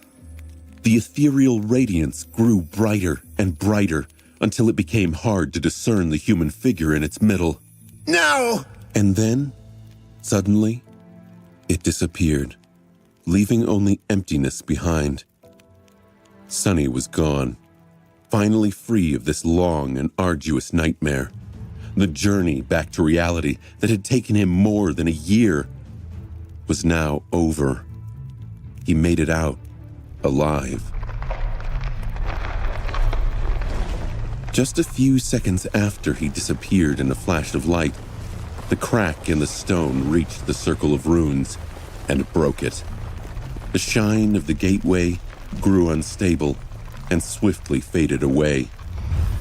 At the same time, the artificial sun of the Forgotten Shore ignited one last time with a bright, intense explosion of light, and then extinguished. Left alone in the collapsing tower, and with no more light to shine upon her, the beaten, broken figure of Changing Star disappeared into the shadows.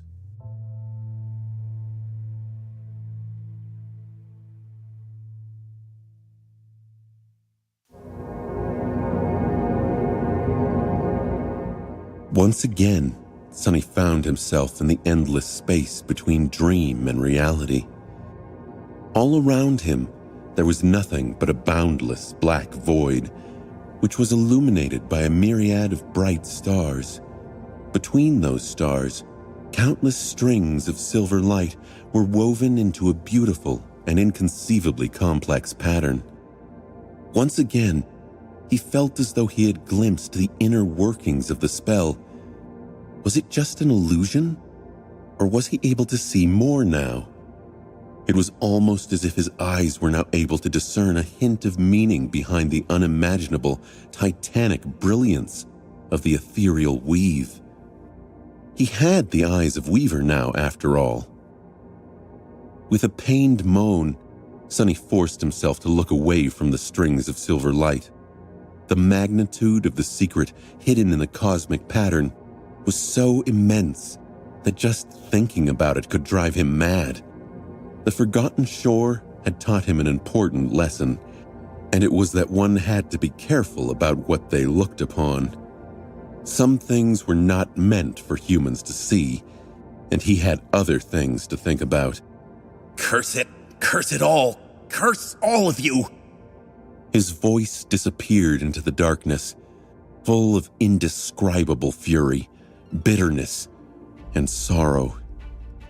No one was there to hear it, except for the spell, which chose to tactfully remain silent. Breathing heavily, Sonny clenched his fists and closed his eyes. He didn't know what brought him more rage and pain, the fact that he had lost Nephis, or the fact that his secret had been revealed. Both were too bitter to swallow. All that time, all that suffering, and for what? He had outsmarted and defeated so many powerful enemies, only for his true name to be discovered by an ungrateful, weak, blind girl. After everything he had done for her, Cassia's betrayal, perhaps, had hurt him the most. Curse her! Once again, he was a slave. He made a full circle and returned exactly to where he had started, in shackles. Only instead of nameless slavers, Nephis had become his master now. Nephis. Sonny gritted his teeth and groaned, a storm of conflicting emotions tearing his heart apart. Why did she have to do it? Why? The pain of losing her, the hope of finding her again, was just as strong and overwhelming as the hope that she would die and disappear forever in the unforgiving hell of the dream realm, so that they would never have to meet again, so that he would be free. He clawed at his face, not knowing how to process the conflagration of feelings. For someone who had spent most of his life alone, not caring for anything, this was all just too much. Luckily, time in this boundless void was a strange concept, so he had an eternity to try and come to terms with his new reality. The spell kept silent as though giving him a chance to do just that. After a while, maybe hours, or maybe days, or maybe just a single second, Sonny sighed. Sometime later, he finally opened his mouth. I won. He had survived. Who would have thought? Slightly more than a year ago, he was thrown into a region of the dream realm that no human had ever escaped. And now, he was not only returning to reality, but also doing so as one of the most powerful sleepers in the history of the human race. Maybe even the strongest one. Or the second strongest. He had survived countless horrors, crossed a cursed sea on a boat made of demon bones, slew hundreds of nightmare creatures, gained experience and scars worthy of a lifetime, touched the hidden knowledge of the gods, saw a tyrant die and a new one be crowned, banished an ancient curse into the darkness of oblivion, and watched as a son died. And now, he was about to become an awakened. An elite among elites is a person at the very top of society, one with access to the best food, the most wealth, and the highest forms of prestige, the highest everything. All his dreams were going to come true. All his suffering would now be rewarded. I will not be sad. I will not be bitter. I will not be angry. Why should I? Had he gone through this nightmare to be left heartbroken on the other side? No. He had earned this joy, this delight, this triumph, and he was going to enjoy it. Slowly, a shaky smile appeared on Sonny's face. At first, he had to force himself, but after a while, the smile became sincere. That's right. Victory is supposed to be sweet. So, let's see. What should I start with? As if answering him, the spell finally spoke. Its voice sounded a little strange, as if it was continuing a sentence after being interrupted. Your shadow is overflowing with power. Your shadow is taking shape. Suddenly, Sonny felt his soul begin to radiate a strange heat once again. Oh, crap. Your shadow is complete. Something inside of him exploded, drowning his whole being with indescribable suffering. With a startled yelp, Sonny fell down.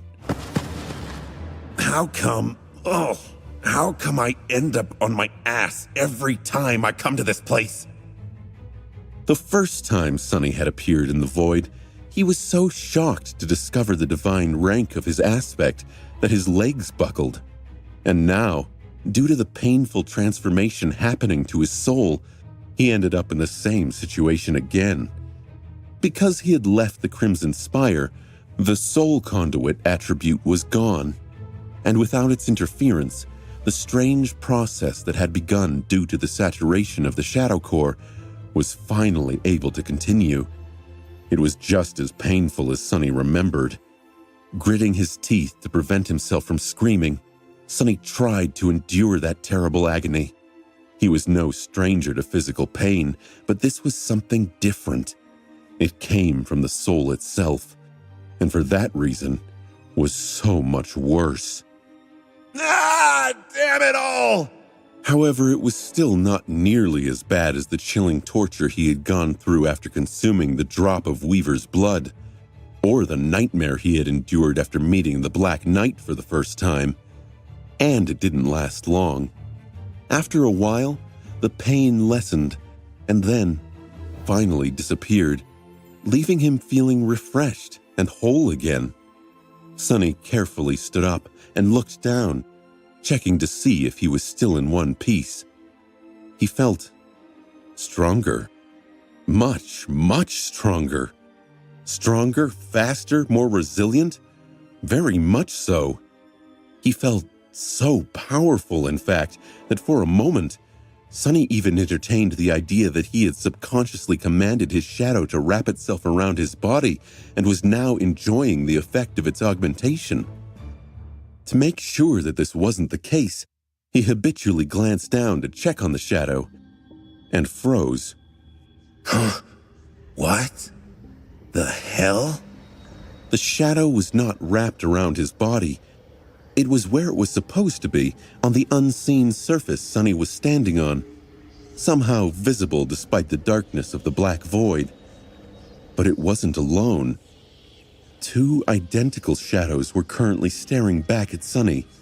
One seemed sulking and morose. The other appeared to be joyful and friendly.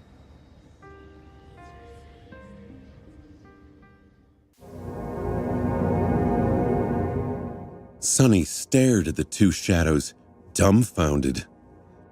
Am I seeing things, or are there two of you? The shadows, of course, did not answer. They had no vocal cords, after all. However, the sulking one looked at him with contempt and shook its head in derision. The friendly one, meanwhile, looked down shyly and slightly shrugged. What is going on? Frowning, Sunny lingered for some time and then dove into the soul sea. With the soul conduit attribute gone, it was back to its usual tenumbrous appearance. The surface of the water was tranquil and still, and hundreds of motionless shadows stood silently in the darkness. Above him, shining spheres containing the memories were circling around. Sunny raised his head, then flinched. Where the black sun of the Shadow Core had once loomed above the quiet sea, there were now two identical shadow cores hovered in the dark sky, shining with lightless black radiance. He blinked. Two. There's two of them. A few minutes passed, or at least something that felt like a few minutes. There's two. I have two cores. Why do I have two cores? Humans only ever had one soul core. That was a fact. Only nightmare creatures had more. Sunny looked down at his hands, then made them into fists. Feeling newly gained strength course through his muscles. Then, he scowled and looked up again. Your shadow is taking shape. Your shadow is complete. So, the spell was not speaking about the bad-tempered shadow that had accompanied him for so long. Initially, Sunny had assumed that the shadow and his core were going through a transformation due to the acquisition of the 1000th fragment, perhaps evolving or even awakening. But the spell actually meant to say that his second shadow, and thus a second shadow core, were complete. They had been assembled from the 1000 shadow fragments he had collected, making him a... what? Sunny hesitated for a bit, then ordered the shadows to wrap themselves around his body. The sulking one seemingly rolled its eyes before obeying the command. The friendly one seemed extremely delighted to do as he asked. Both flowed up and covered his body. Immediately, Sunny felt his already considerable strength double, and then triple. His mouth hung open. Too powerful. This is too powerful. This was incredible. To experiment further, he commanded one of the shadows to return to the surface of the tranquil water. A moment later, he had a shadow once again, but still enjoyed the familiar augmentation, even if it grew weaker, returning to its previous strength. He then summoned the Midnight Shard and ordered the second shadow to wrap itself around his blade. Now, both his body and his sword were augmented. Then, he sent the sulking shadow to join the friendly one. His body was not enhanced anymore, but the austere Tachi felt much sharper, more lethal, more deadly. Finally, he commanded one shadow to leave the Midnight Shard and cover the puppeteer's shroud. Two memories were augmented at the same time. Holy hell! This was just too good. Sunny stood silently for a while, staring into the distance. So, this was it. This was the most unique, most powerful side of his aspect. A divine aspect, after all, was not necessarily more powerful than a lesser one. but it had much more potential. With the second core and a second shadow, the gap between Sunny and the other awakened was going to increase. And if he was right about it, if he was right, this was only the beginning. Because if there was a second core, there would most likely be the third one, and then the fourth. Suddenly, it all made sense. Why Nephis never seemed to be able to saturate her soul core, no matter how many shards she absorbed, no matter how many nightmare creatures and humans she slew. Why she had been incapacitated after killing Gunlog. Why she was so much stronger, faster, and more powerful than him, even at his peak. It was because her aspect was divine, just like his. But she had discovered its secret much sooner than him. As a dull pain appeared in his heart, Sunny banished the image of Changing Star from his mind and summoned the runes. He had to make sure that his guess was right. Name, Sunless. True name, Lost from Light. Rank, Dreamer. Below that, new runes were shimmering in the darkness. Sunny's eyes widened. Class, Monster. Shadow Cores, 2 out of 7. He stared at the glowing runes, his face calm, his heart engulfed by a dark fire. Monster. 2 out of 7. He was right after all. His progression path was indeed different from all of humanity. It was harder, larger, but also so much more promising. The promise of it was as vast as it was frightening. He was reluctant to even try to imagine the pinnacle of what he would potentially be able to achieve. The possibilities were simply limitless. What would a human with 7 cores and the might of a titan be capable of? What obstacles would they be unable to conquer? Who would dare to stand in their way? Who would dare to call them their slave? Of course, the road to creating 5 more cores would be long and arduous. It would take him years, if not decades, if he even manages to live that long. In fact, the magnitude and scale of such an ambition was nothing short of insane. After all, the stronger he grows, the stronger enemies he would have to face to collect their shadow fragments. It seemed all but impossible. Almost. Was he really going to try? After some time, Sunny lowered his gaze and continued to read the runes. His face looked like that of a madman. There was simultaneously a deep frown and a wide smile somehow coexisting on it, making for a strange sight. But then, the wide smile disappeared, leaving only the frown behind. There was something even more important waiting for him in the glow of ethereal runes.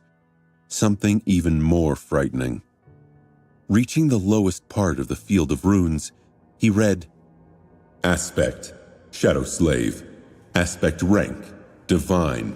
Aspect description, you are a miraculous shadow left behind by a dead god. As a divine shadow, you possess plenty of strange and wondrous powers. However, your existence is empty and lonesome. You mourn the passing of your former master and long to find a new one. Right beneath it was the description of the part of the aspect that had cursed his life, turning it into a nightmare. Innate ability, Shadow Bond. Ability description, find a worthy master and let them know your true name. Once they recite it out loud, you will be bound to their will, unable to disobey any command. It is improper for a shadow, let alone a divine one, to walk around without a master. However, the runes describing Shadow Bond were gray and lifeless, as though the ability was now inactive. Makes sense. He had a master now, after all. He wasn't free to walk around without one anymore. And speaking of it, right below, new runes were now shining in the darkness. Master, changing star. Sunny stared at those 3 words for a long time. Who knew that just 3 words could bear such a crushing weight? Such a vast and complicated meaning. Finally, he shook his head slightly and concentrated, making the runes shine brighter, new ones appearing out of nowhere as he watched. Name, Nephis. True name, changing star. Rank, dreamer. Class, demon.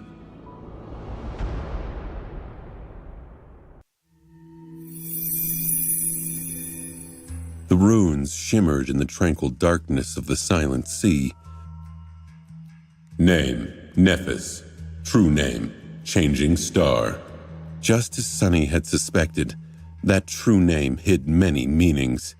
It didn't describe a star that was always changing, but instead, a star that caused change. However, there were a lot of words for change in the runic language, each hiding a unique meaning. The one used here meant a cataclysmic change that brought ruin and disaster.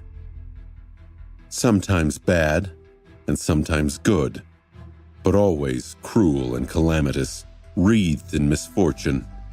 So, in a sense, Nephis was neither a star of change nor a star of ruin, but both.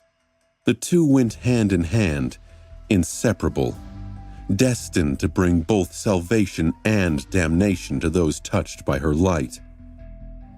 Just like what had happened to the doomed dreamers of the Dark City, the spell was really good at giving names, it seemed. Thinking of his own true name somberly, Sunny read further. Rank, dreamer. Class, demon. Soul cores, 3 out of 7. Soul fragments, 2,749 out of 3,000. He stared at the last 2 strings, a dark expression written on his face. So this is how far ahead of me you are. Then, with a heavy sigh, he looked away. Many events of the past few months made sense now. During the fight against Gunlog, Nephis had already been a dormant monster, just like he was right now, a dreamer in possession of 2 cores. She asked him to prevent Castor from attacking her in that moment of weakness because she had known that killing the Bright Lord would push her toward the 3rd. And in the time since, Changing Star had almost reached the 4th. How was she so fast? Sunny had made a conscious choice to avoid saturating his core during the civil war in the Bright Castle. In hindsight, this decision had turned out to be a wrong one. Or maybe not. If he had collected all 1,000 shadow fragments back then, he might have been dead already, killed by one of Trent's guards or a nightmare creature while completely hindered by the formation of the 2nd Shadow Core. Hell, he would have been crushed to death by a piece of falling granite if not for the soul conduit suppressing the process at the best possible moment. Just as always, terrible misfortune had come together with incredible luck. But even if he had come to possess the monster core back then, he would have never managed to create a 3rd, let alone get this close to the 4th one. It was because Nephis had one big advantage over him in the matter of collecting essence. Like every awakened except for Sunny, she received a certain portion of the enemy's accumulated soul essence when killing a fellow human, while he received only a single shadow fragment, or a few at best if the enemy was of a higher rank than him, which hadn't happened yet, but was inevitably going to, considering his luck. The war against Trent and James must have been a true feast for Changing Star, especially when slaying those experienced members of the host that had long saturated their cores themselves. She was always on the front line, after all, fighting, killing, leading her followers. Sunny grimly stared into the darkness for a while, then slowly turned back to the runes. His eyes slid lower. Memories, Dreamblade, Starlight Legion Armor, Dawn Shard, Dark Wing, Nameless Sun. There were a few utility memories too, including Evertwine, the golden rope he knew so well. But Sunny did not pay them a lot of attention. His sight was attracted to the Nameless Sun. What was that memory, and why hadn't he seen or heard of it? Memory, Nameless Sun, Memory Rank, Ascended, Memory Tier, 6, Memory Type, Weapon. Memory Description. For a long time, the Nameless Sun suffered in solitude, longing for all the things that were lost. Only when she lost that longing too, was the crimson terror of the Forgotten Shore finally born. His eyes narrowed. So, she received a memory after killing the vessel after all. An ascended weapon of the 6th tier. Sunny wished he could see its weave and learn what enchantments terrible memory held. Whatever they were, however, the Nameless Sun was bound to be extremely powerful. But was it enough to help Nephis survive in the ruthless hellscape of the Dream Realm? He did not know. Frowning, Sunny continued to read the runes.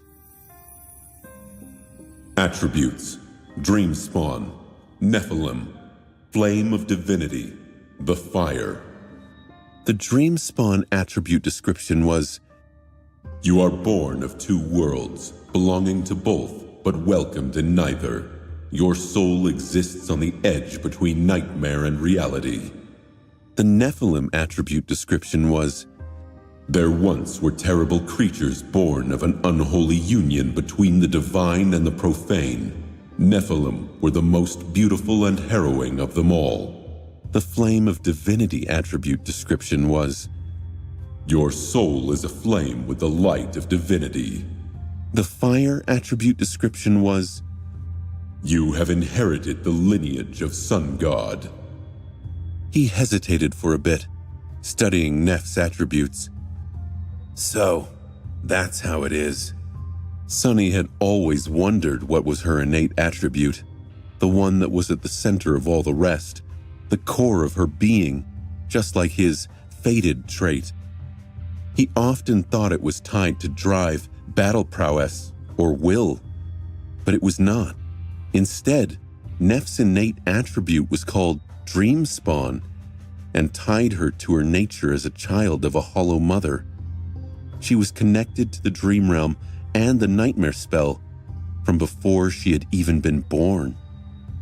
Her core trait was duality. If his guess was correct, that duality was further expressed after Nephis conquered her first nightmare and received her aspect and a new attribute, Nephilim. Once again, it described a half-blood creature, half divine, half profane, half deific, half unknown. Suddenly, he remembered how Changing Star had stopped and stared at the depiction of a radiant being engraved into the walls of the ancient mine below the Hollow Mountains.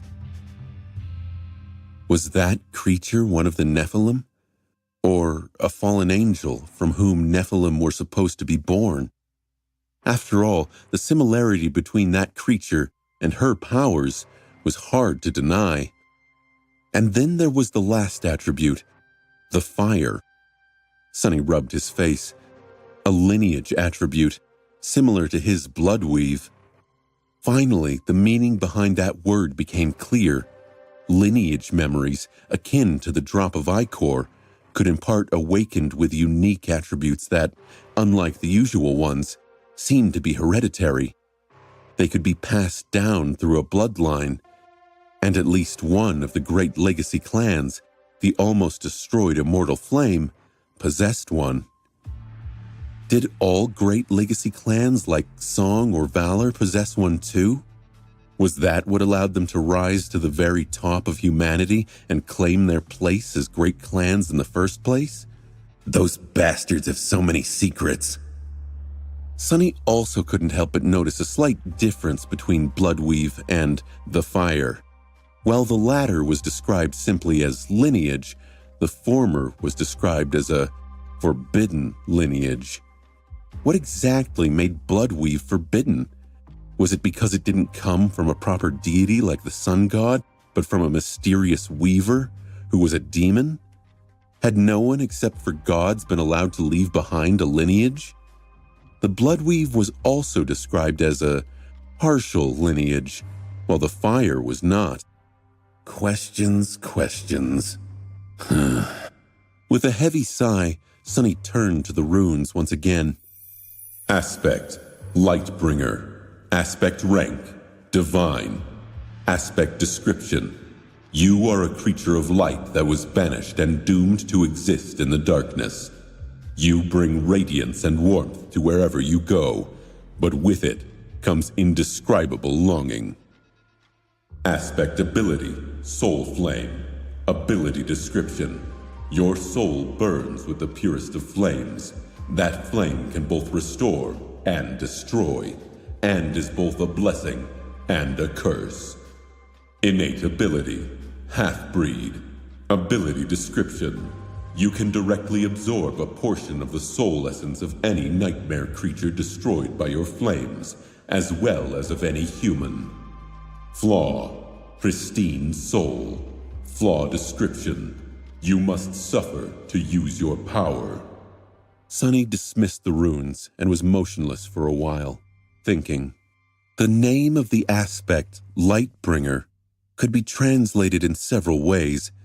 The first rune could mean both light and fire, and the second meant either to bring or to bear, depending on context.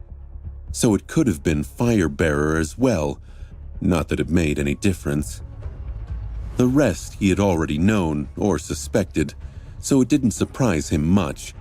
Only the strange innate ability, Half-breed, was somewhat new. Nephis had mentioned once that she was capable of doing something like that, but without sharing any details. It was also funny that the name of her flaw was Pristine Soul, while his was Clear Conscience. What a pair they were. One lost from light, the other the source of it. One a master, the other a slave. He gritted his teeth and closed his eyes for a second. What else was there to note? The soul conduit attribute was gone. It seemed that the artificial sun or the Crimson Spire itself had sustained too much damage and collapsed, thus removing it. He had escaped just in time. I guess there's not a lot of secrets left between us now. Sunny was sure that there was a new rune that Nephis could summon, one reading Slave. Just like how he now had access to all of the information about her, she was going to learn everything about him. The unique nature of his cores, the shadow fragments, the true identity of the Marble Saint, the Weaver's mask. She was going to know it all. That could potentially complicate. Before he could finish that thought, however, the spell spoke again, its voice filling the black void with melodious whispers. The second seal is broken. Oh crap, I almost forgot. Sunny stared into the void with wide eyes. He was about to awaken.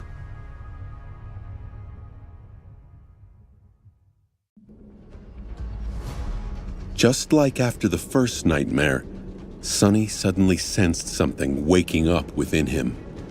Back then, it felt as though this new power came from inside his soul, as opposed to some external source. This time, the feeling was very similar, only more intense, more defined. It was coming from his shadow cores. They felt both part of him and not, all at once. They were radiating an ethereal but almost palpable heat. The energy was circulating through his entire body, changing it, making it grow stronger. It was somewhat similar to the strange feeling he got every time he received a shadow fragment, but so much more powerful. 1,000 times more powerful. And deeper. With a barely audible gasp, Sonny slowly sat down and crossed his legs, then closed his eyes, concentrating on the transformation. Every fiber of his being was soon full of the mysterious energy. The familiar euphoric feeling overwhelmed him, washing over his mind like a warm wave.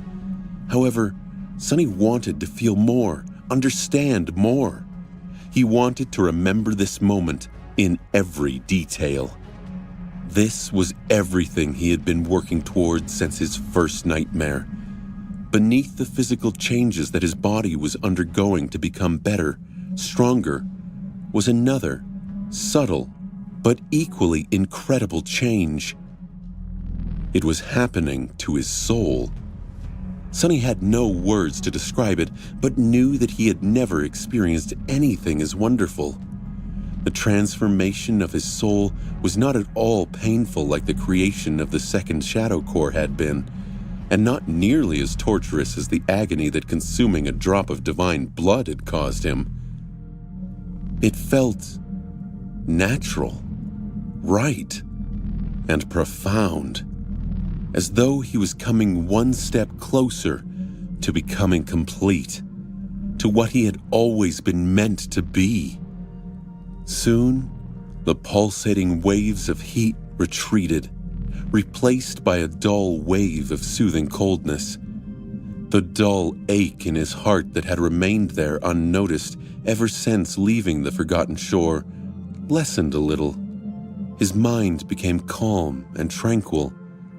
Sonny felt like a sword that had been tempered and fortified in a fiery crucible, a being made of cold, pure, resilient steel. He exhaled slowly and opened his eyes. His body felt stronger, faster, and more enduring, similar to how he felt when wrapped in the shadow. The change was sufficiently pronounced, and he knew that it would only grow greater if he used one or both of the shadows to augment him. But it was more than that. These changes went deeper. Sonny knew that the actual quality that separated Awakened from the Dreamers was not physical might, but a new innate ability. Just like Dreamers gained the ability to sense and interact with soul cores, the Awakened could do the same with soul essence. But knowing and feeling were two different things. Before, he could vaguely feel his shadow core. The feeling was elusive and ethereal, but unmistakable. He felt its emptiness at the start of his journey, but he felt it brimming with power near the end. Now, that power wasn't contained inside the shadow cores anymore.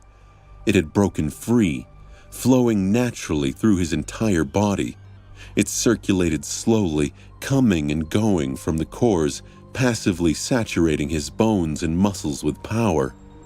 Sonny instinctually felt that, with some practice, he would be able to direct the flow of shadow essence to concentrate it in a certain area. He could expend some amount of essence to give his arms incredible, explosive strength for a short amount of time, or fill his legs with the power to jump 12 meters into the air. It wasn't as though he had become monstrously strong and would be all the time, crashing through walls and breaking delicate things by accident. Instead, by wisely controlling his shadow essence, he could gift himself short bursts of truly inhuman physical might. The rest of the time, he would enjoy a much smaller, but still considerable passive effect of his body being saturated with freely flowing essence. Sonny breathed in deep and nodded. More training. Sonny could now control the shadow essence by instinct, but if he wanted to truly master it and do it more efficiently, he would have to learn from experienced Awakened. Some instructors at the academy existed for the sole purpose of teaching newly Awakened for that purpose. And then there was a whole other layer of combat strategy that he would have to understand and master. Sleepers thought much like mundane humans, only with more power and tools. But battles of the Awakened were much more tactical. While essence always restored itself to the core's maximum capacity, it took time. In the reality of a battle, it was a finite resource. Because of this, one had to be smart and careful about how and when to use it. He would also have to absorb as many shadow fragments as possible to increase the capacity of his cores. Luckily, he now had 2 of them, which already gave him a big advantage over the rest of the Awakened.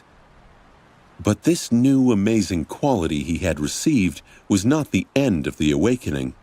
The main event was yet to happen. The spell spoke again, filling him with anticipation. Awakening Aspect Ability. Aspect Ability acquired. Aspect Ability name, Shadow Step. Sunny blinked, then hurriedly summoned the runes. Name, Sunless. True name, Lost from Light. Rank, Awakened. Class, Monster. Shadow Cores, 2 out of 7. Shadow Fragments, 0 out of 2,000. Just as expected, both of his cores were not dormant anymore, instead becoming awakened. The shadow fragments were consumed to fuel the awakening, bringing him to a stark and sad 0. 1,000 fragments, gone just like that. He wasn't disappointed. The amount of essence consumed during the awakening directly corresponded to the starting capacity of the core, and thus the extent of the physical transformation that a sleeper would go through. By collecting 1,000 fragments and fully saturating his first core, Sunny not only received a second one, but also made sure to gain the best benefits a sleeper could dream of. Very few awakened had ever fully saturated their cores before returning from their first journey to the dream realm, and now Sunny was one of them. The difference was not drastic, but every little bit of power counted in a life-and-death situation. Enough stalling. Impatient, he banished the thoughts of cores and shadow fragments and found the description of his new aspect ability. Aspect Ability, Shadow Step. Ability description. You can move freely between shadows, traveling from one to another in an instant. Looking at the shimmering runes, Sunny soon discovered that there was a stupid grin on his face. Teleportation. That's teleportation, right? That was, without a doubt, a form of teleportation at least. An ability such as this was a game changer. His mobility would become truly incredible. Not only would he be able to apply it to traversal, making his future ventures into the dream realm easier and safer, but it could also play a decisive role in a battle. What was more deadly than an assassin capable of appearing out of nowhere and disappearing in the blink of an eye? Of course, he would have to experiment and learn the true extent of this amazing ability. What was its range, for example? Would he be able to jump to any shadow in sight, or to any shadow in the range of his shadow sense? Did a shadow have to be deep and large enough for him to fit through, or would even the smallest and faintest of them do? And what about his own shadows? Would he be able to send one to a certain spot and then step out of it, just like Saint usually did? He couldn't wait to learn. But before that, there were 2 other things he had to see. One was the new memory he acquired. The other one, and the one that filled him with nervous anticipation, was the relic he was supposed to receive for mastering the first step of the shadow dance. With a legacy relic in his hands and a lineage attribute coursing through his blood, Sunny would theoretically be eligible to create his own legacy clan. His mind couldn't even handle that thought. What that would mean. What that could mean. He shook the thoughts away. That was too much to handle and too far in the future. Before Sunny could glance at the corresponding runes, the spell suddenly whispered into his ear, "Wake up, Sunless." and instantly, the black void full of bright stars and silver light disappeared.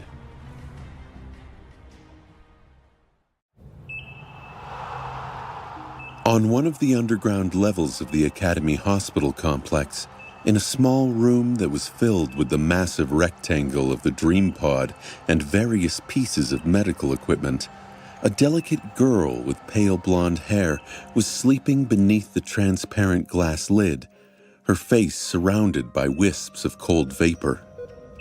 Suddenly, a series of lights ignited on the surface of the pod, and the medical machinery in the room came to life, producing various noises.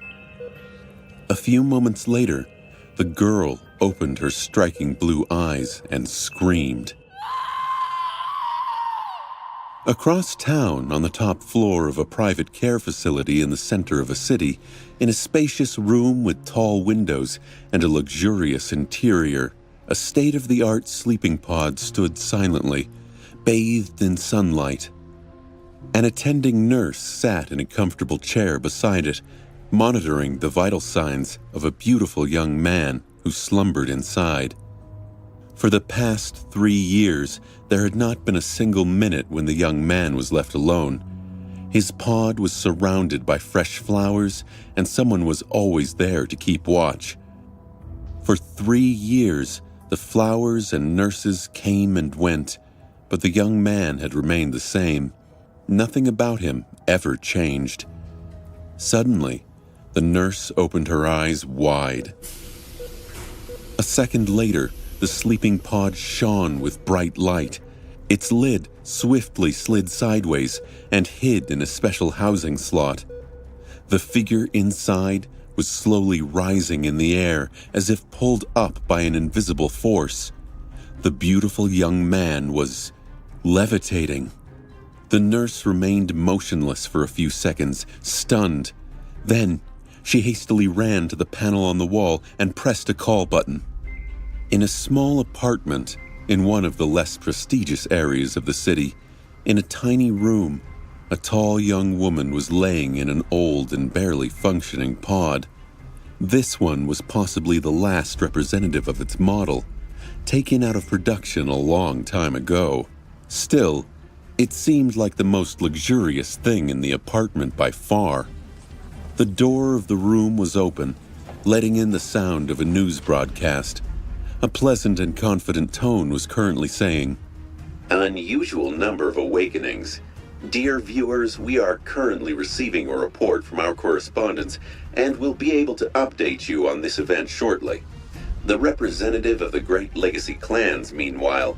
Suddenly, the sound of the broadcast was cut out, replaced by a heavy, hopeless silence. Soon, the sound of tentative steps could be heard, approaching the room where the pod stood. Just a second later, however, a fist slammed into the armored glass of its lid from inside, sending a net of cracks through it. Back in the academy, in a room identical to the first one, the lights suddenly blinked and then went out. It was now shrouded in absolute darkness. Something crashed down with a thunderous noise, and then a pained human voice hissed, "Gods damn it!" A moment later, the lights came back, revealing the figure of a lithe young man with pale skin and dark hair standing near an overturned medical monitor. There was a disoriented, confused expression on his face. The lid of the sleeping pod was still closed. However, it was empty. And a few hundred meters away, hidden even deeper underground, there was another room. This one was slightly bigger and much better guarded than all the others. In it stood a simple sleeping pod. Beneath its transparent lid, a young woman with ivory skin and long silver hair slept, undisturbed by anything. Despite the growing commotion outside, inside the tranquil room, it was quiet and peaceful. Nothing changed. The pod did not shine with bright lights. The medical equipment remained steady. No vital signs had changed, No urgent responses recorded. Imprisoned in the glass coffin of the sleeping pod, the young woman continued to dream, as if cursed to remain in her nightmares forever. Sonny looked around the small room, slowly realizing where he was. The academy. He was back at the academy. He had returned to the real world. He looked around, noticing the medical equipment and the sleeping pod, all of which were currently ablaze with the light of alarms. The pod was still closed. How the hell did I get out? Speaking of which, looking down, Sonny realized that he was naked. To avoid any awkward situations, he summoned the puppeteer's shroud. Once the armor weaved itself out of black strings and covered his skin, he felt a lot better. He did, however, have to force himself to not summon the Midnight Shard as well. His instincts screamed, demanding him to arm himself in an unfamiliar environment, but this was the real world. He had to adjust his behavior, and he had been here before, but he was different. Everything felt so foreign and yet familiar, as if from a dream. The decision to clothe himself turned out to be the correct one. Just a few moments after he had made it, the door of the room opened, and a woman in a white coat rushed inside. Noticing Sonny, she froze. Her eyes widened in horror, and she raised a hand to cover her mouth as if suppressing a scream. Sonny's brows furrowed, but he kept his thoughts to himself. What's wrong with her? Sonny frowned, blinked a couple of times, then looked at his reflection in one of the medical machines. Oh. Since both sleepers and awakened traveled to the dream realm in spirit, his actual body was whole and pristine without even a single scar. However, the same could not be said about the puppeteer's shroud. The silk armor was torn and dirty, looking like rags. What's more, it was covered in so much blood that it was hard to tell that its fabric was once gray. Looking at the doctor in embarrassment, Sonny forced out a smile and said in a raspy voice of someone who had not spoken in more than a year, Can I maybe get some clean clothes? The woman stared at him for a few moments, then spoke in a trembling voice. Awakened, sunless, sir? You are awake. Sonny blinked at her. He had not expected that kind of greeting. Sir? Did she just call me sir? He thought. Sonny smiled. I sure hope so. I've been sleeping for a year and 2 weeks, was it? The doctor finally seemed to relax and looked at him with a relieved, joyous expression in her eyes. A few moments later, she smiled slightly and said, her voice full of sincere admiration, Welcome back to the real world, sir.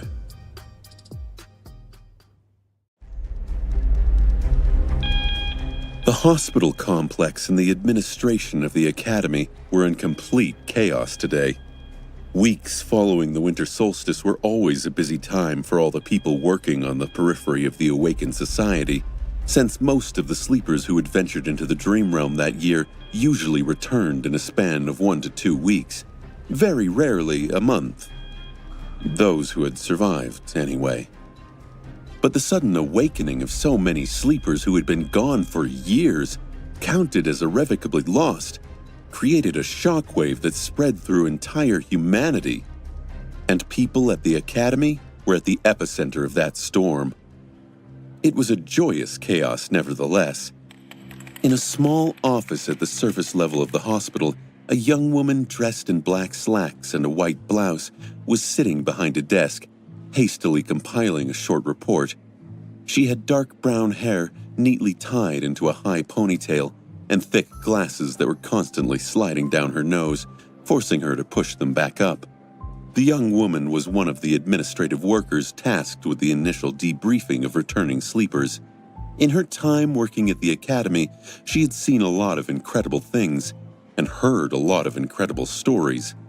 And, sadly, even more heartbreaking ones. But today was like no other day in her career. The sleepers that she was debriefing today were all anomalous. each and every one of them. The things they told her made her blood run cold and her imagination flail. She even had an urge to dismiss the reports as false, but knew that it was nearly impossible. The lie detection technology built into the walls of the office would make lying very hard to pull off. But from all of their accounts, unless they somehow all conspired to report a similar world, no, it was all true. She shook her head and continued typing. Incredible. They are all incredible, every single one of them. To survive for that long in a region of the dream realm completely cut off from the rest of the human territory, one populated by nightmare creatures much more powerful than any dreamer could ever become, the achievement of these brave young men and women was truly remarkable. It filled her with a sense of compassion, pride, and hope. Humanity received an unexpected and wonderful gift today. Finishing the report and sending it to her superior, the young woman pressed a button to let the next sleeper know that it was their turn to come in. The door of her office opened, and a pale young man with dark hair entered the office. Because of the nature of her job, she was accustomed to interacting with incredibly attractive people. Almost every awakened was pleasant to look at after all. The young man in front of her was far from being the most outstanding in terms of appearance among them, and yet, for some reason, she was unable to look away for a couple of moments. A natural smile somehow finding its way onto her face. There was something elusive about the young man that attracted attention, almost demanded it. He was of small height, with a delicate, slender build and perfect white skin. His dark eyes had a humorous, slightly mischievous spark in them. The young man wasn't exactly handsome, but due to his smaller stature, pale complexion, and dark hair, he looked like a beautiful porcelain doll. And there was a subtle strangeness about him. The young woman couldn't quite put it into words, but it seemed as though his every move, every word was ever so slightly not exactly how they should have been. Not really wrong, but also not completely right. The quality was equally as disturbing as it was magnetic. It was the reason why she couldn't stop paying him a bit more attention than all the other sleepers she had interviewed today. The young man smiled and sat down opposite her. In response, her own smile widened a little. Good day. My name is Teddy, and I will be your interviewer today. Awakened, Of course, she already knew his name. His file was open on the screen in front of her, containing all the information the Academy had on the pleasant young man. But it was important to create a friendly environment to allow the sleepers to relax. After their experiences in the dream realm, most were tense and on edge. Second to last place in the ranking. Poor kid. I can't even imagine what horrors he had to survive. The young man answered in a pleasant tone. Sunless, but people usually call me Sunny. So, awakened Sunny, I guess? No, that sounds weird. Just call me Sunny. Teddy nodded, then typed a few words on her pad. I will ask you a series of questions about your time in the dream realm. The purpose of this briefing is to enrich our base of knowledge about it, as well as let us know how to better assist you in the future. Any little bit of information you can provide might help future dreamers in their own trials, but you don't have to answer if you don't want to, of course. Awakened Sunless. Sunny nodded seriously. I understand. I promise to be honest and tell you only the truth. Teddy smiled and asked the first question. How much time have you spent in the dream realm? Sunny sighed. A year and a few weeks, although, it felt much longer. That matched the information in the file.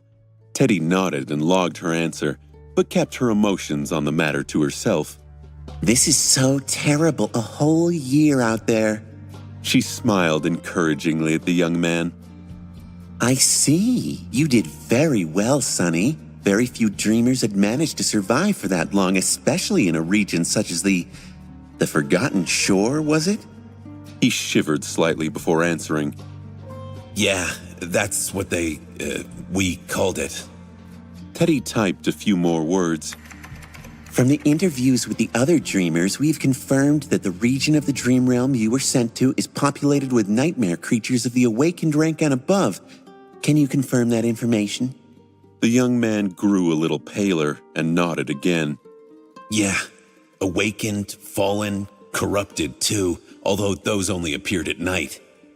Teddy added a couple of lines to her report and then asked, Have you participated in the battles against such nightmare creatures? If so, how many have you killed? Sonny was silent for a second, then raised his hand and began counting on his fingers with a thoughtful expression. 3 or 4.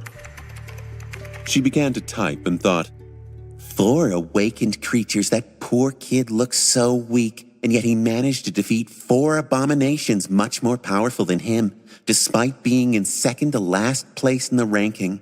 Good job, Sonny. You are truly admirable. But Sonny had not finished speaking. 100?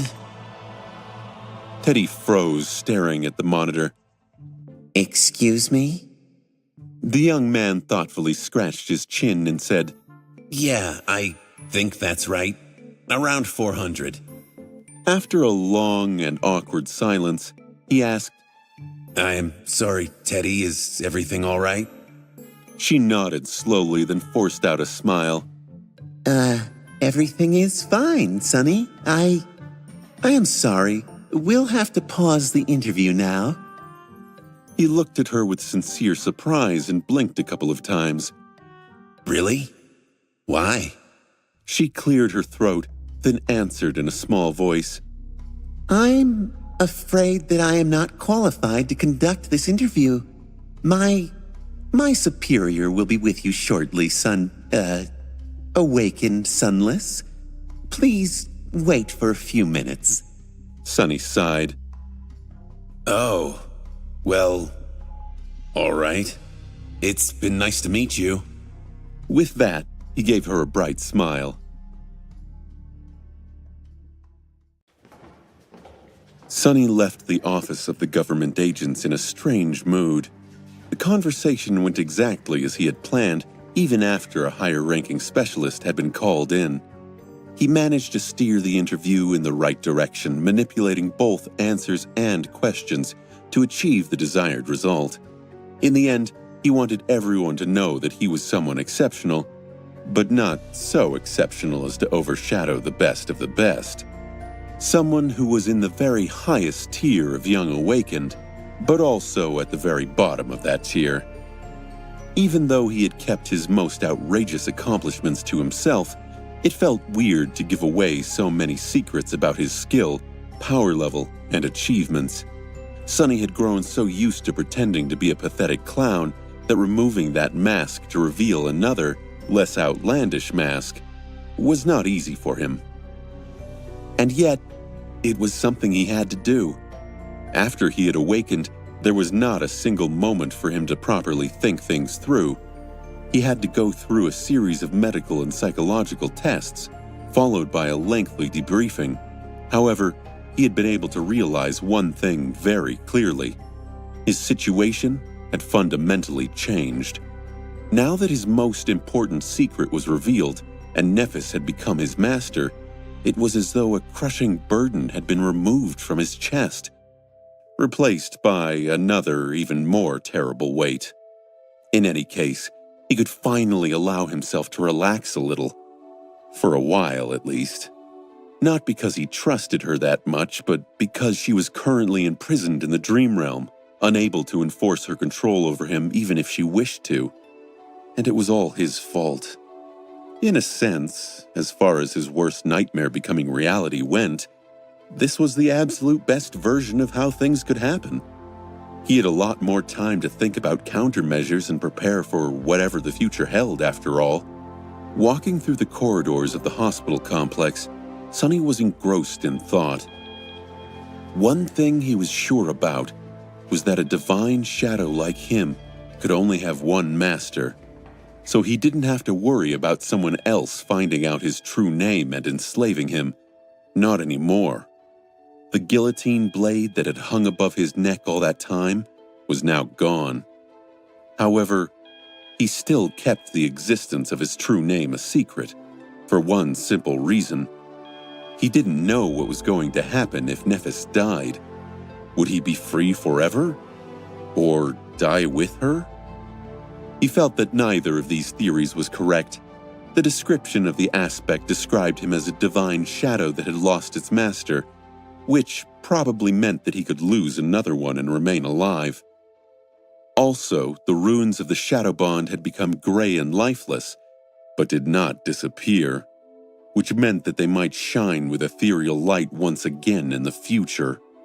So the most probable explanation was that he would be safe as long as Nephis remained alive, and if she was killed, anyone would be able to use the true name against him once again. A deep scowl appeared on his face, along with a heavy weight on his shoulders. How long could anyone survive in the decimated remains of the Forgotten Shore? The Dark Sea was gone, but so was the sun. Most of the nightmare creatures were dead, but the strongest ones survived. It seems that Changing Star had escaped the collapsing Crimson Spire, at least. What was she going to do now? Would she try to cross the Hollow Mountains to reach the human citadels? Or try her luck in the unexplored regions to the north, west, or east? What were the chances of her making it back to the real world alive? If it was anyone else, Sunny would say that the probability was 0. But this was Nephis. For some reason, he was sure that she would survive. Somehow. So yes, even though many things remained unclear, his situation had fundamentally changed. He was an awakened now, which meant that there were countless possibilities in front of him. To get access to the best opportunities and the most advantageous treatment, he needed one thing: status. At this point, continuing to pretend to be a weakling would only be a hindrance. Sunny wanted to reap as many rewards as he could without putting himself at risk. That's why he shifted his usual pattern of behavior and gave the government agents enough information to paint himself as an exceptionally talented awakened. But not enough to be at the top of the pack, or anywhere near it. Not that he had a lot of choices. Sooner or later, people were going to learn at least some things about his time on the Forgotten Shore, and see that a weakling simply would not have survived all that. Luckily, there was no shortage of exceptionally talented individuals who had awakened today. On any other day, Sunny's description of his prowess would have made a huge splash, but currently he was just one of 100. And speaking of that 100, turning a corner, Sunny suddenly found himself in the middle of a small crowd of people.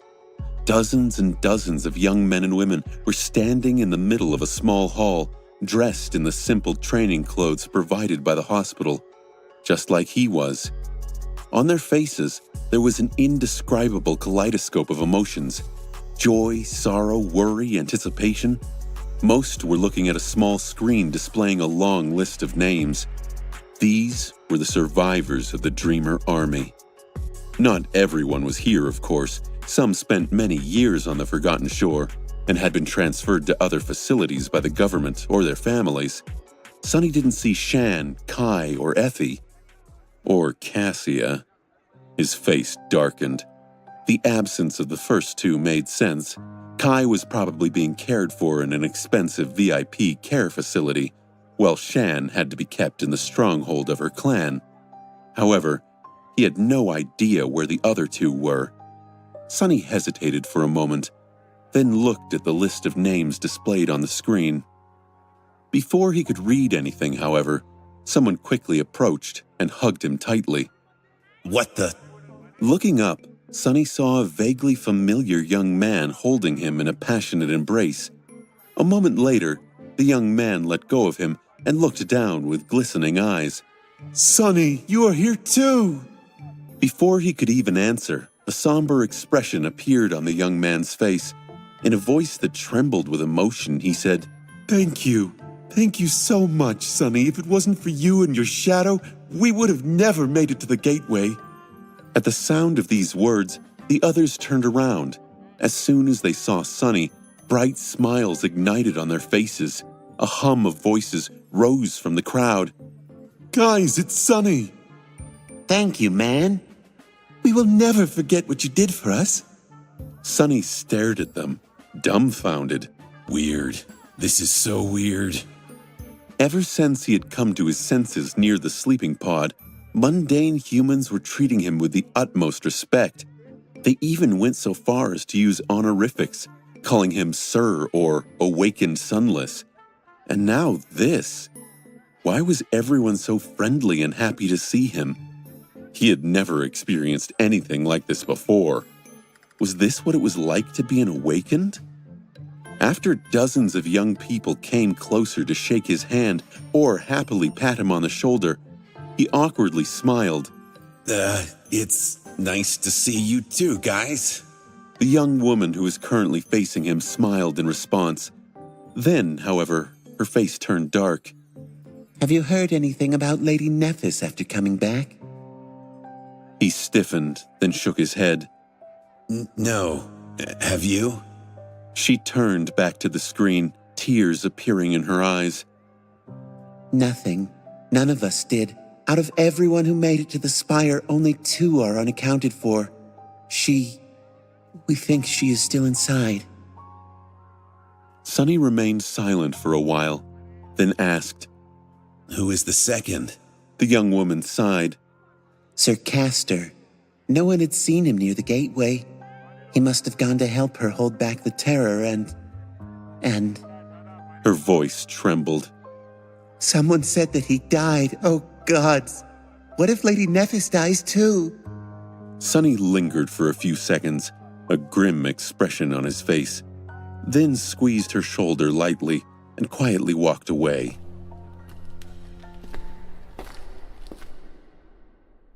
The hospital staff had provided each of the newly awakened with a small room at one of the underground levels of the complex to have a place to rest and get accustomed to their new abilities while waiting for more permanent accommodations. If they were going to remain at the academy, of course. It was also a place they could take their families to talk and spend time together in privacy. Many emotional reunions were taking place in similar rooms around Sonny's, which was especially joyous and heartbreaking because the survivors of the Dreamer Army had spent long years on the Forgotten Shore. They had gone through hell indeed, but their loved ones in the real world had suffered a great deal as well. Not that Sonny would know anything about that.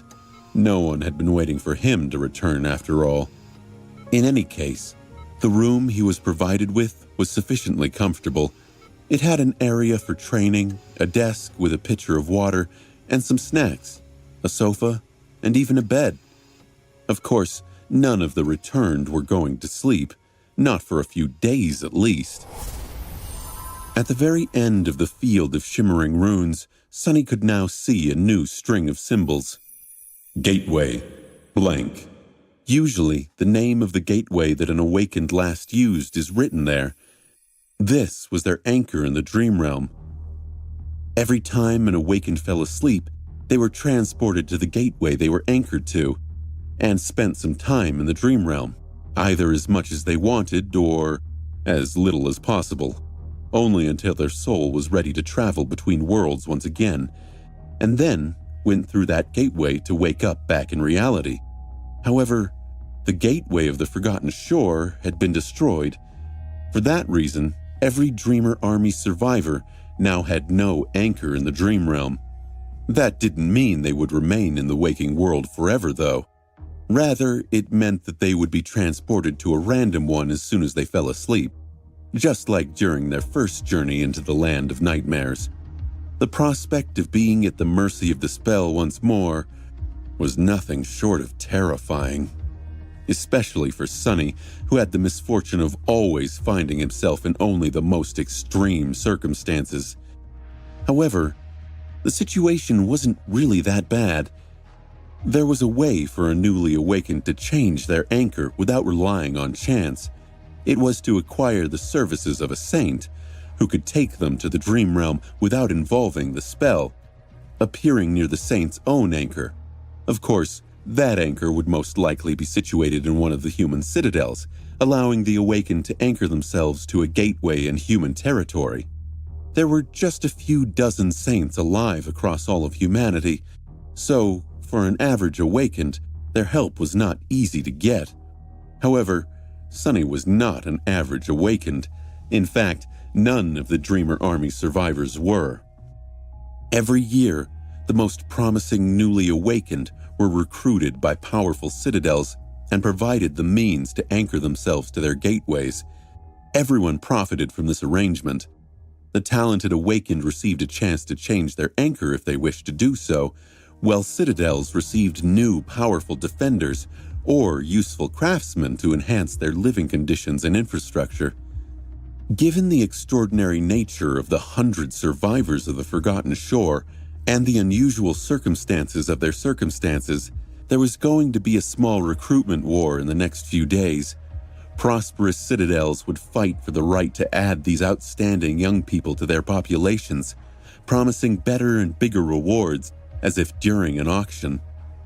The government would inevitably get involved too, helping those who, for some reason, failed to find a citadel to call home.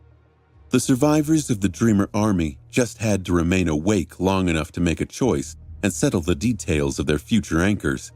Since their physique was far superior to that of mundane humans, they didn't have to sleep every day, so 2 or 3 would not be a problem. Sunny had a lot to do in these few days. After retreating to his personal room, he turned his attention first to testing the limits of Shadow Step. The result of these tests left him pleasantly surprised. Just like he had suspected, the ability to travel between shadows was akin to a weird form of teleportation. He could enter a shadow large enough to encompass his body and instantly appear from another. The distance of that jump, however, was not too large. It was now even smaller than his shadow sense range, around a dozen meters or so. However, he knew it would increase as he absorbed more shadow fragments, just like the range of shadow control had increased back on the Forgotten Shore. There was an exclusion from that rule too.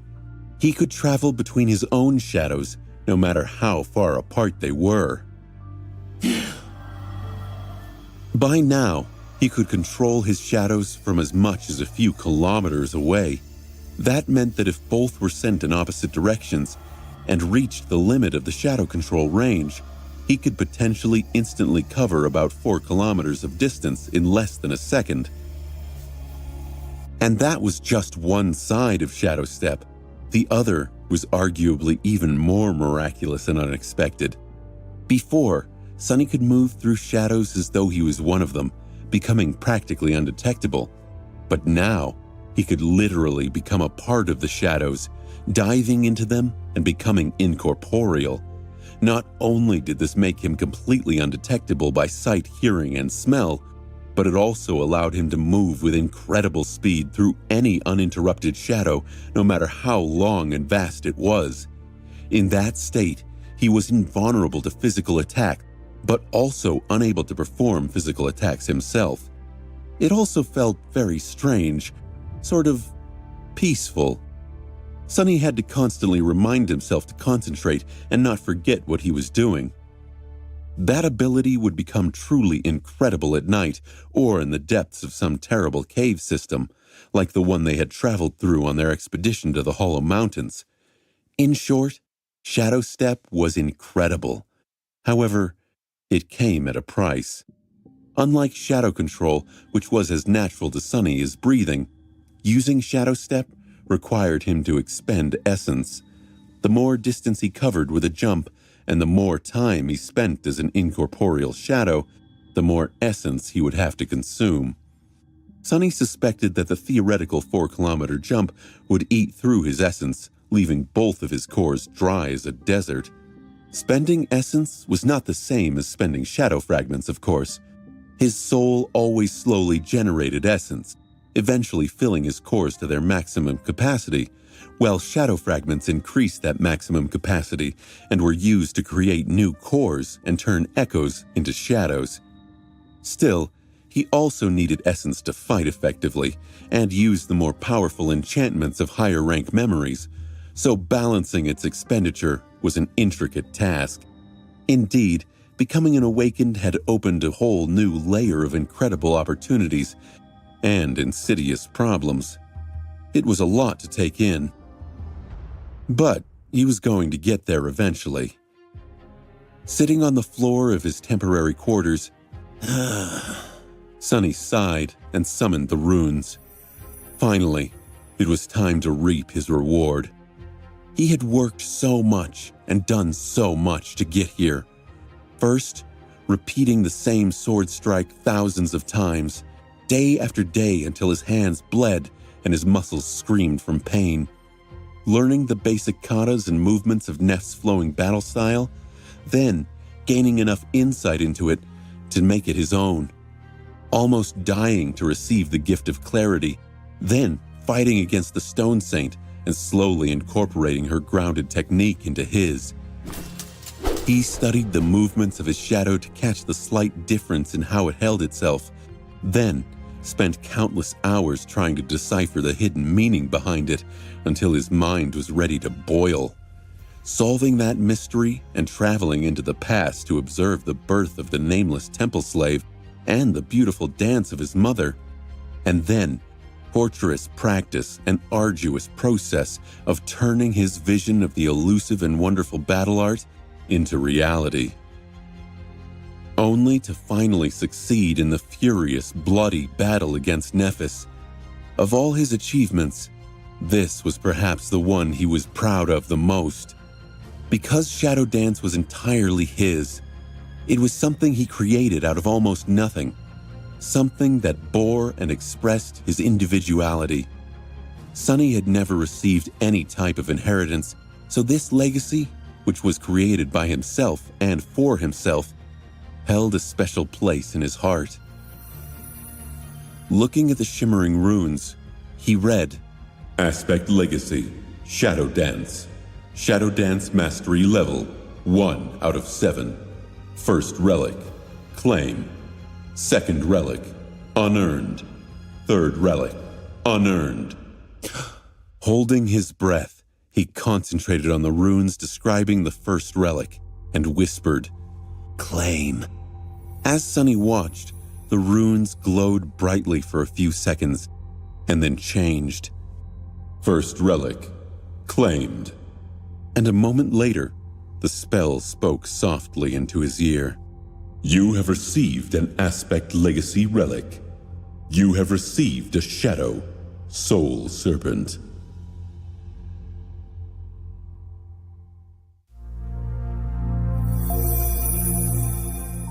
Sunny stared at the runes for a while, then slightly tilted his head. A shadow? What an unexpected boon! A legacy relic usually came in the form of a memory or, very rarely, an echo. Perhaps there was some other types of relics out there, but he had never heard of them. That didn't mean much, though. By now, Sunny was reasonably sure that there were a lot of things that he, as well as the rest of mundane humans, had never heard about. Awakened kept a lot of secrets. Nevertheless, receiving a shadow pleasantly surprised him. Looking up, he saw new runes appearing out of thin air. Shadows, Marble Saint, Soul Serpent. Sunny hesitated for a few moments, then furtively looked around. The small room was empty and quiet. Feeling a little bit stupid, Sunny shook his head and summoned his new shadow to examine it closely. A light breeze moved his hair, and in the next second, nothing happened. Huh? Sunny frowned and looked at the room, then scratched the back of his head. What the hell? Where's the damn snake? He had hoped to see a giant serpent made out of shadows appear in front of him, with black scales as thick as plate armor and a mouth wide enough to swallow his enemies whole. Or an average-sized snake at least. But there was nothing. He even checked to see if a new shadow joined his two invaluable helpers, but no. Both rested on the floor, one seemingly content, the other bored and in a perpetually bad mood. Weird. He raised a hand to rub his eyes, but froze at the last moment. What is that? There was something dark on the skin of his wrist, peeking out slightly from beneath the sleeve. Following intuition, Sonny hastily stood up and removed the top of the training suit provided to him by the hospital complex's staff. Left naked to the waist, he then looked at himself through the eyes of the shadow. Huh?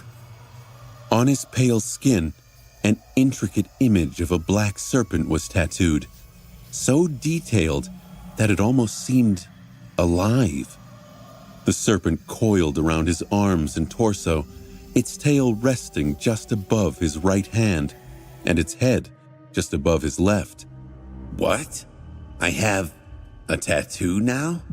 In the small room's darkness, the serpent almost seemed to move under his skin, two curved fangs threatening to break its surface. It was striking, beautiful, and disturbing. Of course, Sonny recognized the serpent immediately. After all, the nameless temple slave and his mother had a very similar image marking their skin. It was the shadow god's mark. But why did his new shadow turn into a tattoo? Confused, Sonny listened to his body and soul, trying to feel if something had changed about them. And soon, he did notice a small difference. The flow of the shadow essence through his body had changed. If previously it had circulated naturally, now it seemed to flow the serpent's coils, moving faster and with more intent, as if directed by them. Soul Serpent. Does that thing enhance my shadow essence control? To experiment, Sonny poured essence into his limbs and then performed several movements of shadow dance. After that, he jumped from one shadow to another a few times, expending even more essence. He felt the difference instantly. Not only was he able to control the essence better, but it also seemed to be consumed at a slightly slower pace and restored at a faster one. Soul Serpent served as a channel for it, existing both on the material and the spiritual plane. As such, it was connected to his cores and his body, creating a strange bridge that allowed Sonny to use his shadow essence with better efficiency. This is a very useful shadow. Those words were an egregious understatement. Sonny had already understood how important and vital managing essence was for the Awakened. Any tool that could enhance that aspect of their power was truly precious. And he got such a marvelous one, practically for free. He was also sure that the serpent would only get more powerful in the future, provided he kept it well fed. But how was he supposed to feed memories to a tattoo? Perplexed, Sonny thought for a bit, then finally concentrated on the runes once again. Shadow, Soul Serpent, Shadow Rank, Dormant, Shadow Class, Monster, Shadow Attributes, Shadow Guide, Soul Weapon. Shadow Description. When the end came, Shadow was the last of the gods to be destroyed. Many have resented him for creating death, but in the end, death embraced all. Noting the interesting detail of a connection between Shadow God and death, Sonny lowered his gaze. However, the last string, the one he had been accustomed to paying the most attention to when it came to Saint, was missing. There was no indication of how many shadow fragments it would take to make the serpent evolve. Sonny frowned. Come to think of it, That strange shadow was connected to his soul. Perhaps it wasn't a coincidence that it was a monster. After all, Sonny was a monster himself, so maybe the serpent would not evolve its class like Saint had by consuming the soul core of a suitable nightmare creature. Most likely, it would grow alongside Sonny himself. But why was it of the dormant rank, while Sonny had already become an awakened? Maybe its rank was not tied to Sonny's soul, but to his comprehension of the shadow dance. Currently, he had mastered only the first of the 7 steps of the battle art, and the serpent belonged to the first of the 7 ranks. Would it evolve to a higher rank if he mastered more steps? Full of thoughts, Sonny sighed and turned his attention to the shadow's attributes. Shadow Guide. Attribute Description. Soul Serpent guides shadow essence as it flows through your body. Soul Weapon. Attribute Description. Soul Serpent can assume the form of a weapon. The form of a Wait, what? Sonny blinked a couple of times, then stared at his left wrist, where the head of the soul serpent was drawn under his skin. The creature's scales were so intricate that it almost seemed as if it were moving. Now, it really was moving. Following Sonny's mental command, the soul serpent slithered up to his hand and then escaped from it, turning into a dark blade. As the coils moved across his body, the blade grew longer and longer until a hilt wrapped in black leather rested comfortably in his grip. The tattoo was gone. Sonny found himself holding a lusterless greatsword. It was a menacing, formidable, foreboding Odachi. Including the hilt, the Odachi was as long as he was tall. It was surprisingly light for its length, but heavy enough to inflict truly devastating wounds. Almost invisible on the dark steel, a lifelike image of a coiling serpent was etched into its blade. He weighed the greatsword in his hands for a while, then smiled darkly. Truly, this is a weapon worthy of a shadow. It was still weak, though. If it were a memory, it would have been only a dormant one of the 2nd tier. Sonny would have to put in some work to make the Dark Odachi really fearsome. With a sigh, he commanded the serpent to slither back onto his body and then to disappear entirely. A few seconds later, his skin was clean and empty once again. What a bountiful harvest I had today. Sonny stared at the darkness for a few minutes, then sighed heavily. It was time to do something he had dreaded since returning to the real world. He couldn't put it off any longer.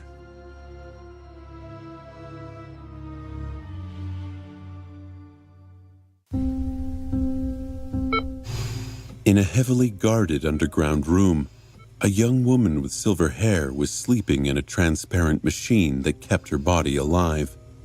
Her face was pale and thin, painted by the ghostly glow of machine lights and deep, angular shadows. The room was peaceful and silent, the hum of machinery creating low background noise.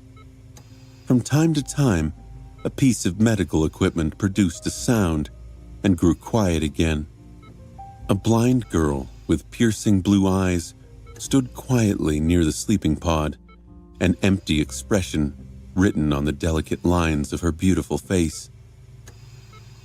If it wasn't for the fact that her hand rested on the hilt of an elegant rapier, a person would easily mistake her for one of the hollows who were cared for on another level of the hospital complex. The door of the room did not open. However, there was suddenly another presence inside. A young man with pale skin and dark, cruel eyes appeared out of the shadows and walked over to stand on the opposite side of the sleeping pod. His steps were soft and quiet.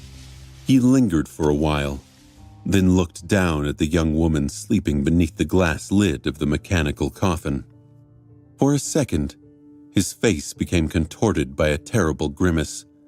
Grief, anger, fear, and longing mixed in his eyes, then disappeared, hidden behind a mask of cold indifference. Sonny stared at Nephis for a long time, trying to get his emotions under control.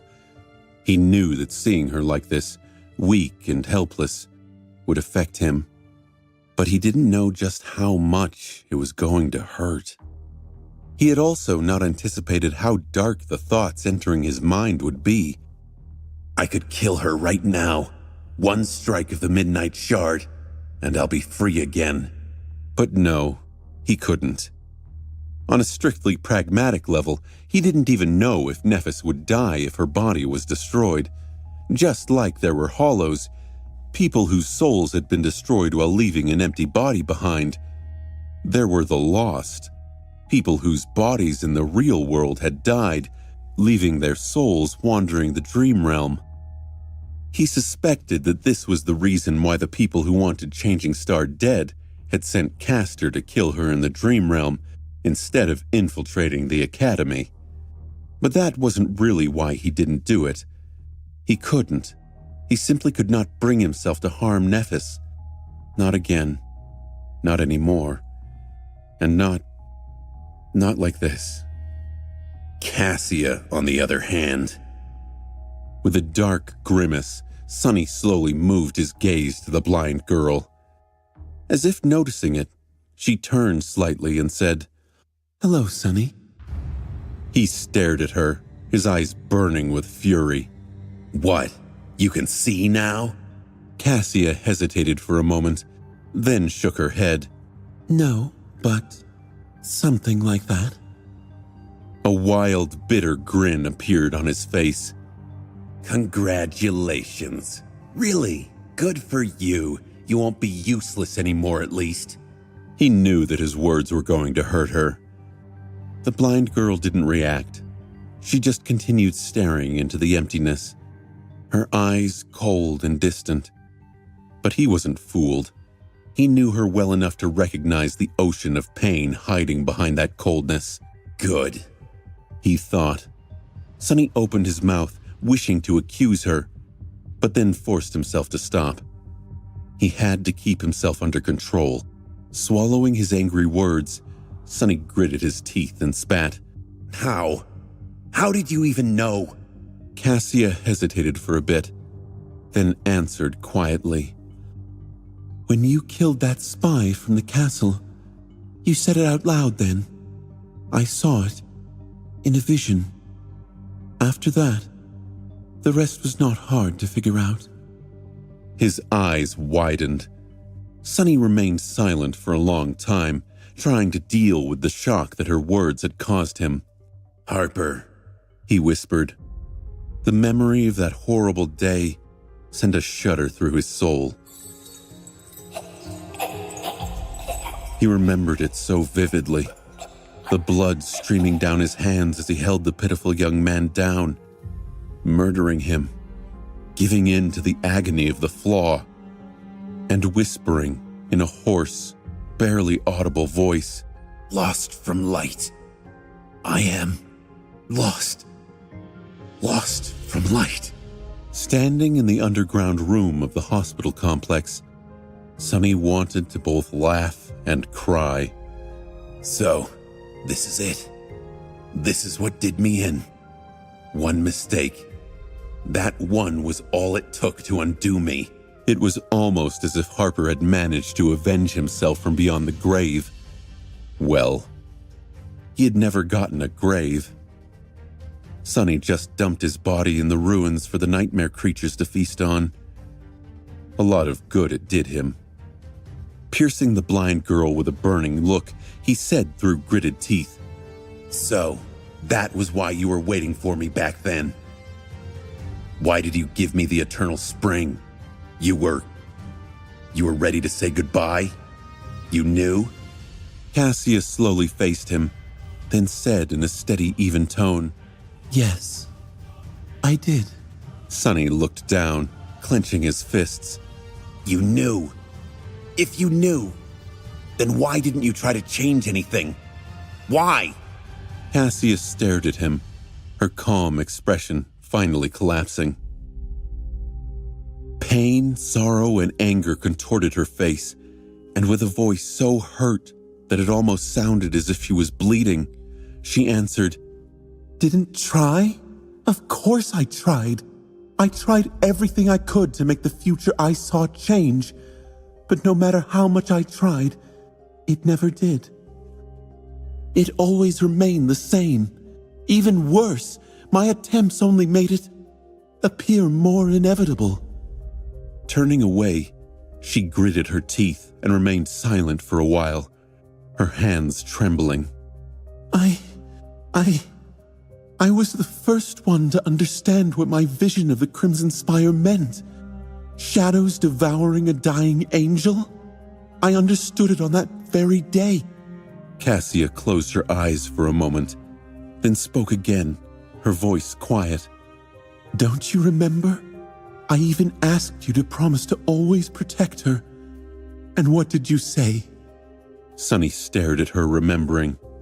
Yes, at the very start, there had been a conversation like that. No. I said no. A fragile smile appeared on Cassia's face. That's right. You said no. And on that day, I knew that I had to make a choice. And I made it. I chose Nephis. She shivered and hugged herself. I had to betray one of my best friends to save the other. And I did. I chose to sacrifice you to save her. Of course, I fooled myself for a while. I told myself that nothing bad would happen. That if I helped Neph, maybe both of you would survive. But deep down, I knew that it was just one of the possible outcomes. So, what was the difference? I betrayed you. And you know what? A small, bitter laugh escaped from her lips. It was for nothing. I betrayed my best friend, and nothing still changed. I sacrificed you, but couldn't save anyone. Despite it all, I couldn't change fate. Sonny stared at her for a while, then snarled. That's it? That's your speech? That's what you have to say for yourself? What do you want? My pity? A furious gleam appeared in his eyes. After everything I've done for you, after I saved your life countless times and took care of you as if you were my sister, this is how you chose to repay me? By giving my biggest secret to Nephis so that she could use it against me when the time comes? Cassia remained silent, not saying anything. Do you even know what you've done? Do you even know what you've taken from me? She hesitated for a bit, then answered quietly. I didn't know why or how my vision would come true. I only knew that it would happen in the Spire. So I gave your secret to Nephis, hoping that she would survive thanks to it. Sonny laughed, then grew quiet. An oppressive silence settled between them and remained unbroken for several minutes. After a while, he finally spoke. I can understand. Rationally, I do. You were forced to make a terrible decision, with both choices being a betrayal. And you chose to help Nephis. She was with you first. She saved you when I would have just left you to die. But then, a cold gleam appeared in his eyes. But that doesn't mean that I can forgive it. You go to hell, Cassia. Go to hell and die there for all I care. I hope that I will never see you again. With that, Sonny turned around to leave, but then stopped. He couldn't help but be cruel to her one last time. Oh, and that secret? It was the reason why she got stuck there all alone. You may have ended up dooming us both. As he spoke those words, Cassia flinched. A satisfied, vindictive smile appeared on Sonny's face. But why did it hurt him so much to say those words? So congratulations, you've made it back, Cassia. Go home. Spend time with your family. Didn't you tell me that your mother makes the best eggs? Eat your fill. Try to enjoy them, knowing what you did. As the blind girl paled and turned away with a broken expression on her face, he smiled bitterly and dissolved into the shadows. Bonds of friendship were such a fragile thing. They were so hard to create, but so easy to break. All it took was a moment.